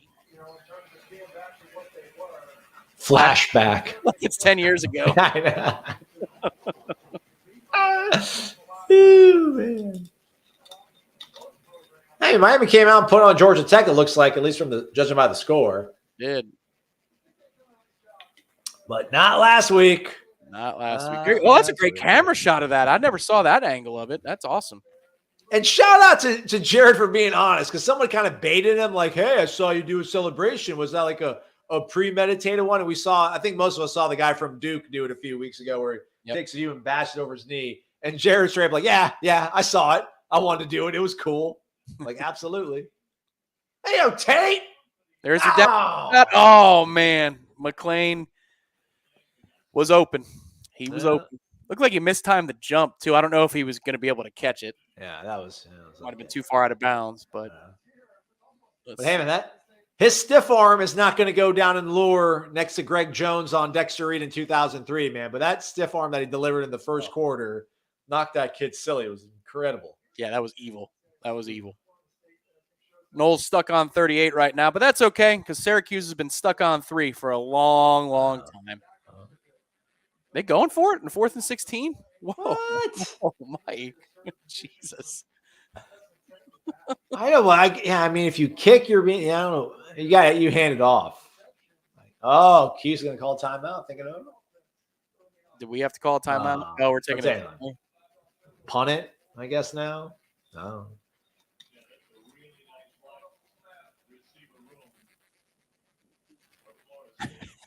That's a weird look Mike just had in his eye. He's smirking. What's he smirking about? There's a little smirk there. Oh, we got 4:21. It's all right, whatever. Yeah, we need more leverage. 4th and 21, 3:10 to go. Here's the snap. Take your shot, Tate. Oh, Malik, keep running. You might have actually run underneath it. It's a good throw. I don't know about that call. I don't know. That's that whatever that emoji is where the guy's like, gritted teeth, like, ugh. Yeah, yep. Oh man. to the sign of the beast. That's how many people are watching us right now on Warchant TV. Thank you all for being here. Florida man in Texas wants that 40 burger. What's the ranking estimation after this beating? Over under on number 15 in the country. Ooh. I got to take a look at how many teams in the teens lost Florida man in Texas. I think Florida State will be 19 or 20. I don't know. That sounds right. I'll go with that. That sounds about right. By the way, also Auburn's up 13-3 against A&M with under 2 minutes to go. Oh dear God. Well. That's... So you'll pass Texas because that game appears to be over, and they're 18th. No, that game actually, I think it's a one-score game with under 2 minutes to go now. I don't know who's got the ball, but it looks... ECU's got the ball 45 seconds left. Oh, okay. Never mind. Let's go down the line. Washington might climb over Florida State at 25 for beating Oregon. That might be a thing. And it was in Eugene, I think. You're going to pass NC State, obviously. Yeah. You're going to pass Tulane, but does UCF stay in front of you? And Illinois lost as well. So, and Kentucky. Let's say 19. Let's say 19. I'll say 19. Agreed. Done. It is so ordered. It's fun, man. It's fun now. And they're talking about maybe Cheez-It Bowl in Orlando, maybe, Tax Slayer Bowl, maybe ReliaQuest Bowl, Tampa, maybe Holiday Bowl. Yeah. I mean, it's a kickback and relax existence now on Zaxby's Warchant GameDay. Those first couple of games of the season, the non-Duquesne version, LSU was exhausting. Louisville was exhausting. NC State, for the wrong reasons, was exhausting. These have been just rocking chair expresses. Yeah. Jimbo not going down. They're 3-6, Texas A&M. They are 3-6 with a $90 million coach. Yep. My gosh. Hey, man, I'm sure you and Jeff are going to talk about this. Man, what kind of extension is Mike going to get? Mike's going to get paid. Elijah Trinkowitz is going to be paid $6 million next year. Yep. You can't have a coach that goes 9-3. Oh, we'll see how the Florida game plays out. But still, I think the ink's going to be dry on something before then. Man, he's going to be getting an extension that's going to be in excess, I think, of like $7 million a year, I think. Yeah, the question is, I'd set the over-under at around 6. But the question is, if they've got a limited budget for the assistants, does he defer some money and say, look, I want a more robust pool for my assistant coaches? That's got to be part of the equation. Who do you want, though, Tom? Your defense is pretty good. Your offense is your offense. Maybe to keep Alex around, but you're not going to have to break the bank that much. You're already paying Alex a good amount. But I'll be diplomatic about it and say that it's either you're going to give guys raises or you're going to get somebody new. Either way, you're going to spend some more money. So you're right. That's the safe way to answer that question instead of, looking at 3 blowouts in a row and saying, I would replace this guy or that guy. We'll see. But this is also, now we're getting to a place where the recruiting has to be strong to close. They're not the 23 class. They didn't have as much traction with these kids because there was no proof until I think a little late in the process here. 24 looks to be off to a good start, but that doesn't mean that the collective can't get more robust. Folks, help out those collectives to make sure that they can make nice 11th hour offers to some kids that we want. Completely unaffiliated with the university. I mean, just it's amazing how they always Rising Spear pick Florida State players to enter in NIL deals with. But that's the conversation now about, can you close? Can you close on the trail? Well, I think, too, for whatever they're struggling, I don't want to use that word, but for whatever they might not be thriving when it comes to high school guys, man, they've shown the ability to go in the portal and get the right guys. And there's no reason to think if you've got any skepticism about Mike Norvell, whatever, I get it. I was there too. But man, what he's done in the portal, there's no reason that he's not going to find the best fits in the portal. So even if they don't get the high ranking when it comes to high school kids, man, they're going to find the best guys out there to plug and play from other programs. It's all part of it now. That's all part of it. Yeah, and the math is a little bit different. It used to just be, do you develop guys and do you recruit? Now there's all kinds of different stuff. The portal's a big thing, man. They've been really good at it. And Sweden in the house. Go ahead, put that back up. Somebody's pirating a feed on ESPN3 via YouTube and says he's so thankful to not have to watch the ACC commercials. We'll stay with the verbal description. I take your point, David. Sweden in the house. That's a new one. We should have a map of where people check in from and just put pins in the map. We've had Australia. We've had Singapore. We've had Belgium, I know. Belgium, Germany, Japan.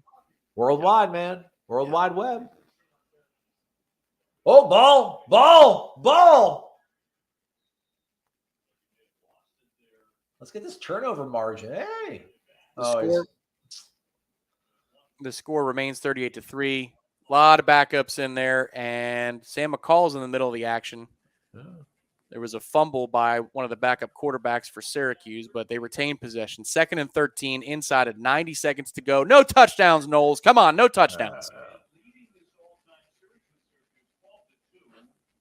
You got Azarie, Sam McCall, Greedy Vance, Shaheem Brown. Who's the other safety? Can't make Sidney it out. Williams. Yeah. It might be McClellan. Man, he's blitzing him. He's blitzing. McClellan blitzed. Dude, who loves safety blitzes more than Adam Fuller? I know it. That's not a face mask. I don't think Sidney got it by the face mask. I could be wrong, but I think that's what they're going to call. This is like 4 plays in a row. It's like, come on, let's get out of here. Let's go home, man. Ira's got a family he wants to get home to.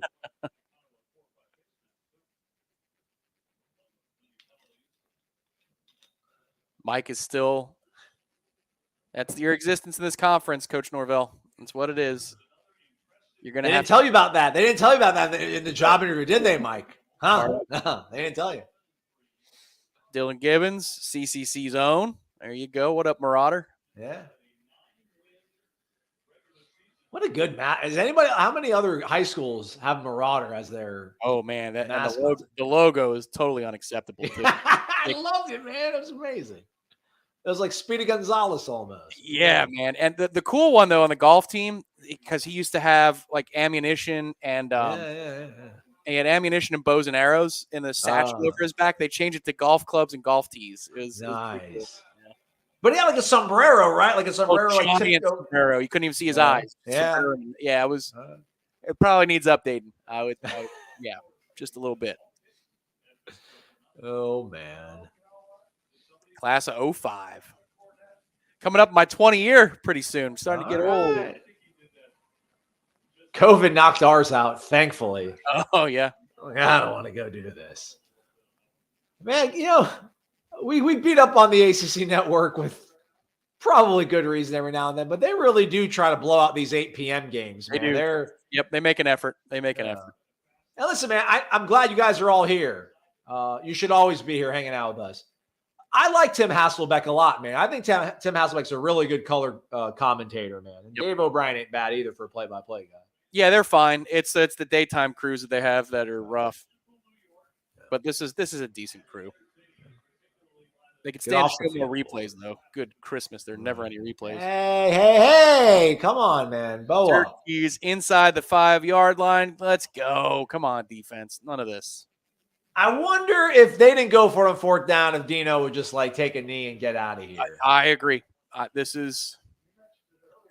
So you have a Noles special on a 4th and goal in garbage time, and then you go for 4th and 21 or whatever it was. Yeah.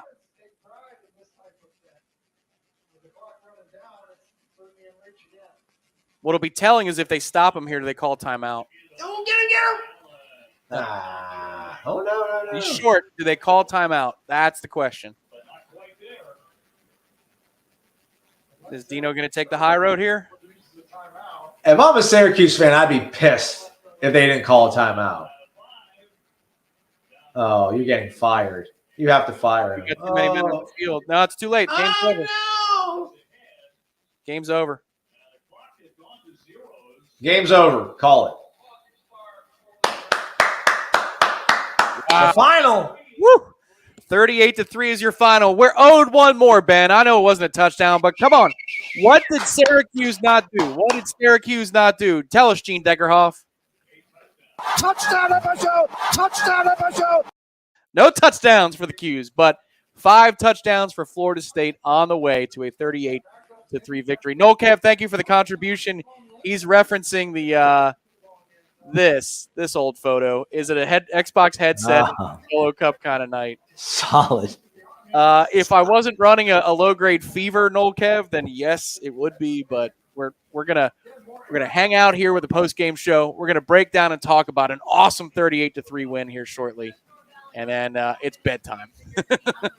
No solo cups. Clayton, thank you very much. Jimbo's about to find out Aggie money works both ways. Clayton calling for the firing. It's interesting logic, and I don't disagree with it, Clayton. You got to pay him either way. So would you rather meander for another couple of years or just pay him and be done with it? Yeah, pay him to show up or pay him to go away. Right. Figure it out. It's fully guaranteed either way.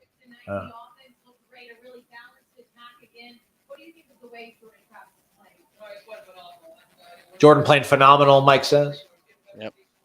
He still looks locked in. Yeah. Yeah, I mean, the NC State game almost seems like a total aberration. I mean, like,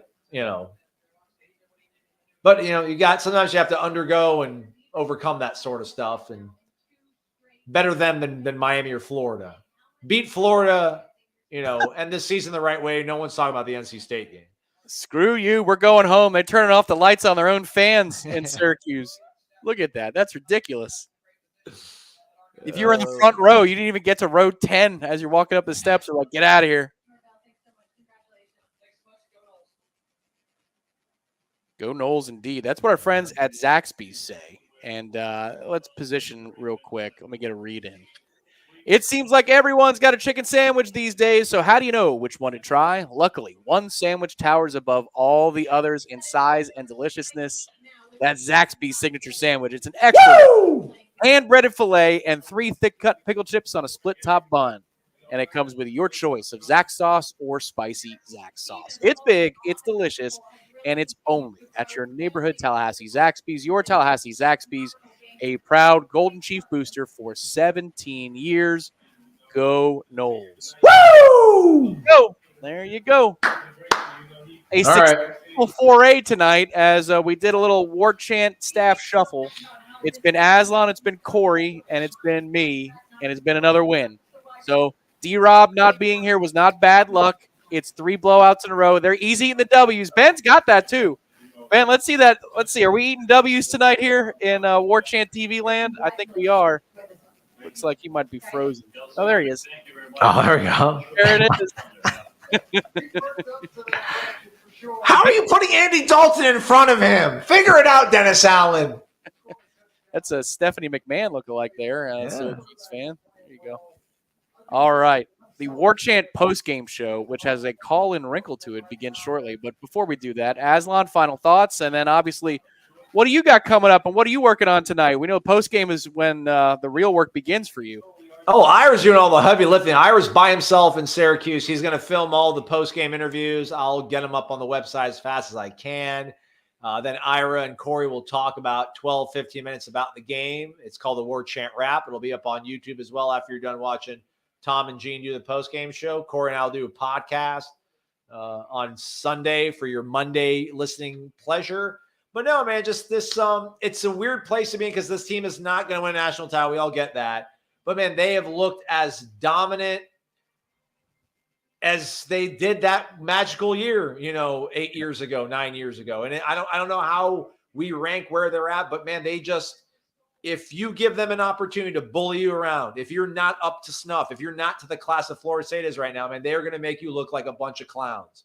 Georgia Tech, take a number. Miami, take a number. Syracuse, take a number.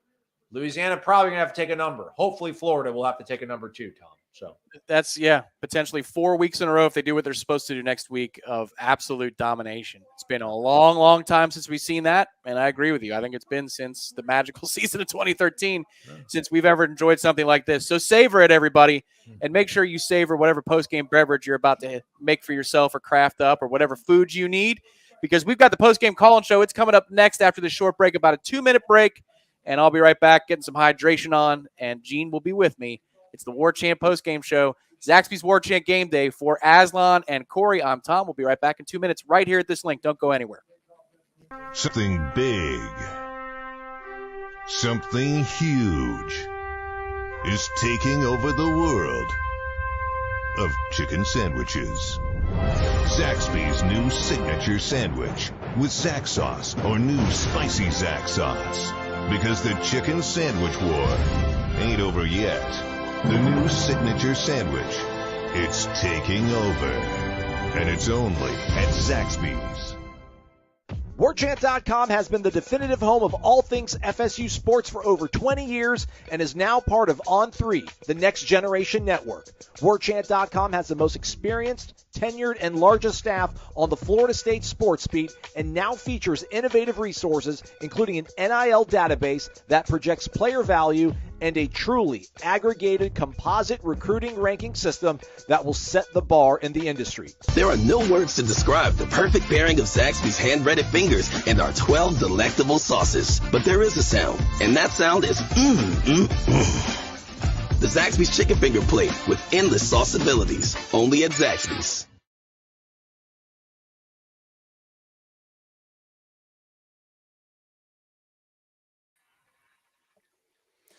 And we welcome you back to Warchant Game Day. It's the post-game call-in show alongside the founder and administrator of Warchant.com. He's Gene Williams.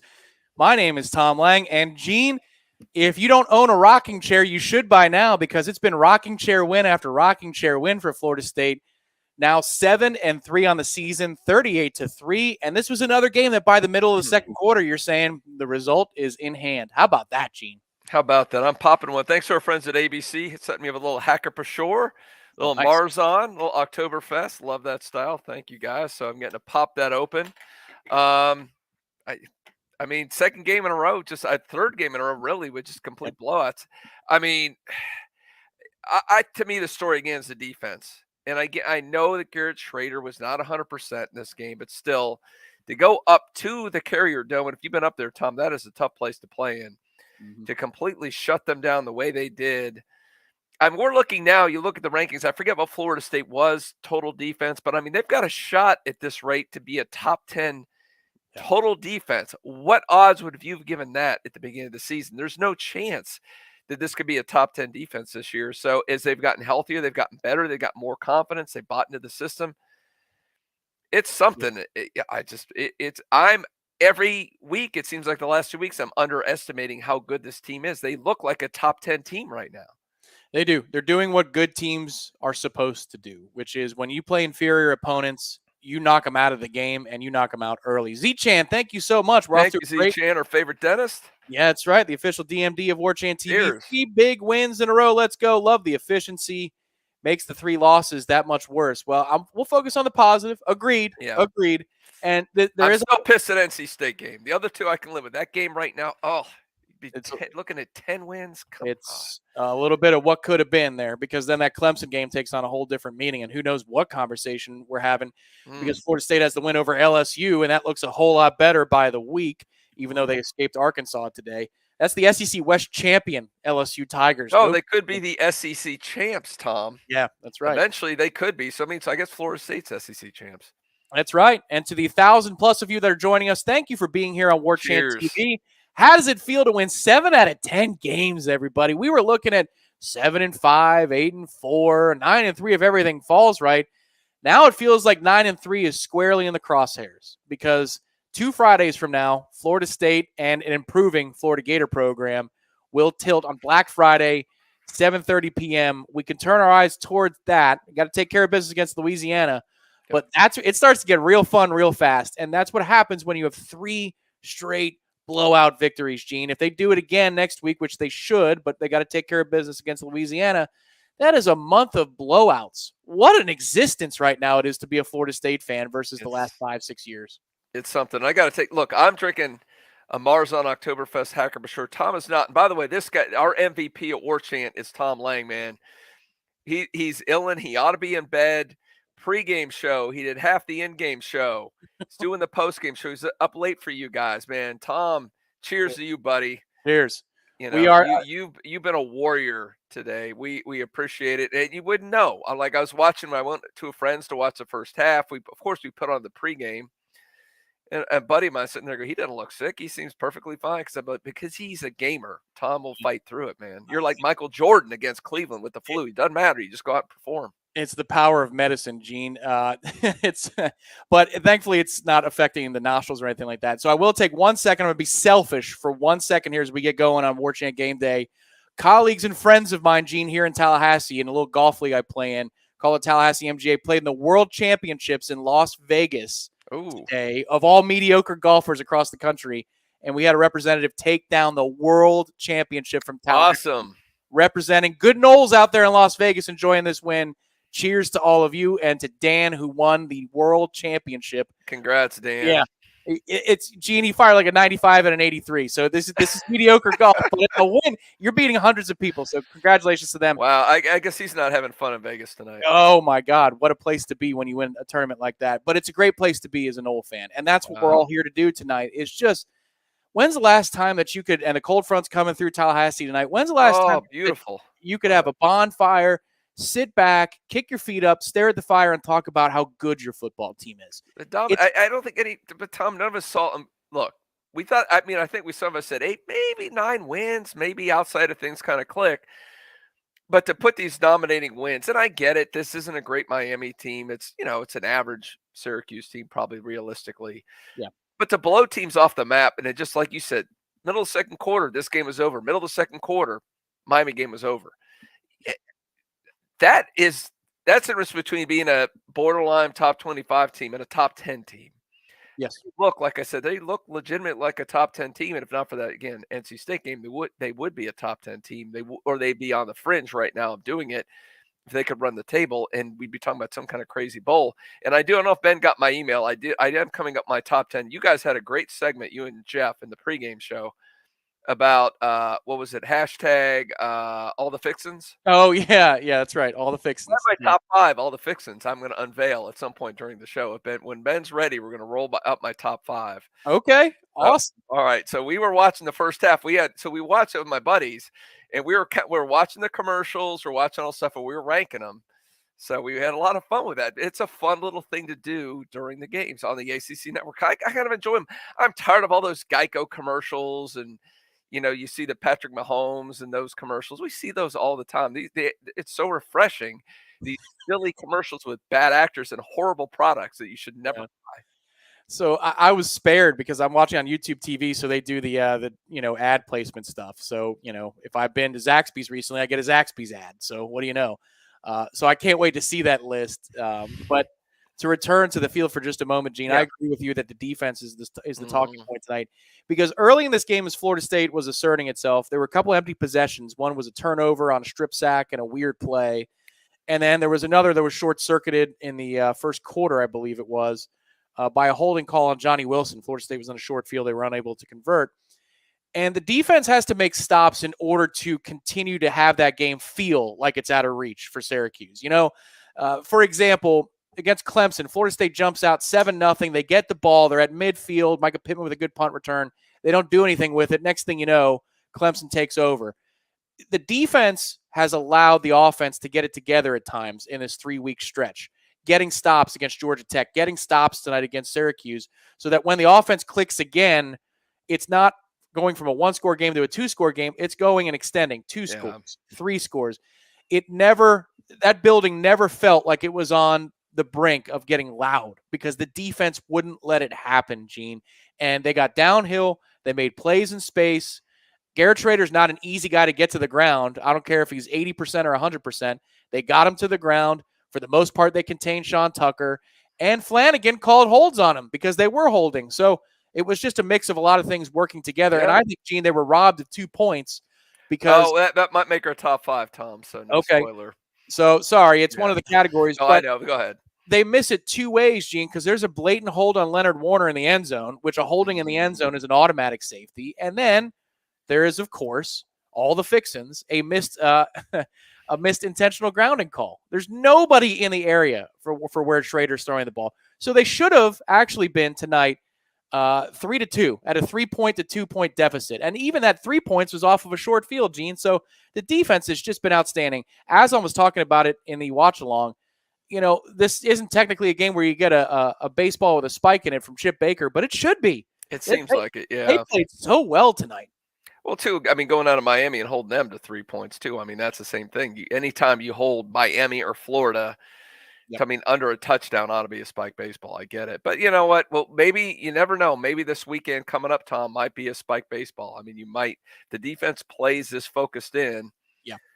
They can pull that off this week. So, the other thing, it strikes me, look, the defense, night and day. Jordan Travis, great game. We got to talk some obviously about, Trey Benson is just playing at a ridiculous level right now. Yes. But how about this is another game where there's been no special teams gaffes. And this is the thing, people got on me being so upset about Georgia Tech, some of the mistakes. What bothers me, because I saw the potential, how good this team could be if they could cut out some of the mistakes. The last 2 games, they've cut out the mistakes. Yeah.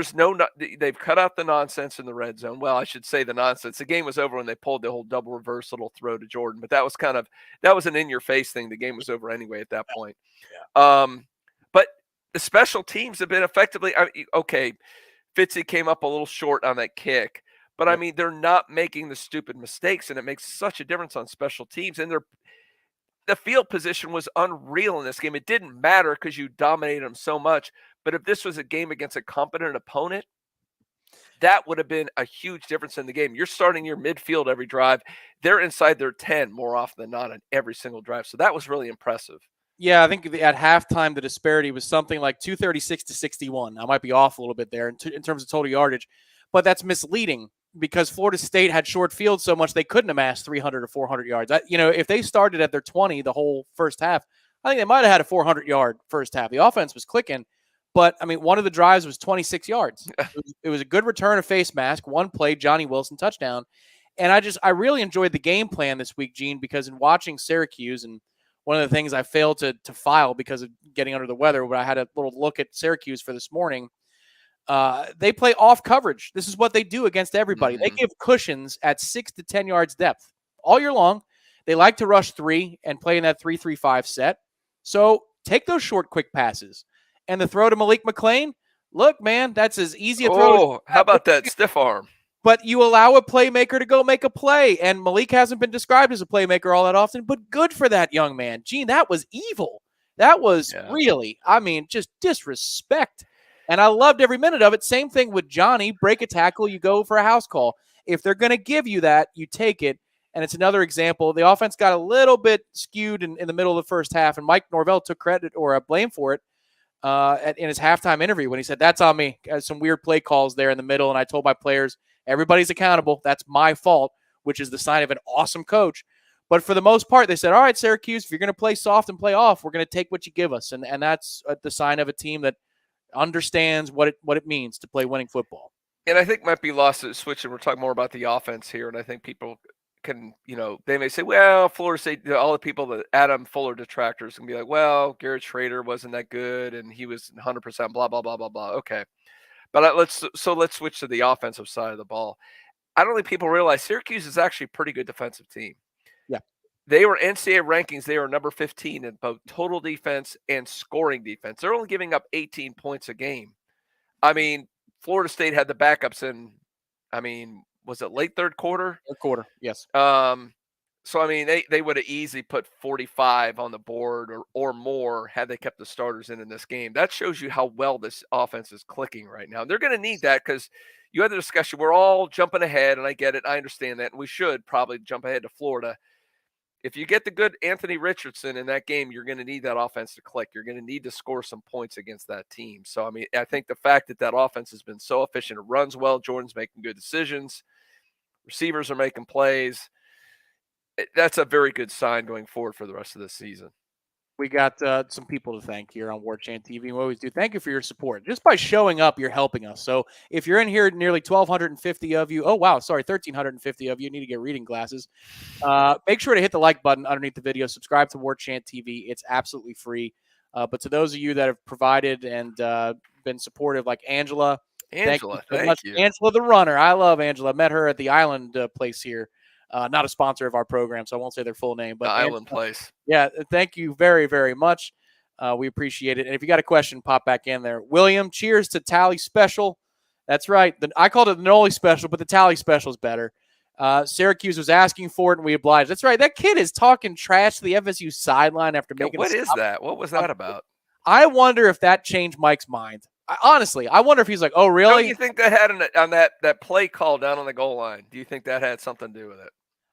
I might have. Because it seems like in a game when you're blowing a team out to make that play call down there, that seems like an in your face. And they rep the hell out of that, Gene. I asked Corey because he was on with me during that portion. I think we've seen that play 20 times in practice, maybe 25.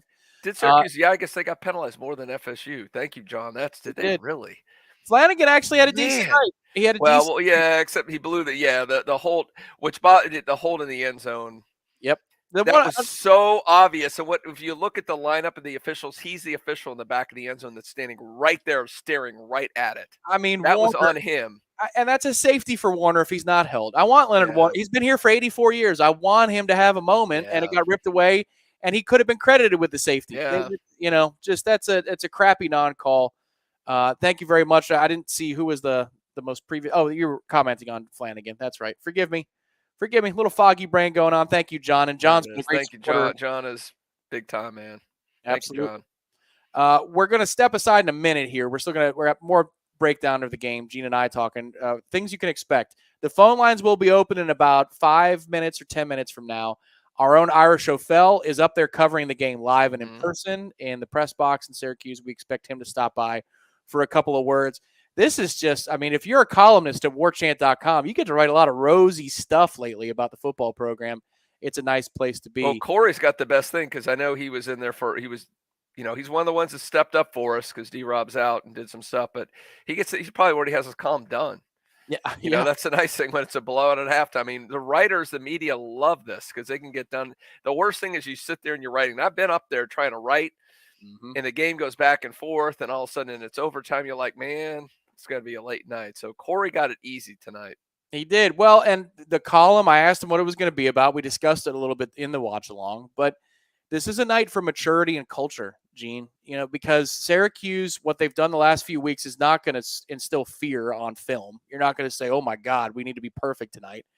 But you go up there and you look like you're ready to take care of business from the word go. That is a sign. Yeah. Coming off of a blowout win over your rival, you didn't enjoy that one too much. And honestly, Gene, I thought they were a little rough in practice on Tuesday. They finished strong, but they started a little wonky. I was wondering if that would translate. It didn't. They were ready to go, and that speaks to a head coach having the pulse of his players and the players buying in and sticking to the plan. Tonight was about maturity for this team. Well, wasn't this going – and that's one of the things I talked about when I gave my pick. I was shocked at the fact that the team was not fired up. They weren't over-the-top emotional against Miami. And at the end of the game, there wasn't some wild celebration. Oh, my God, we beat our rivals down here. Let's celebrate, blah, blah, blah, blah, blah. I mean, it was like business as usual. I mean, they were excited, but, I mean, that told me, okay, this team has reached a different level in terms of maturity. They can – this will translate to the next week because you're not going to have these crazy up and down emotions. And that's a credit to Mike Norvell that he's gotten them to this point. So that's why I was confident they were going to win this game. They're not going to have a letdown. Even if you had 100% Garrett Schrader, they're still winning this game. I mean, it wasn't even close on either side of the ball.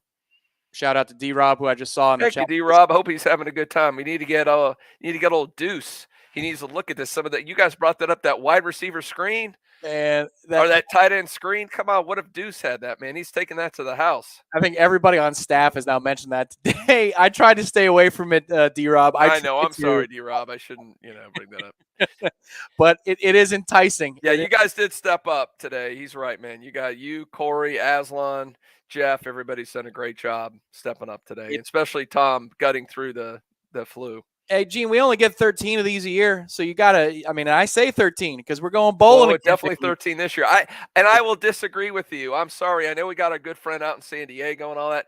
I want a game in Orlando or Jacksonville or Tampa so our fans can get there, fill the place up. It's like another Seminole home game.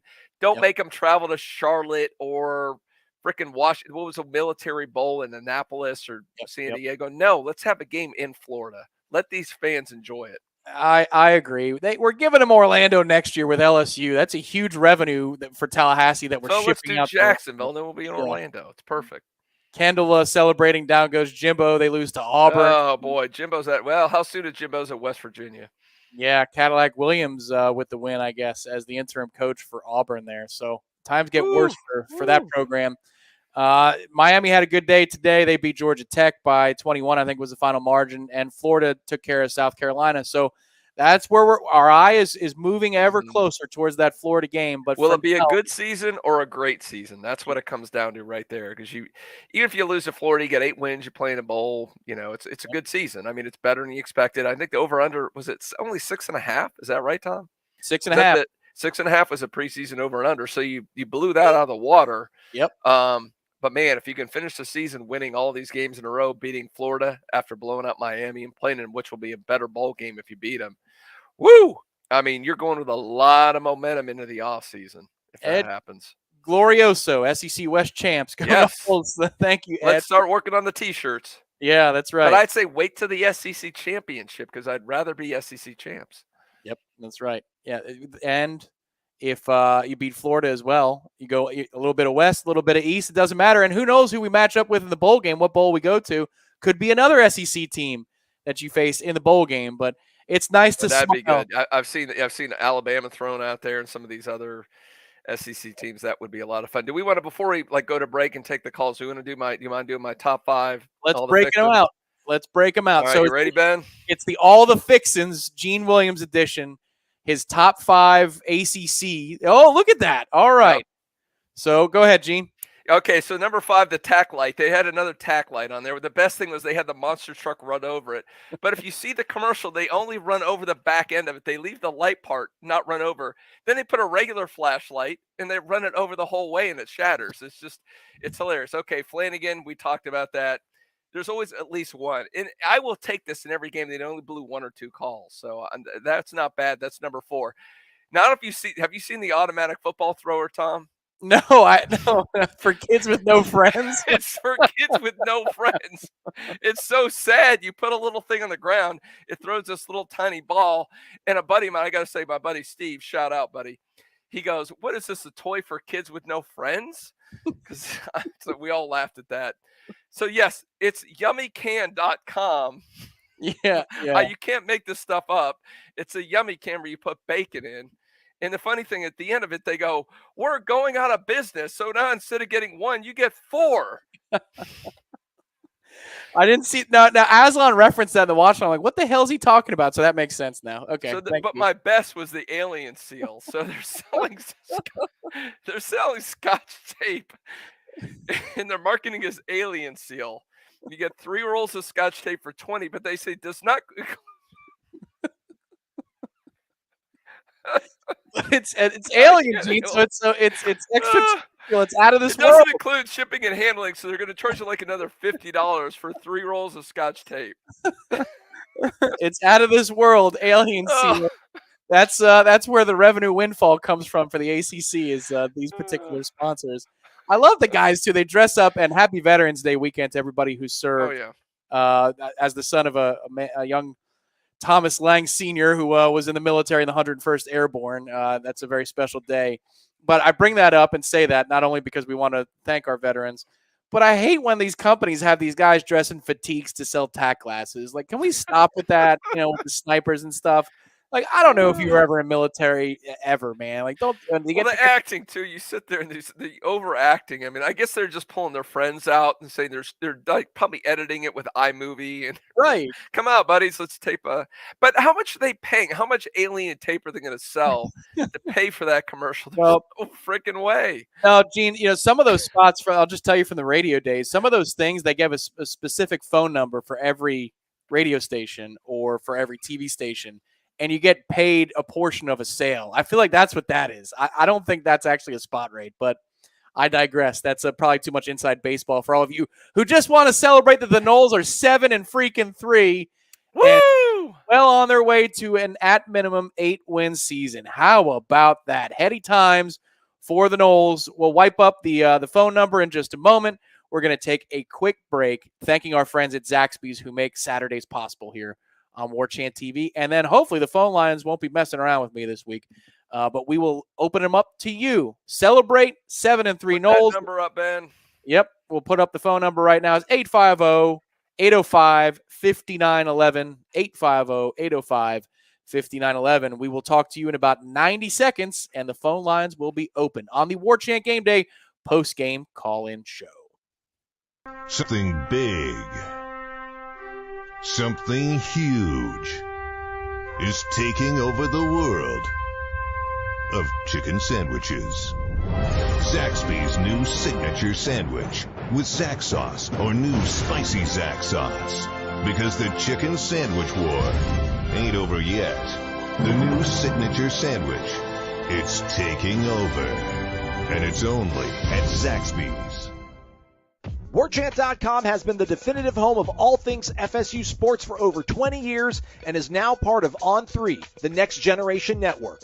Warchant.com has the most experienced, tenured, and largest staff on the Florida State sports beat and now features innovative resources, including an NIL database that projects player value and a truly aggregated composite recruiting ranking system that will set the bar in the industry. There are no words to describe the perfect pairing of Zaxby's hand-breaded fingers and our 12 delectable sauces. But there is a sound, and that sound is The Zaxby's Chicken Finger Plate with endless sauce abilities. Only at Zaxby's.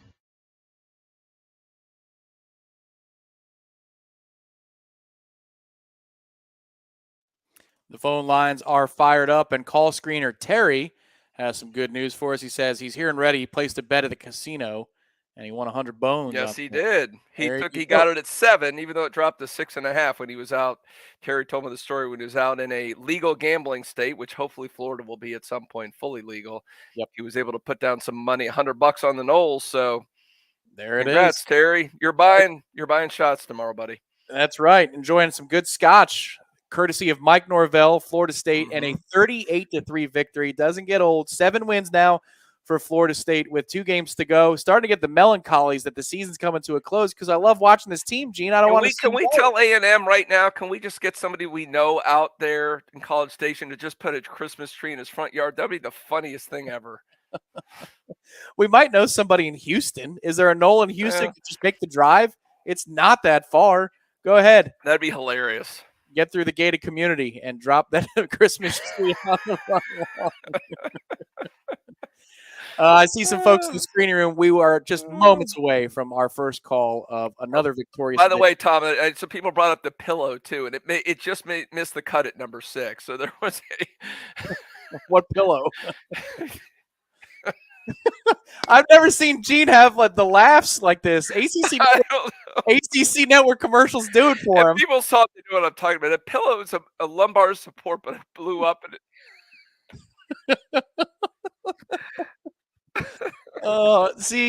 See, this is the goal. This is what we wanted from the post-game show. You know, we didn't want this 2020 pandemic I can't handle it. where Florida State gets destroyed most games that year. You know, last year with J State. This is what we wanted. Yes. We want this. Just to have some fun laughing at the ACC. Hopefully we're laughing all the way to the bank of a reputable conference here in the near future. But Florida State has won 70% of their football games. The offense is a nightmare to prepare for.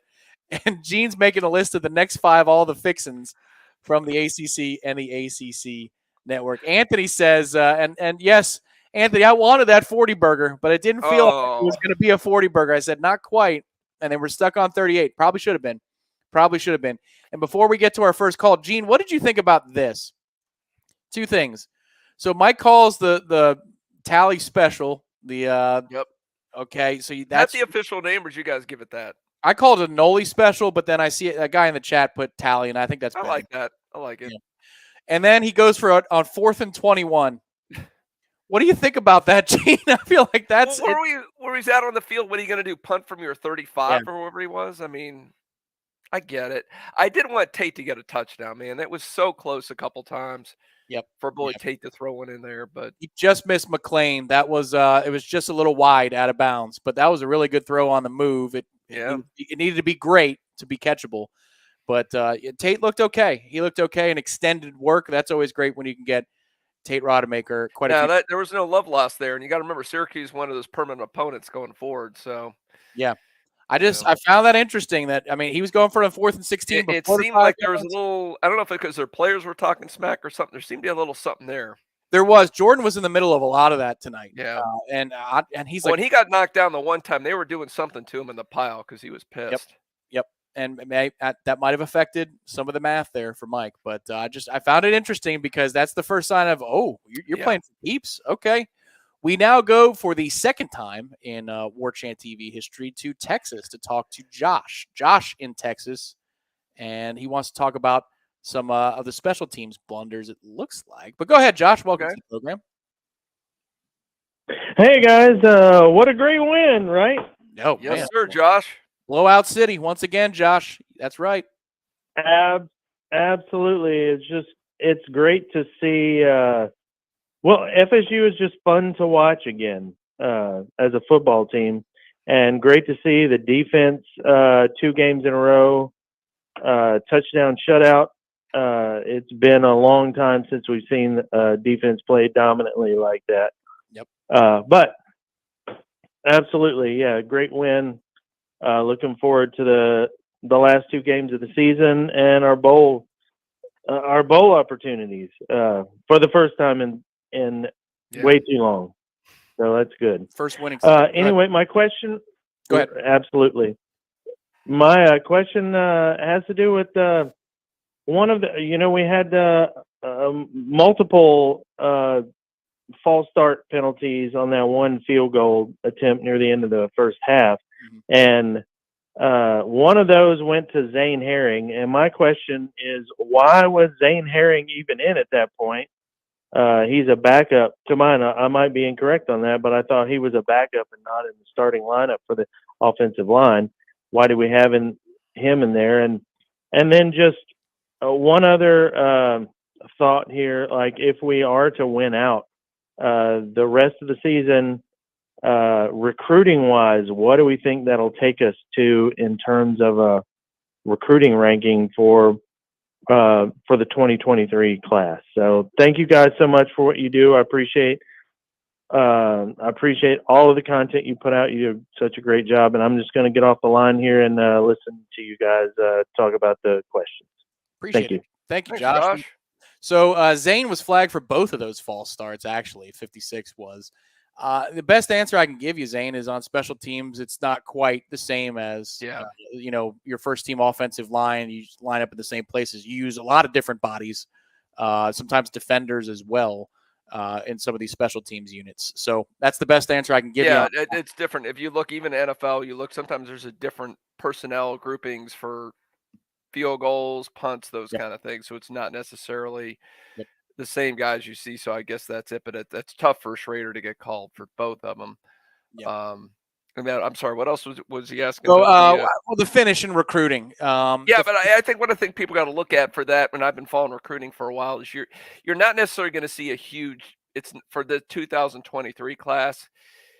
This really has a bigger effect down the road, because now you're proving to kids, okay, Mike Norvell is legit. He's got the program on the rise. It's going to have a bigger impact on 2024. It might turn 1 or 2 kids in recruiting. It's going to help you a lot in the portal. I guarantee you what's going to help in the portal, Tom.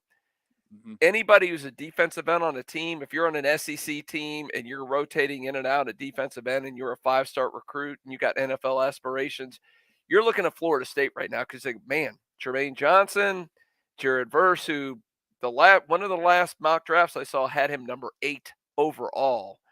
Now, I don't know if he's going to be that high, but he's going to be a first rounder.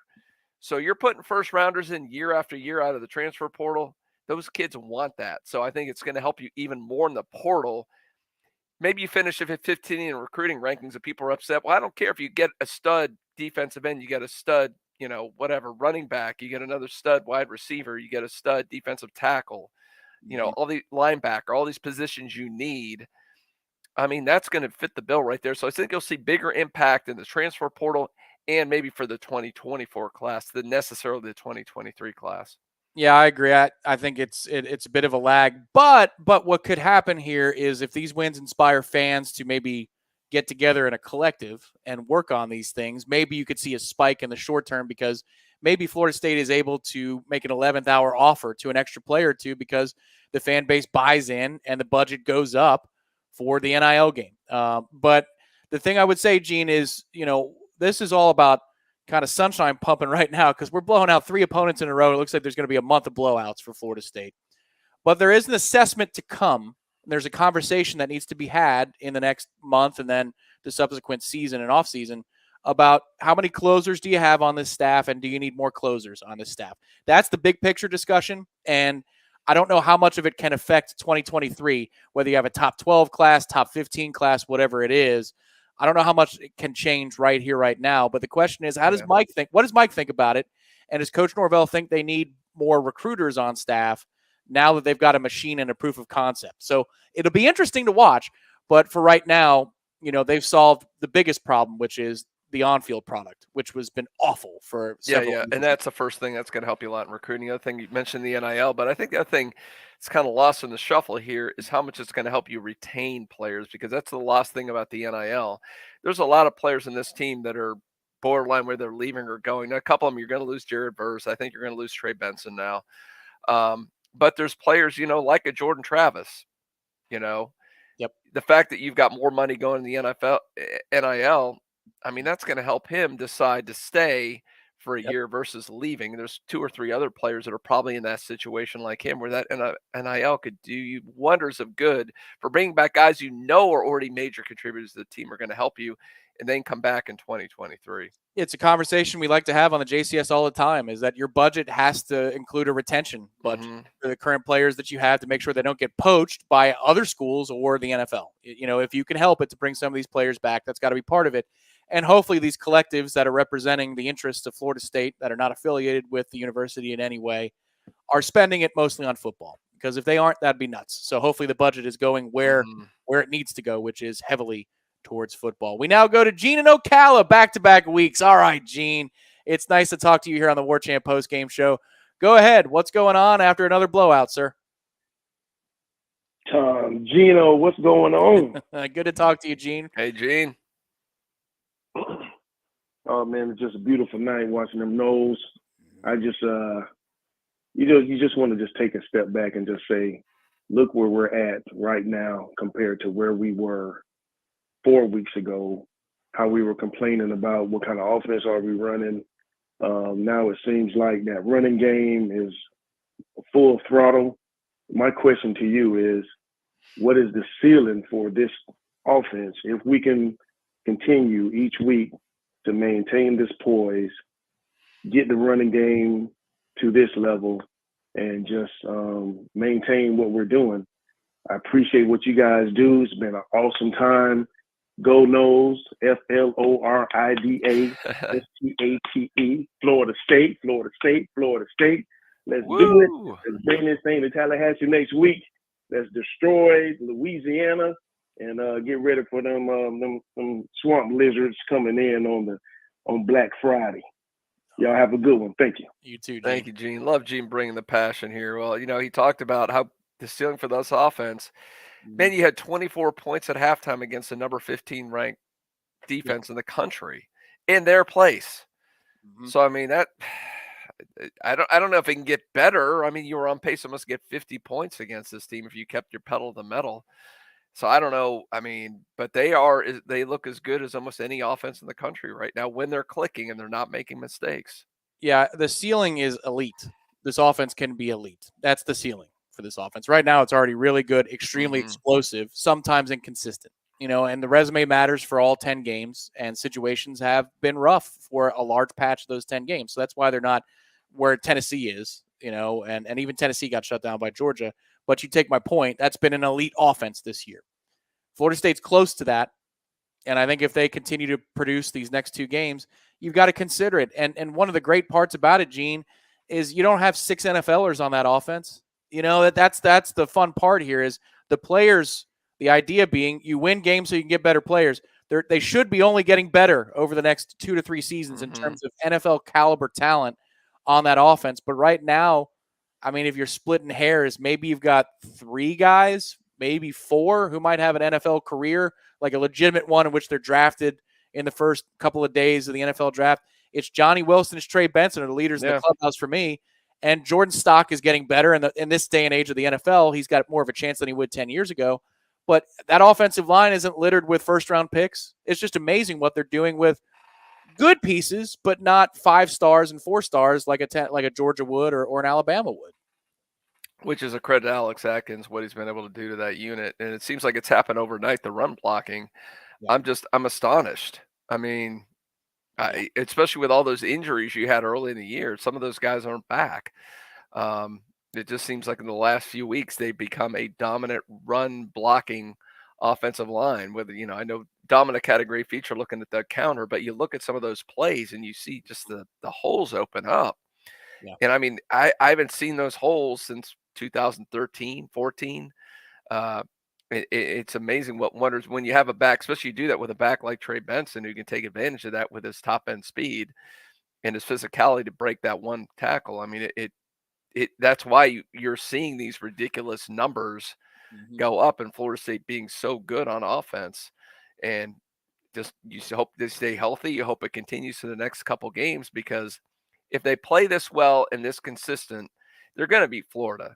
You saw that stat that brought up, which I think was a little exaggerated. I don't know if you saw the ESPN put up those whatever stats they had, the percentage to win, which I thought the percentage against Louisiana was a little low at 91. I would have put that at like 97, 98% to beat them. But I thought Florida at 72% was a little high.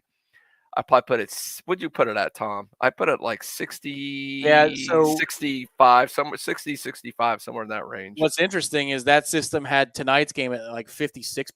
It was really low. Well, yeah, and Kirk Herbstreit picked Syracuse, and one of the buffoons on the ACC network did also. Like, come on, guys. I know they're trying to make the game interesting. I know what they're doing. They're trying to sell a product. They don't want to say, oh, it's all going to be a blowout. Don't tune in. Yep. Oh, well, I would. That makes me tune in faster. And here's hoping that they're. Yes. How could? Yes. It made number 6, Rondon. It was close. I had to get Flanagan in for one, or I couldn't do all ACC commercials. Yeah, that's true. I'd say, 60% right now, G, maybe 65. 60, yeah. The thing is, if Florida State's offense is what it's been doing and they set the pace, then all the pressure's on Florida to match. Yeah. And, I think we're more capable of making a stop than Florida is right now. That's 100% true. Especially Fabian Lovin coming back is it's been a huge. It's amazing if you do the splits. If you were go back, and we need to do a story in that, the splits without him and with him, it's night and day. Because when you can stop the other team's run, yes, it's funny how the whole world is your oyster. It all opens up when you can do that. Your defense suddenly is dominating people.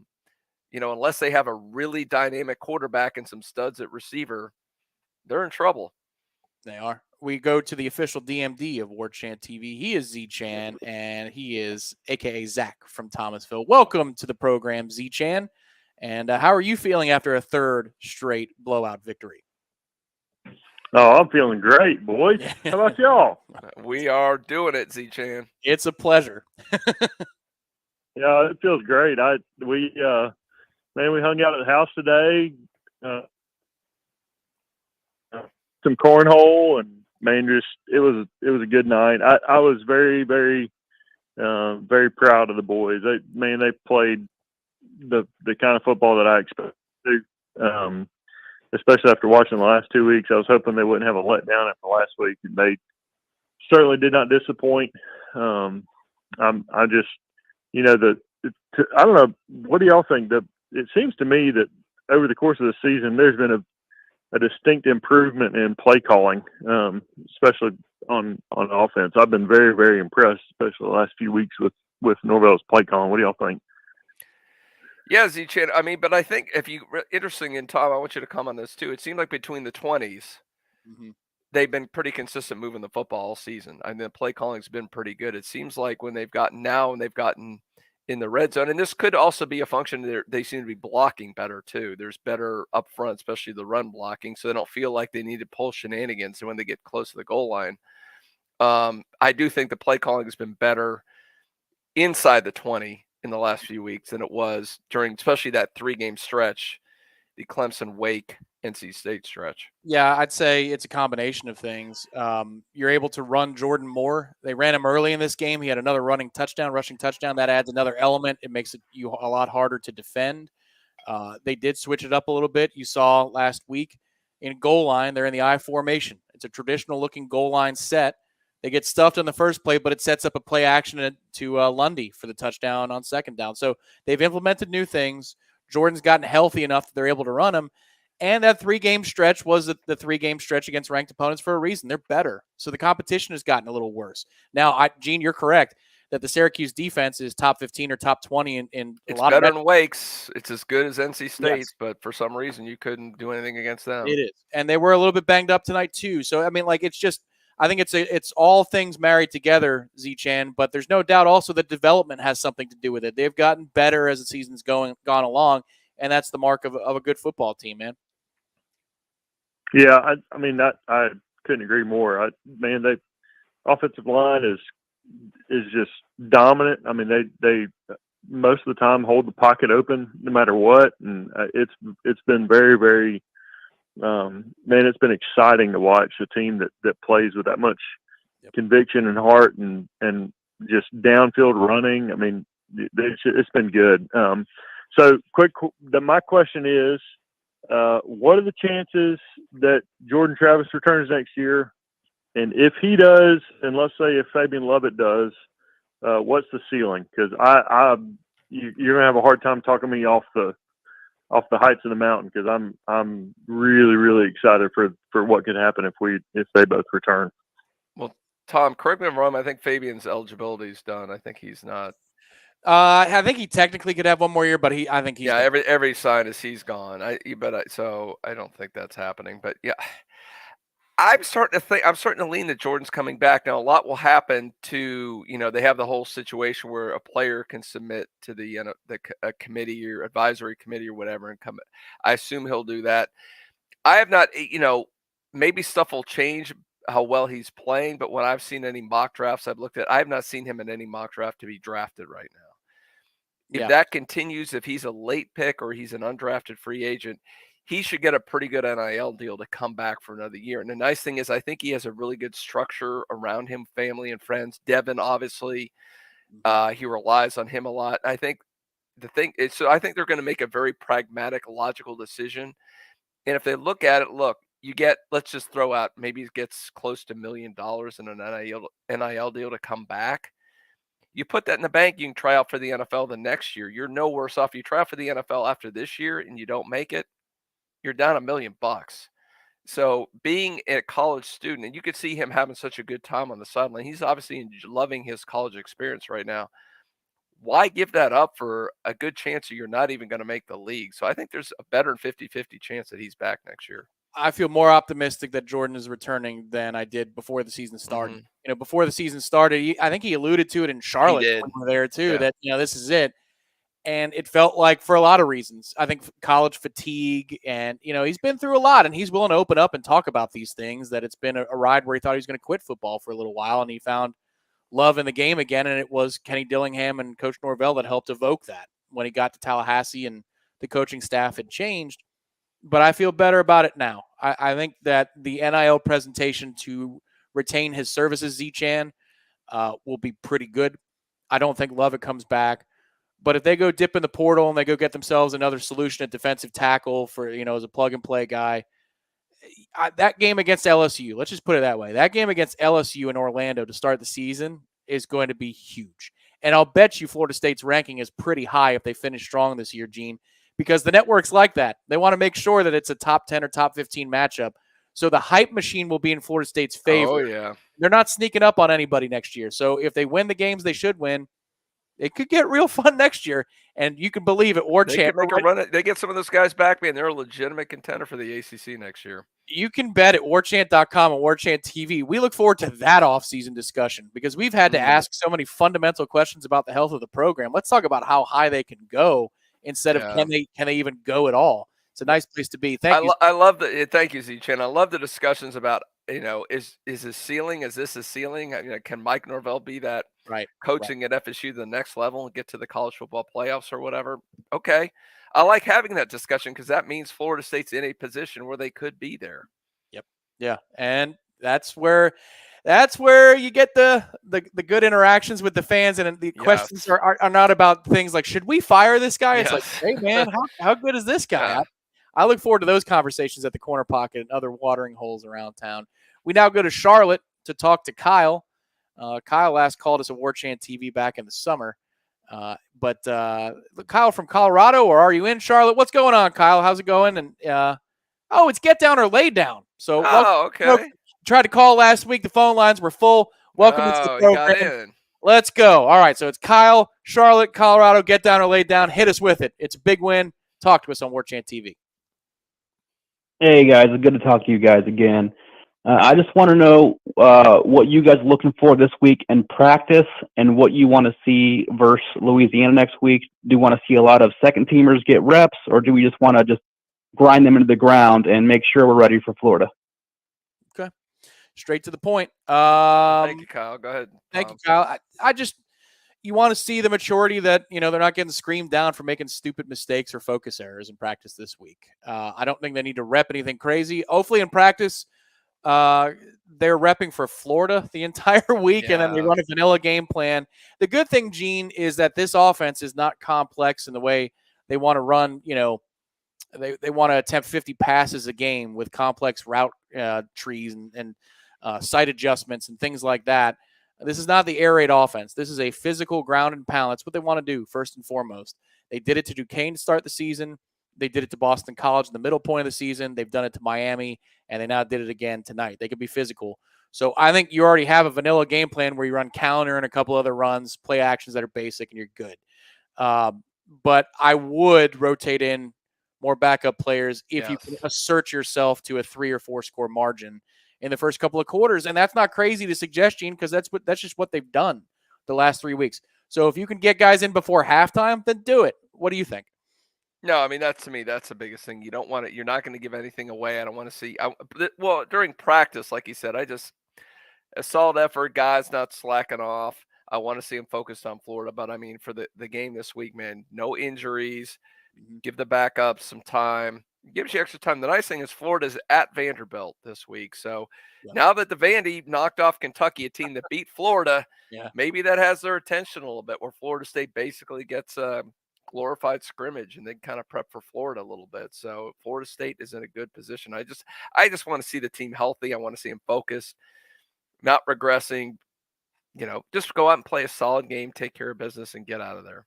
Yep, 100%. And love that noon kickoff, too, because short week. Every hour you can go into recovery matters. Gives you extra time. Florida's got a game I don't know if it's a night game or not, but it's at Vandy. They got to travel. Yeah. Yep. So that helps you also. Again, with the short week, that matters. And I think that's why you want backups in earlier, as early as possible, because, again, every play counts when you're 6 days apart. There's no advantage or disadvantage there. Both teams play on Saturday, but just a short week sucks. So make sure that you get your guys in, get them out, be professional about it next week. We now go to Pillar Eric, who I wonder if he's still at the CP right now, but Eric Angel is on the program, and he was taking in the game at our good friends Corner Pocket Bar and Grill on the Parkway. What's going on, Eric? It's another blowout. Glad to talk to you this week. Hey, Tom, gee, yeah, it's a blowout, baby. What's going on? Hey, Eric, we missed you last week. We want to hear you after the Miami game. You almost had your prediction right. Hey, Gene, I appreciate it, brother, but I passed out in my own apartment when it was 31-3, brother. Understandable. Yeah, but what a fantastic victory. But I tell you what, man, can we borrow like a third of Mattress Matt, who betted the World Series on the Astros, to get the fuck out of this conference? Because these fucking ACC refs, they fucking suck. God damn, they fucking suck. Jesus Christ, man. But yeah, oh my God, we're gonna blow out Florida, man. We're gonna blow out Florida. It's gonna be 45-17. Oh, Eric, yes, 45 to fucking 17. I would say you're wrong, but you called Miami. You called the blowout, and you got that right. So I'm not going to scoff at that, Eric. You're right. Eric, you know what? He got the quick boot because he set a new Warchant post-game show record for F-bombs, and he did before. Did he break his other record? I don't know. He had about 4 or 5 before. He got a GD, 5 F-bombs, and a call for a blowout over Florida. We love you. Call back next week. But we love you, Eric. I got to put you in the penalty box for that one. Tom, aren't you glad we're not the old days of the FCC? I mean, that would be a problem. That's right. I was asked if could we run this on the air? I'm like, no, somebody's gonna drop an F-bomb. You don't want to. So we can't pull that out as a Warchant extra, like a short, a Warchant F-bomb short. Yeah, that's Ben. Get your beeps ready. That because it's funnier with the beeps, like watching the Osborne show way back, the Ozzy show way back in the day. But he was talking about Mattress Matt, the guy who makes all those bets on the Ash. He's in Houston. Okay. Yeah, I didn't know what that reference was, but he's complaining about the officials. They blew 1, maybe 2 calls the whole game. We'll take that in the ACC compared to what Flanagan's done to us in the past. Yeah, I thought tonight it was a nothing burger. Talked about the 40 burger last week. Tonight we're okay. The safety, that you got screwed out of a safety. Other than that, the holding calls went largely against the Qs, which I found really interesting, and it was refreshing. A lot of them. I don't think I've ever seen a team called for that many holds. Yeah, and they were doing it. State. That's that. They were, but they're not usually called. That's correct. I'm still convinced part of this is they're not in the triangle. It's a different mentality. If that was against Wake or NC State, you're not getting those calls. Yep. Yeah, 100%, Gene. It matters when it's Tobacco Road. It changes the equation. We go to San Francisco, a little West Coast note. We're talking to Jay in San Francisco. Welcome to the program, Jay. Go ahead with your thoughts. Hey guys, thanks so much for taking my call. First, I just want to thank you all.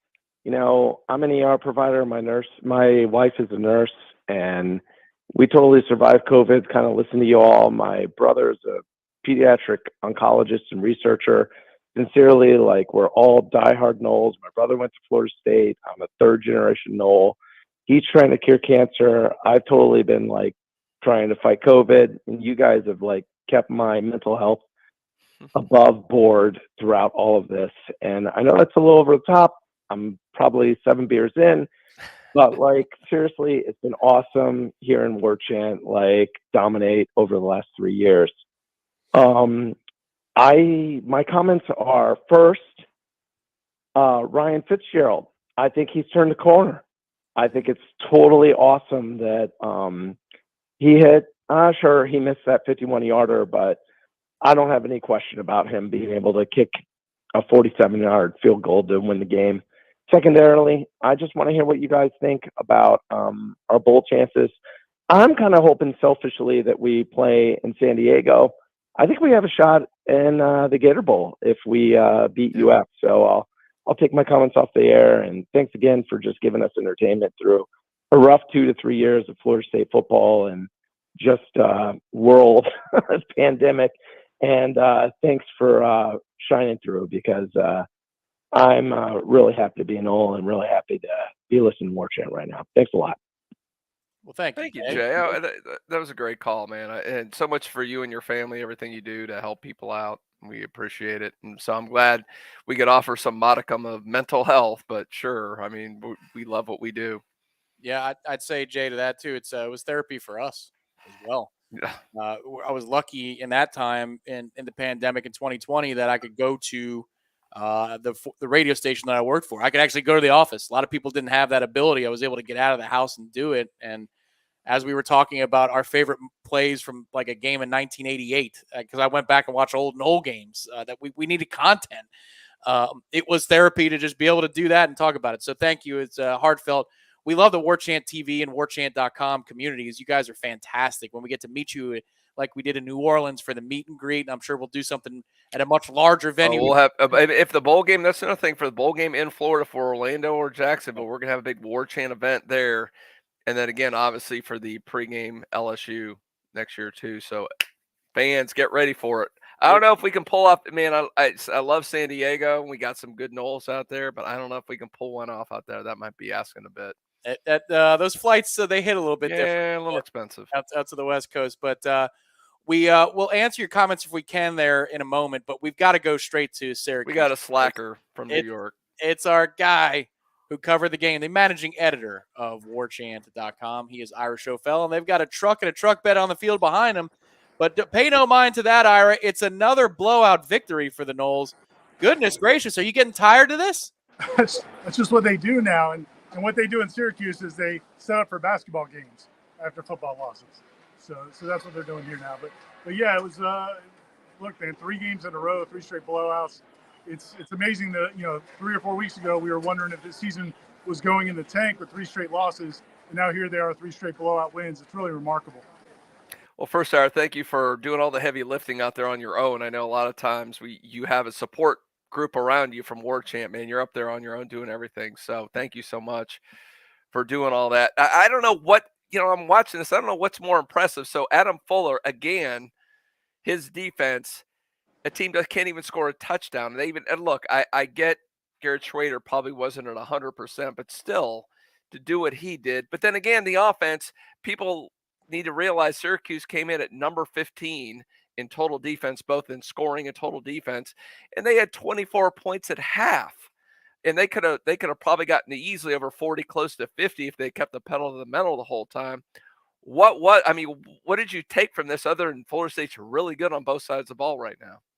Yeah, Mike Norvell was quick to point out the fact that Syracuse is number 15 in defense. Yeah.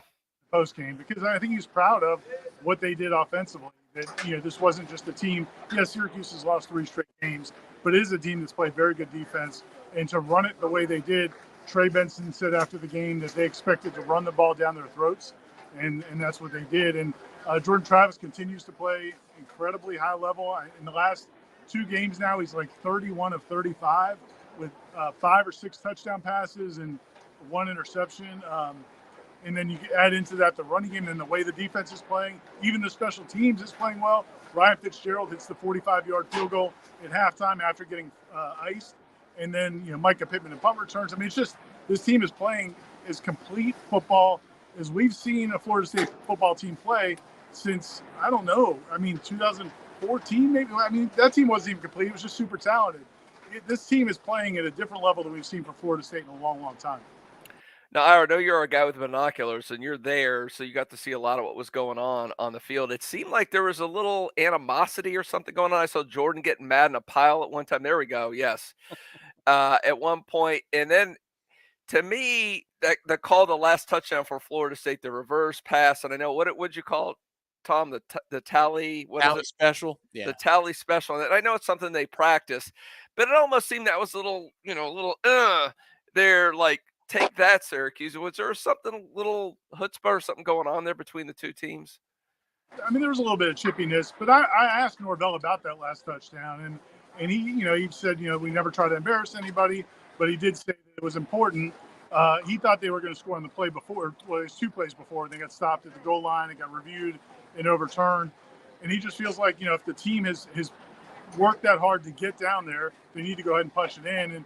And then he said, like, later in the game, it's just a tough situation sometimes where it's, 4th and long. If you kick a field goal, is that piling on? If you throw the ball, is that piling on? Yeah. So, I don't know that he was doing anything to Dino Babers. I watched Mike Norvell and Dino Babers after the game, and they had a very cordial handshake and a little quick talk. I do think there was some chippiness during the game between players, but I don't think that was Norvell's mindset there. I honestly think what I was trying to get him to say, and he didn't say it, so maybe it's not true, but I think maybe he's trying to get this team to have a killer instinct to not just beat people, but put the dagger in people and dominate. And that's what I thought it was about, but he wouldn't say that's what it was about. One of our callers, Z-Chan, I think it was Z-Chan earlier, talked about, he said the last few games is the play calling better. And I think definitely between the 20s, it seems like they've always been good. It seems like they're definitely getting better inside the 20 now than they were early on. But I don't know if that's so much. It's probably some play calling. It's all the fact they're just blocking better. I mean, it's as simple as that. It looks like they're opening holes or dominating up front. I mean, they've obviously, this offense has gone to a second level that they weren't at a few weeks ago. So what are you seeing from that? Yeah, I think a lot of it's the offensive line. I think a lot of it's Jordan making better decisions down there too. I think when they kind of got in that little funk in the middle of the season, it seemed to me, just there was a lot of pressing and by a lot of different guys. And there were different guys that made mistakes in the red zone. But the opportunities were there. And I think that was one of the things Mike Norvell kept telling the team during those weeks was it's not like we can't score down there. We're stopping ourselves, whether it's penalties, whether it's poor decisions, rushing plays, not being patient with plays. And now you're seeing them kind of come into their own. I think what you're seeing right now is an offense that is really starting to believe they're as good as he has believed they were. And, that confidence is translating because right now, they're against pretty good defenses. They're playing really well in the red zone. And that's the difference between putting up a ton of yards and only scoring 31 points and putting up a ton of yards and scoring 38, 40 or more. Ira, I'll ask a question real quick, Gene, if you don't mind. Yeah. Just about the defense. There's been a lot of qualifiers that you could lay out there with Miami's quarterbacking situation. Georgia Tech had one. It's the 3rd straight opponent, actually, where there's been questions about who is going to be the starting quarterback and who's healthy. But at some point, you just have to say this defense is improving, and it's independent of whatever's going on personnel wise for opponents. They're getting better and better, aren't they? And this has to be a talking point now in this sequence. It's not just about the opponent. They are making plays consistently now on defense. There were so many examples in this game. There's a play where Bernardo Green, the receiver's open. Bernardo Green just was not going to let him catch the pass. Really fought to contest it and break it up. Akeem Dent, I thought, had a good game. The defensive front, though, I think is where it all starts. I mean, that defensive front is becoming a dominant group that we thought it might be before they started having some injuries. But now, and again, tonight was a perfect example where you see Jared Verse making a bunch of big plays, Derek McClendon, Josh Farmer, one of the backup defensive tackles, Patrick Payton still making plays. You start to see the linebackers make plays. It's just, again, I think what you've seen is they've kind of come through what they went through that middle of the season where they kind of lost maybe some confidence. And, yeah, the defense has been lights out. I thought the moment of the game, one of the moments of the game was, Jordan gets that strip sack. I think it's 14-0 at that point. And if Syracuse, or 14-3 maybe, if Syracuse, punches in a touchdown there, which is what I think we've seen a lot from FSU's defense the last several years. If the offense gives the ball up deep in their own territory, the other team's going to get a touchdown. Well, this team now doesn't do that. And they get the stop there. The offense goes back down and scores. And now they go up into halftime 24-3 as opposed to 14-10 or 17-10. And that's a huge difference. It's the mentality, I think, is a big part. This defense is really playing at a high level. Ira, they actually gained field position on there. They had the tackle for loss and the sack, so it actually helped them out. So it was kind of interesting to see where they fumbled the ball and where they ended up with the ball after that. So, yeah, you're right. We didn't see that not too long ago from the defense. So an incredible performance. So you got a lot going on. So what's going on at Warchant? I know Corey, we said earlier, he's got the easy job because he could write his column in the third quarter and be done with this thing. You actually have to work. So what do you got coming up for Warchant? Corey is working, buddy. Yeah, sure he is. Hard time. Corey's column actually he texted me his column's already done, so I've got to go edit that, get that up on the site. All the videos are up. Mike Norvell, Trey Benson, and Jared Verse talking after the game. Those are up. We'll have another story about the defense and how they played overall. I'll have my 3-2-1 column coming as well, and a lot of this should be up on the site by early tomorrow, on Sunday, and then I got to catch a flight back to Tally for another week of Florida State football. It's fun covering the team right now, guys. Noon kickoff next week, Ira, so we get it. I know the fans don't like it. We like it in the media, so at least you'll get an easy week next time. And Corey and I have to go record the wrap, even though he's still have not recorded the wrap. Look at that, man. He's still grinding. Through the miracle of modern technology, we'll do the wrap even though he's still back home. Well, thank you, Ira. Great job, buddy. Safe flight back, and we'll see you. You get rest a little bit, but not too much. This will be an easy week. Thanks, guys. Feel better, Tom. Take care, guys. Appreciate it, Ira. Thank you, man. That is Ira Schofelli, managing editor of Warchant.com. And that's right. He's hustling, Gene. He's a one-man wrecking crew. I'm the guy. Tom has to be on the other side. I feel really weird at this. That's there we go. I grabbed it. Stop that. I touched it. Ben and I touched it. There we go. Director Ben has me on the left. The guy on the left is back. You always have to be going back to our initial start. Who is the guy on the left? Who is the guy on the left? I got to get that made into a shirt, or maybe for the background here. I've got some open space. A guy on the left, a little sign. That wouldn't hurt. We now go to New York to talk to our guy, Josh. It is the 28th time he's called on Warchant TV, and they've all been for post-game shows, and they're increasingly now after big wins. So, Josh, New York, talk to us, baby. How you feeling tonight after another blowout for the Noles? So, for the win, I'm feeling great. Tom, for the how I'm feeling, let's just say this. My wife and I went out last night, and we both have food poisoning, but I could not miss the post-game call. I had to keep it. I'm very superstitious, so I had to keep it really consistent. So, but I do have a question. It seems now we're a top 15 team. Yep. I mean, that's just evident.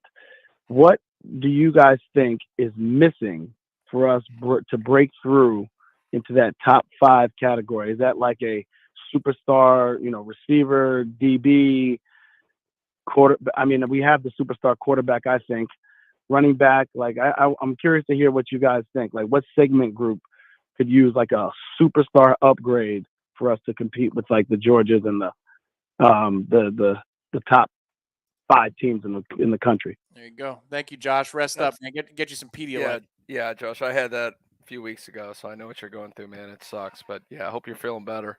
That's a really good question. I don't know about the Georgia thing, but I would say I'm not going to do it a position group because I look at that. We look at that 3-game stretch. Florida State, NC State, you should have won. It was ridiculous. I mean, I don't even know that even equates. But to win at least one, if you win one of those other, you should beat NC State. You win those other 2 games, okay, you're looking at potentially an 11-win season. Then you're an elite. You're in the playoffs. So to me, when I look at those games, it's not a position group per se. It is depth. It is a quality depth because why you didn't win those games to me is depth. We talked about Fabian Lovett being out. We talked about Robert Cooper, and I had a good source that told me that Robert Cooper during that stretch was not even 50%. A lot of guys wouldn't have even played. Yes. So your top 2 defensive tackles were effectively out of that game. And you have a bunch of young guys. I think I'm really excited about the future of that position going forward. We're seeing some of the young guys step up, but they were not ready to play the elite teams at that point. That's the difference between the Georgias, the Alabamas, the Tennessees. They have a guy go out, they fill in another guy there.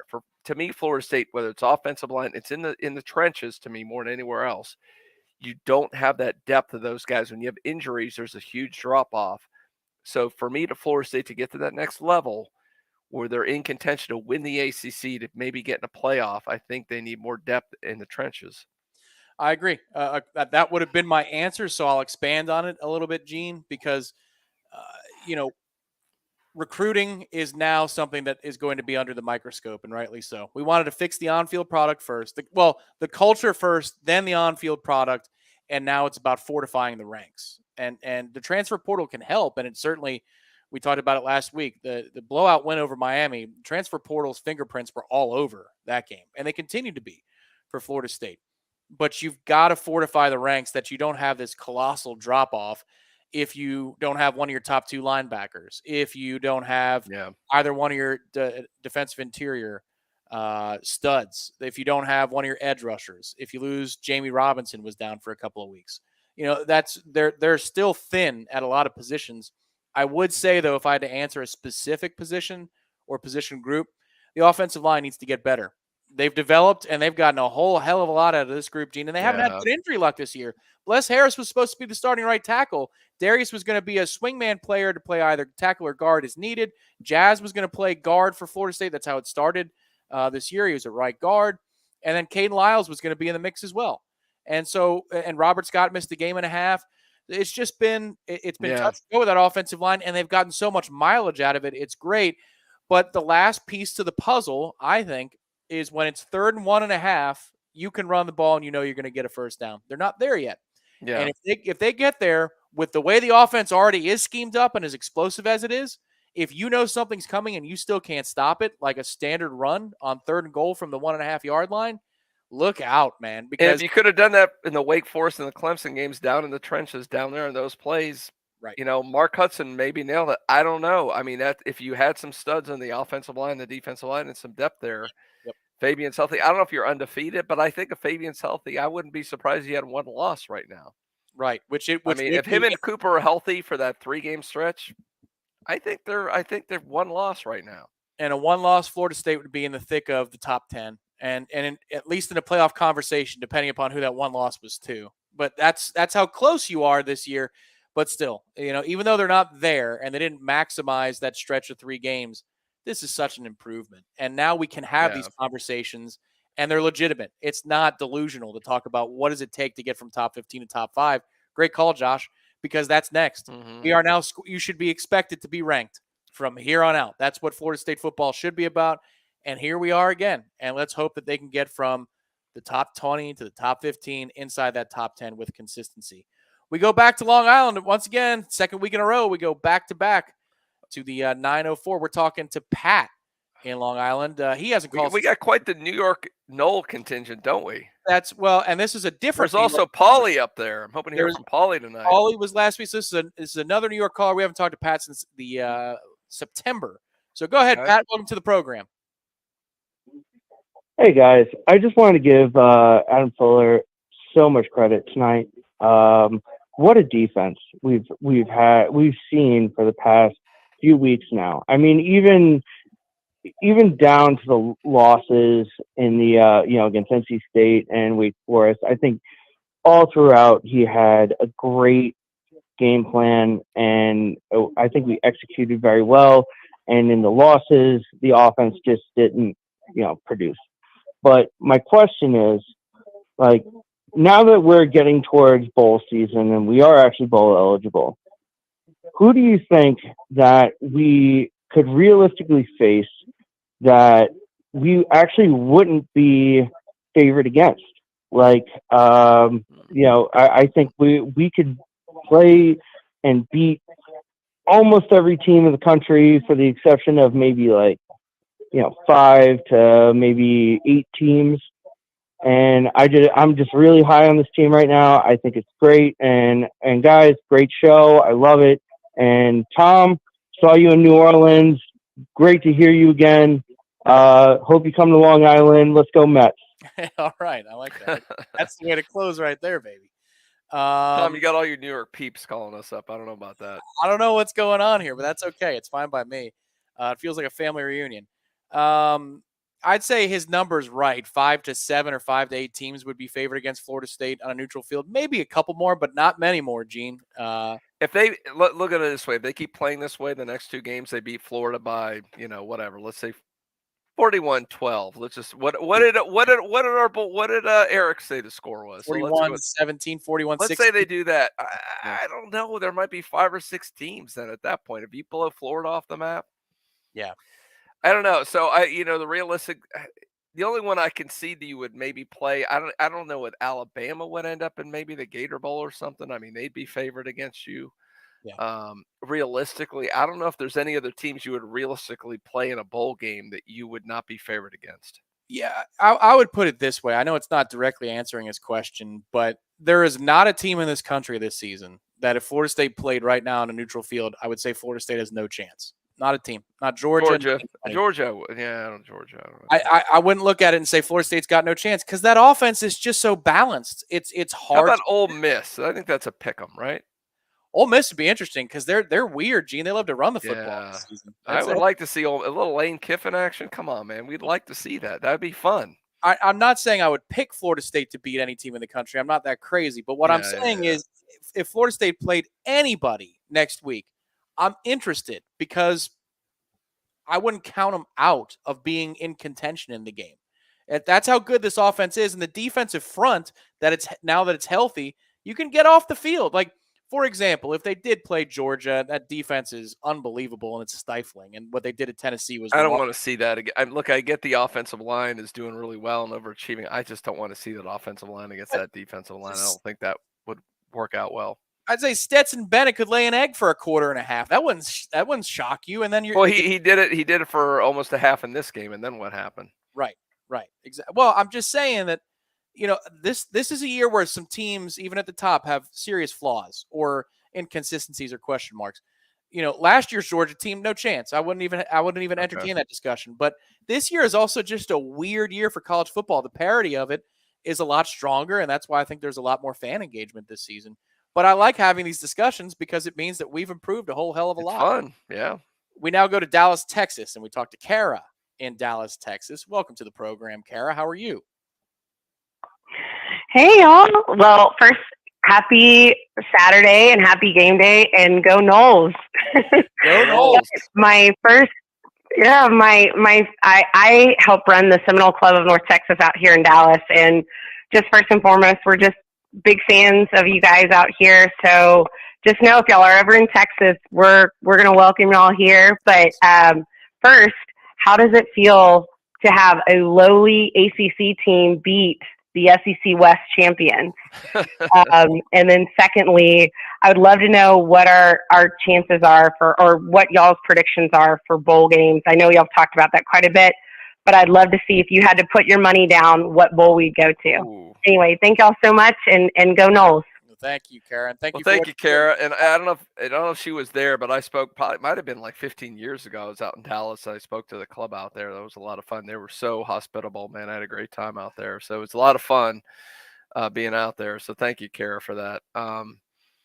Yeah, I don't know, Tom. I mean, they're putting us on the spot. So much to me goes down to that last game against Florida because I think that opens up the world of possibilities when you get 9 wins. And you knock Florida down because I think that's when it opens up the Gator Bowl and some other bigger type bowls for Florida State. And there's also I never saw who won between Wake and North Carolina. I never saw the final on that. Good question. You guys know, maybe our chat can help us out there. But importantly, NC State lost today, Gene. Yes, I saw that, which is good for FSU too. Moves FSU up the pecking order. Correct. And trust me, we were supposed to do a video. We'll do it this week on FSU's bowl possibilities. We're going to do that every week. We're going to have a breakdown of the bowl possibilities and let you know. We meant to do this. He said North Carolina won by 2. Okay, darn it. Okay. So my fear is Clemson is relegated now. Clemson relegated. They're not in the playoffs. They're down in the Orange Bowl. So North Carolina's get the second priority at this point, it looks like. And I don't know, is that the Gator Bowl? I don't know what that is. I don't know. And would they do a little bit of shuffle? I get there's prestige and, with the pecking order of how it goes, but they would be a fit for the Duke's Mayo Bowl in Charlotte, right? I mean, wouldn't that be a more natural fit? But that's a lesser bowl, so I don't know how that all works out. I know, trust me, I know the folks in the Gator Bowl committee. I know they want Florida State desperately because they know the fans are excited. They saw what happened in New Orleans. The FSU fans are going to fill that place up. They want FSU desperately, but there are limitations on who they can and can't take. If North Carolina ends up with 1 loss or whatever, or 2 losses, let's say they go to the ACC championship game and they lose to Clemson with 2 losses. I don't know, FSU a 3-loss team. Are they allowed to take FSU, the rankings? See, that's one of the things we want to do in our breakdown we'll do this week to discuss the possibilities and what's going on there. If I had to pick, I don't know, right now I'd say Orlando Cheez-It Bowl, but I don't know. I mean, we don't know enough what's going to happen with this. I'm not familiar enough with the parameters of what the bowls can. If the Gator Bowl can take Florida State, they want Florida State. Yeah, I just wonder if there'll be some horse trading between the bowl committees if they can do that too. That's another factor. Yeah, you're right. There's a local gate, an opportunity to sell a hell of a lot more tickets. They can tell the Duke Mayo Bowl, look, we'll pay you $1 million, take North Carolina, but we want Florida State because then they're going to sell it out. So that's a good point, Tom. They could do that too. So I don't think they leave the state of Florida. That's my prediction. But I know that's not. I can't put money down on a singular bowl. There's so much to be sorted out. But NC State losing today to Boston College helps Florida State move up the ladder. So just keep on winning, and we'll see what happens. We now go to Atlanta to talk to Jordan in Atlanta. Jordan, welcome to the program. You are on with Gene and Tom on the Warchant GameDay post-game call-in show. Go ahead. Go Noles! Let's go! All right. Yes! Bring it. You're awesome. Let's do it. Yeah. So a couple things. I have a couple thoughts. Noles are awesome. You guys are awesome. I think we're on the path, right? So we're on the war path, right? Mm-hmm. So what's the timeline for a championship? Like, when are we going to get there? When are we arriving? Is it next year? Is it 3 years? Is it 5 years? Like, what's the timeline before we can expect to be like competing for a championship? And then how do we get there? Is it recruiting? Is it the transfer portal? Like, what's the path to get us to victory? Right. All right. And then I sent a couple of texts to a couple of friends. So like, is our defense legit? Or is it like the offenses we've been playing are not good, right? Like, what's the truth there? Mm-hmm. Okay. Thank you, Jordan. I love the enthusiasm. I love the optimism. Like, when are we getting a championship? That's what I mean. I love it, Tom. Can you imagine a year? Let's rewind back a year ago. When we're doing this show, losing to Jacksonville State. Did any of us ever think a year later, we'd be talking about, whoa, could they go to a championship next year? It's unbelievable that's happening. And I love the call and I love the enthusiasm. Look, I think next year the first goal is ACC championship. I think Florida State is close if they get a lot of good players back, do well in the portal. I think that's a legitimate shot next year because Clemson's on the decline. I think they got a shot to maybe do it next year. I don't know. It's a bigger question to talk about to get to that next level to compete with the Georgias, the Alabamas, those major SEC teams. I don't know with the state of the NIL and the revenue disparity between the SEC, ACC, if it's legitimately possible for a team like Florida State, given the current parameters of the college football landscape, to compete with those teams. I don't know right now if they can do that, but they can win the ACC, absolutely. Yeah, I think if they get the right players back next year and Jordan Travis is at the center of that discussion as a realistic player to return, I think they can be in the playoff conversation next year. But the playoff conversation, the 18 playoff, yes. But right. I mean, being in the playoffs, but legitimately beating a couple SEC teams back to back, that's a different animal. We saw Michigan made the playoffs last year. How'd that work out for them? Right. Or Washington, or the year Urban Meyer got shut out by Dabo, or Michigan State. I mean, there's been examples galore of that fourth team just getting destroyed. Can they make the playoffs next year? Yeah, I think they could, but it doesn't mean much. I think if the right guys come back next year, this offense could be so scary and explosive that you could compete with anybody on your schedule and most teams in the country. What's holding them back? We answered that a little bit earlier, and I think it's more of the same, right, Gene? It's about the depth. It's recruiting, depth, especially in the trenches, and it's recruiting. It's not the transfer portal. The transfer portal can help. Don't get me wrong. But we need to have that conversation, Tom. This is a whole new. I had a good lunch with a buddy of mine, and we talked about kind of revamping our thought processes of recruiting being the end all be all. But is it really anymore? Can a team like Florida State get to an elite level through the portal and just being good in recruiting, but not elite, but you're able to bring in so much talent? And I'll say one thing about Mike Norvell. They can scout. You talk about recruits, talk about transfer portal. They've hit at a really high rate. If you keep hitting at this high rate and you keep putting guys in the league through the portal, this is going to build on itself. We don't know. This is completely new landscape because we've never seen this in college football before. Maybe Florida State can get elite through the portal. We don't know. It's possible, but because we haven't seen it before. Oh, it's a huge part of it, and I'm not trying to poo-poo the transfer portal. The thing I'd say, though, is you don't know year to year what's going to be available and how many of each type of player is available. And if the NIL situation is not as ideal as some of these other competing institutions and there's only one really good offensive tackle that's out there, then you're going to get outbid in some of these circumstances. Yeah. Whereas I think it's a more reliable thing to go create relationships in the high school ranks because you know what the prospect pool is years in advance, you know what's coming down the pike. The transfer portal can be kind of a shaky deal if there aren't enough dudes that are out there for you to go get. But if there are guys available, every dude is out there to get, Tom. That's the thing. You got to revamp the thought process. The paradigm has shifted. Yeah. Every dude can be had at any school except for maybe the starting left tackle at Georgia or whatever. I mean, there's certain limitations, but there's a lot of really good players out there. There are verses out there all over the place. And if you're proven you're the school to go to, I mean, I remember Kansas State being the JUCO destination for years, and they were a really good team for years, but because they were the best team getting JUCO players to come in. Florida State could be the transfer portal destination for every elite player. And to answer the other part of the question, which is how long, I'd say 3 years. I think next year they can inflate with the returning talent that they do have up to being a contender, but I think they need about 3 more cycles to develop that depth. To have a chance to develop the depth. But that doesn't mean that they can't compete for a college football playoff berth if they get the right guys back as soon as next year. So we agree on that? Okay. Yep. I like consensus. But I'm looking at ACC, though, right now. I want next year, you get the right guys back, you do well in the portal, Jordan comes back, you're making a run at the ACC. You're going to take that thing down next year. Our final caller of the evening is from Miami, a place where Florida State was all smiles last week. In fact, anybody who was left in the building was probably wearing garnet and gold last week. So it's Les in Miami. Les, welcome to the program, and go ahead after another blowout victory for the Seminoles.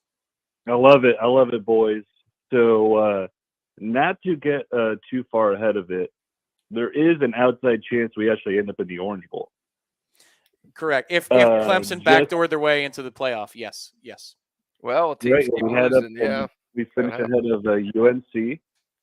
We could definitely be down here in Miami for that, which would be great. Probably against Alabama or Penn State. Oh my goodness, Les, man, you're getting everybody excited. And I know Les, I know Les, good to hear from you, buddy. And Les knows, trust me, Les is in the loop when it comes to this stuff. So you're right, there is a scenario where that could happen. That would be glorious. I would love it. Place would be sold out. Hope to see you guys down here. Oh, well, I'll be there, Les. If that happens, man, we'll be there with bells on. We appreciate the call from Les. Don't be a stranger and call on back next time. We like people who are in the loop just as much as we like anybody who comes to Warchant TV and hangs out for 5 hours and 45 minutes. Woo! Nearly 900 of you who are out there. Please do us one small favor. It takes less than a second. Just take that mouse, drag it down, hit the like button. It helps us find more FSU fans like Les or like Josh in New York or like our friends out in San Francisco and Seattle. And I mean, we're worldwide at Warchant. Gene, we had somebody from Sweden who was hanging out with us for the watch along today. They were watching the game on a pirated feed on YouTube, they said. So we are literally worldwide on We're Warchant. all for the pirated feeds, man. This nonsense. Tom, I need some help for some people out there. I need a pirated feed for next week. Because, I mean, the Bally Sports, RSN, whatever the hell that is, I don't have access to that. I don't know how I'm going to watch the game because I can't stay the whole time at the game. I've got to get back for this show. So I need some help. So let me know what the pirated feed is for next week. I know the watch along doesn't work if you can't watch it. So I think I'm going to do a 7-day trial of Bally Sports Plus. And can I get that on Roku or whatever? Can I find that? I think so. Yeah, that's going to be the play for me. The old RSN, which is, I believe, that spells Miami these days because they're always on the RSN networks. It's our turn because we're playing a non-Power 5 institution. It's a noon kick, which means, just a promo way ahead, next Saturday, 10 a.m. from Hotel Indigo. It'll be a 10 a.m. pregame show, 1 hour pregame show. That's what we do for nooners. They're going to have the Bloody Mary and mimosa specials. Mimosas, baby. I may have to get out there for some mimosas this time. Gene, I have to say there were probably about 45 to 50 people. I'm surprised. I mean, that's great. There was such a good turnout.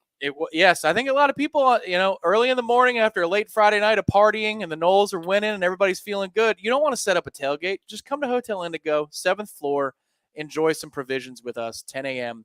Ahead of the watch-along and the post-game show, which will begin in earnest at noon. Director Matthew in the house. Did I miss the Jimbo press conference breakdown? Oh, my goodness. That would be Irish O'Fell's favorite video of all time if he could just handle Jimbo press conference breakdown. Well, let's not forget, there were a few. I'm glad Ben put that up. There were a few, including I saw a veteran put up a super chat as well earlier. I'll make sure we get through all these fine people that gave super chat donations. Yeah, Island Chief, thank you very much. Tonight, the over on season victories paid. Thanks, Noles. I agree, Island Chief. Thank you, Noles. That was a good night in this household as well. Benjamin, thank you so much, man. We appreciate it. Thanks for being a part of Warchant TV's community, and thank you for the love there. Florida man in Texas, always, man. Love being around all the shows that we do. For home games, is there a reason the band is in the student section instead of their historic position in the south end zone? That's a recent change, Florida man in Texas. I'm sure it's a logistic thing that just made it simpler, but I don't know what that reason is. Gene, do you have any idea? Yeah, no, I don't know. I know the Champions Club's over there. I don't know if that was something to do with them being on that side or not, or maybe we'll ask around, see if we can figure that out. Maybe future expansion of luxury seating over there. I don't know. Maybe that's what they want to do.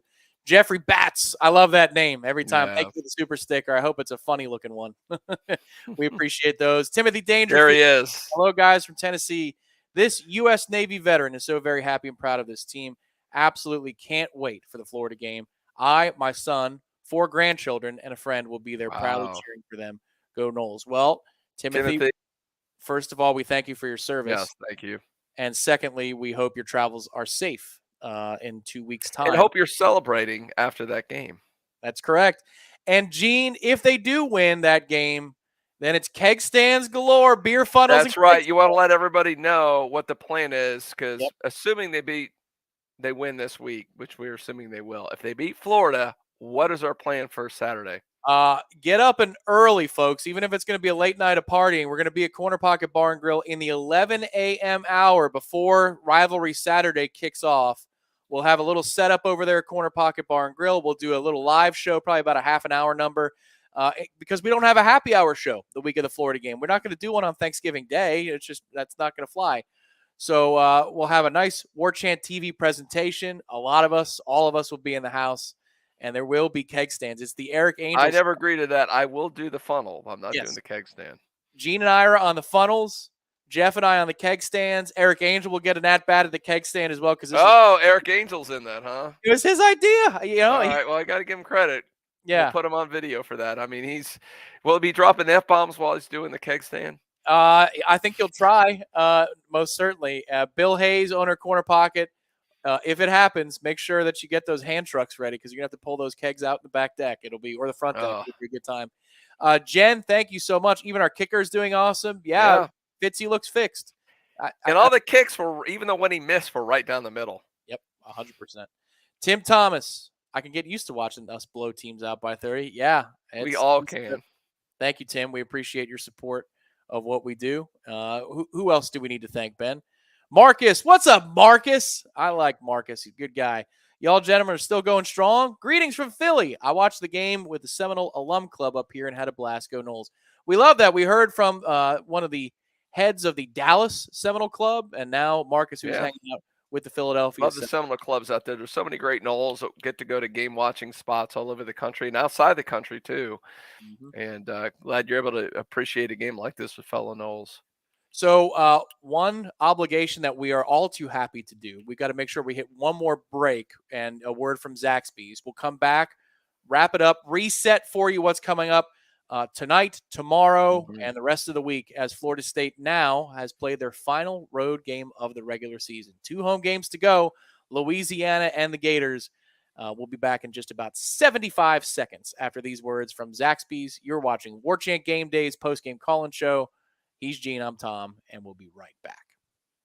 Something big, something huge is taking over the world of chicken sandwiches.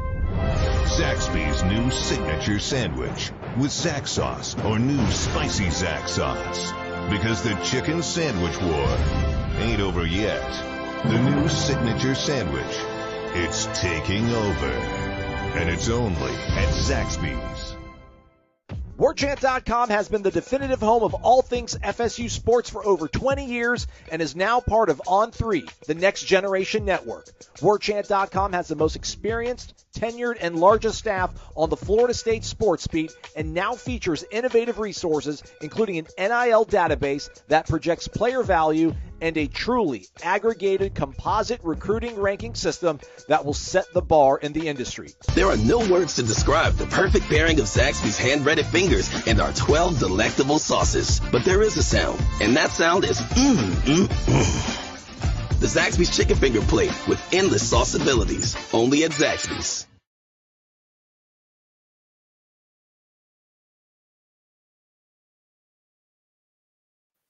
$38-3 is your final. Florida State is 7-3 with 2 home games to go.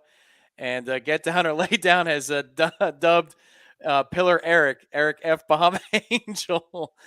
We've had a lot of laughs on this postgame show. Gene has looked at all the fixins from an ACC network broadcast and just being in this conference. We had Eric's call, which was an epic one.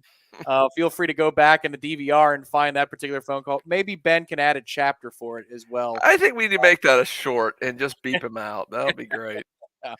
That was an all-timer, and we're glad Eric is kicking because he deserved a victory lap last week. You're not worried about him against Miami. I was like, man, of all the games, when he called out, he was the first one to call the blowout.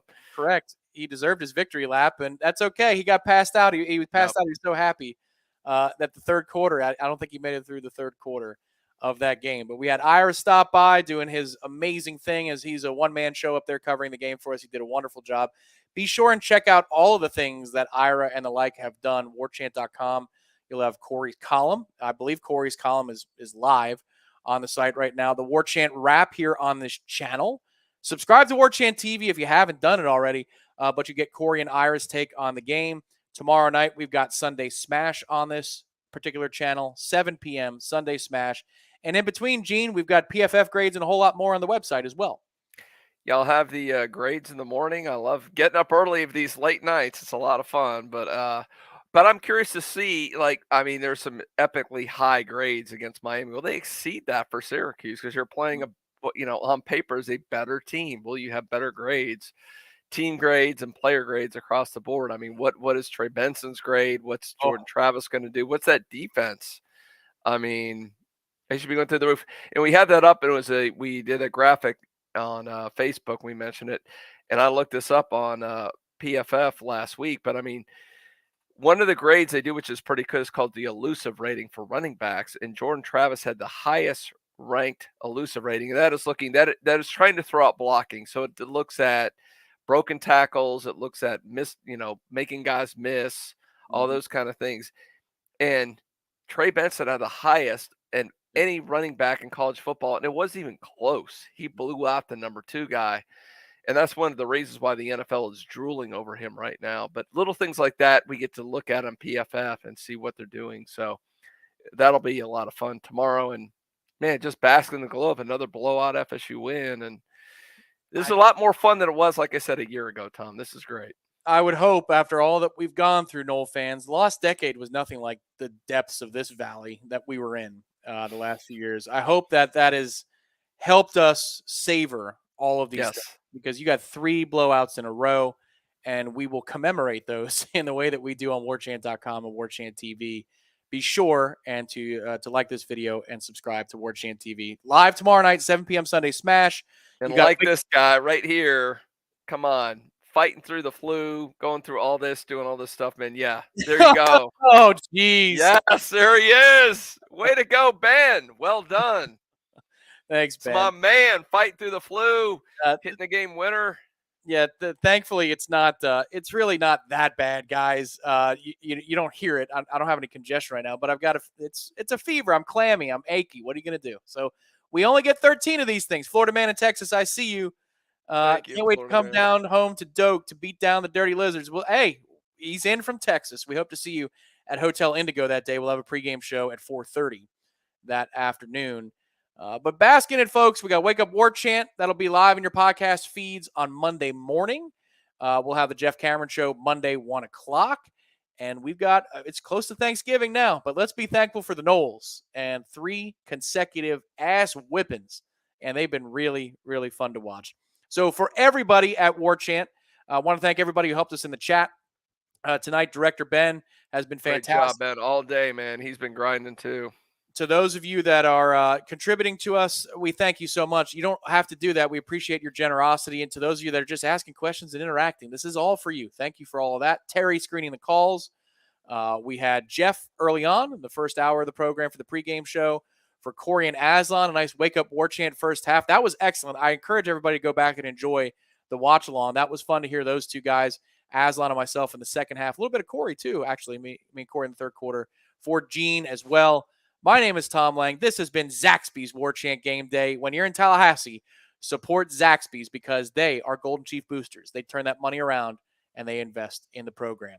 We will talk to you all on Warchant TV tomorrow night with the Sunday Smash, and we will be here around, what do you think, Gene, 3:30 next Saturday for the next Warchant postgame call-in show. So it's been a big time. Happy Veterans Day weekend to everybody out there. Thank you all for your service. He's Gene, I'm Tom, and we will talk to you on Warchant TV next time, 7-3, baby. Have a good night.